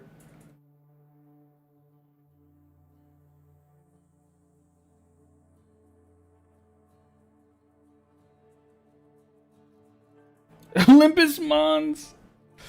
That's pretty good. I think that's pretty funny, silly Mama Jamma. Mama Jamma. Got the code, Echo. Sweet.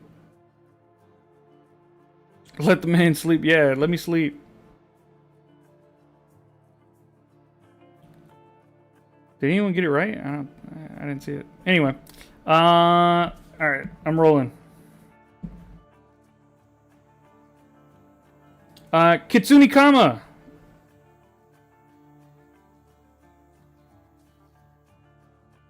Huh? Oh, and Caboose won as well. All right, so Caboose, here you are.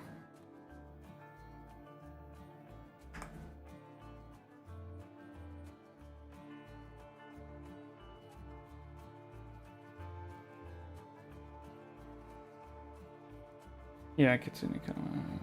Let me see. I have to refresh it sometimes. Kitsune Kama should be here.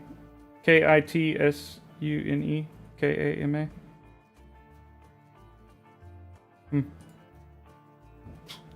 Well, said.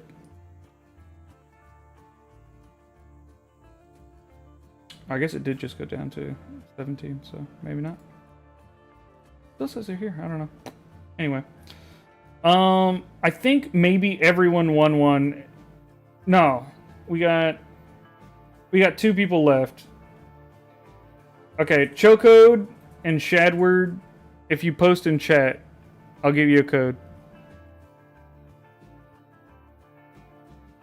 Okay, Chocode, you get one.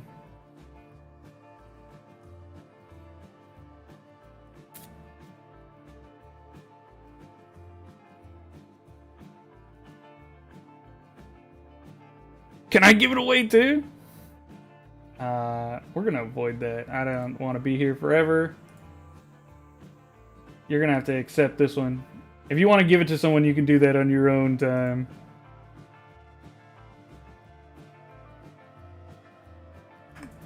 There you go. You have it. Where's the other one? Did the other person message? Shad World. Okay.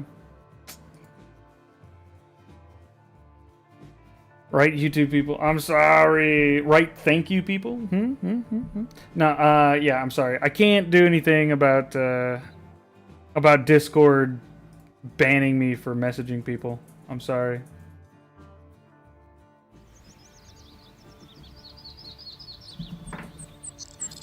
I want to keep the stream going.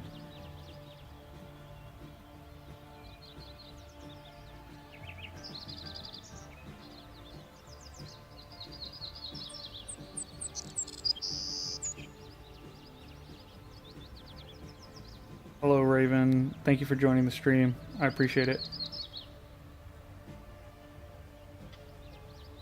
You can catch up, Raven, on the YouTube channel. All the VODs are up on there, so you can watch them if you like. There's a ton of useful tips in there, as well as us just sort of having a good time in chat. Good night, everybody. I had a great time. I had lots of fun. Tell everyone how fun you had in the chat if you did, so more people can come to the streams, learn how to deal with bugs and whatnot. Thank you all. I appreciate it. All right. Good night and happy adventuring.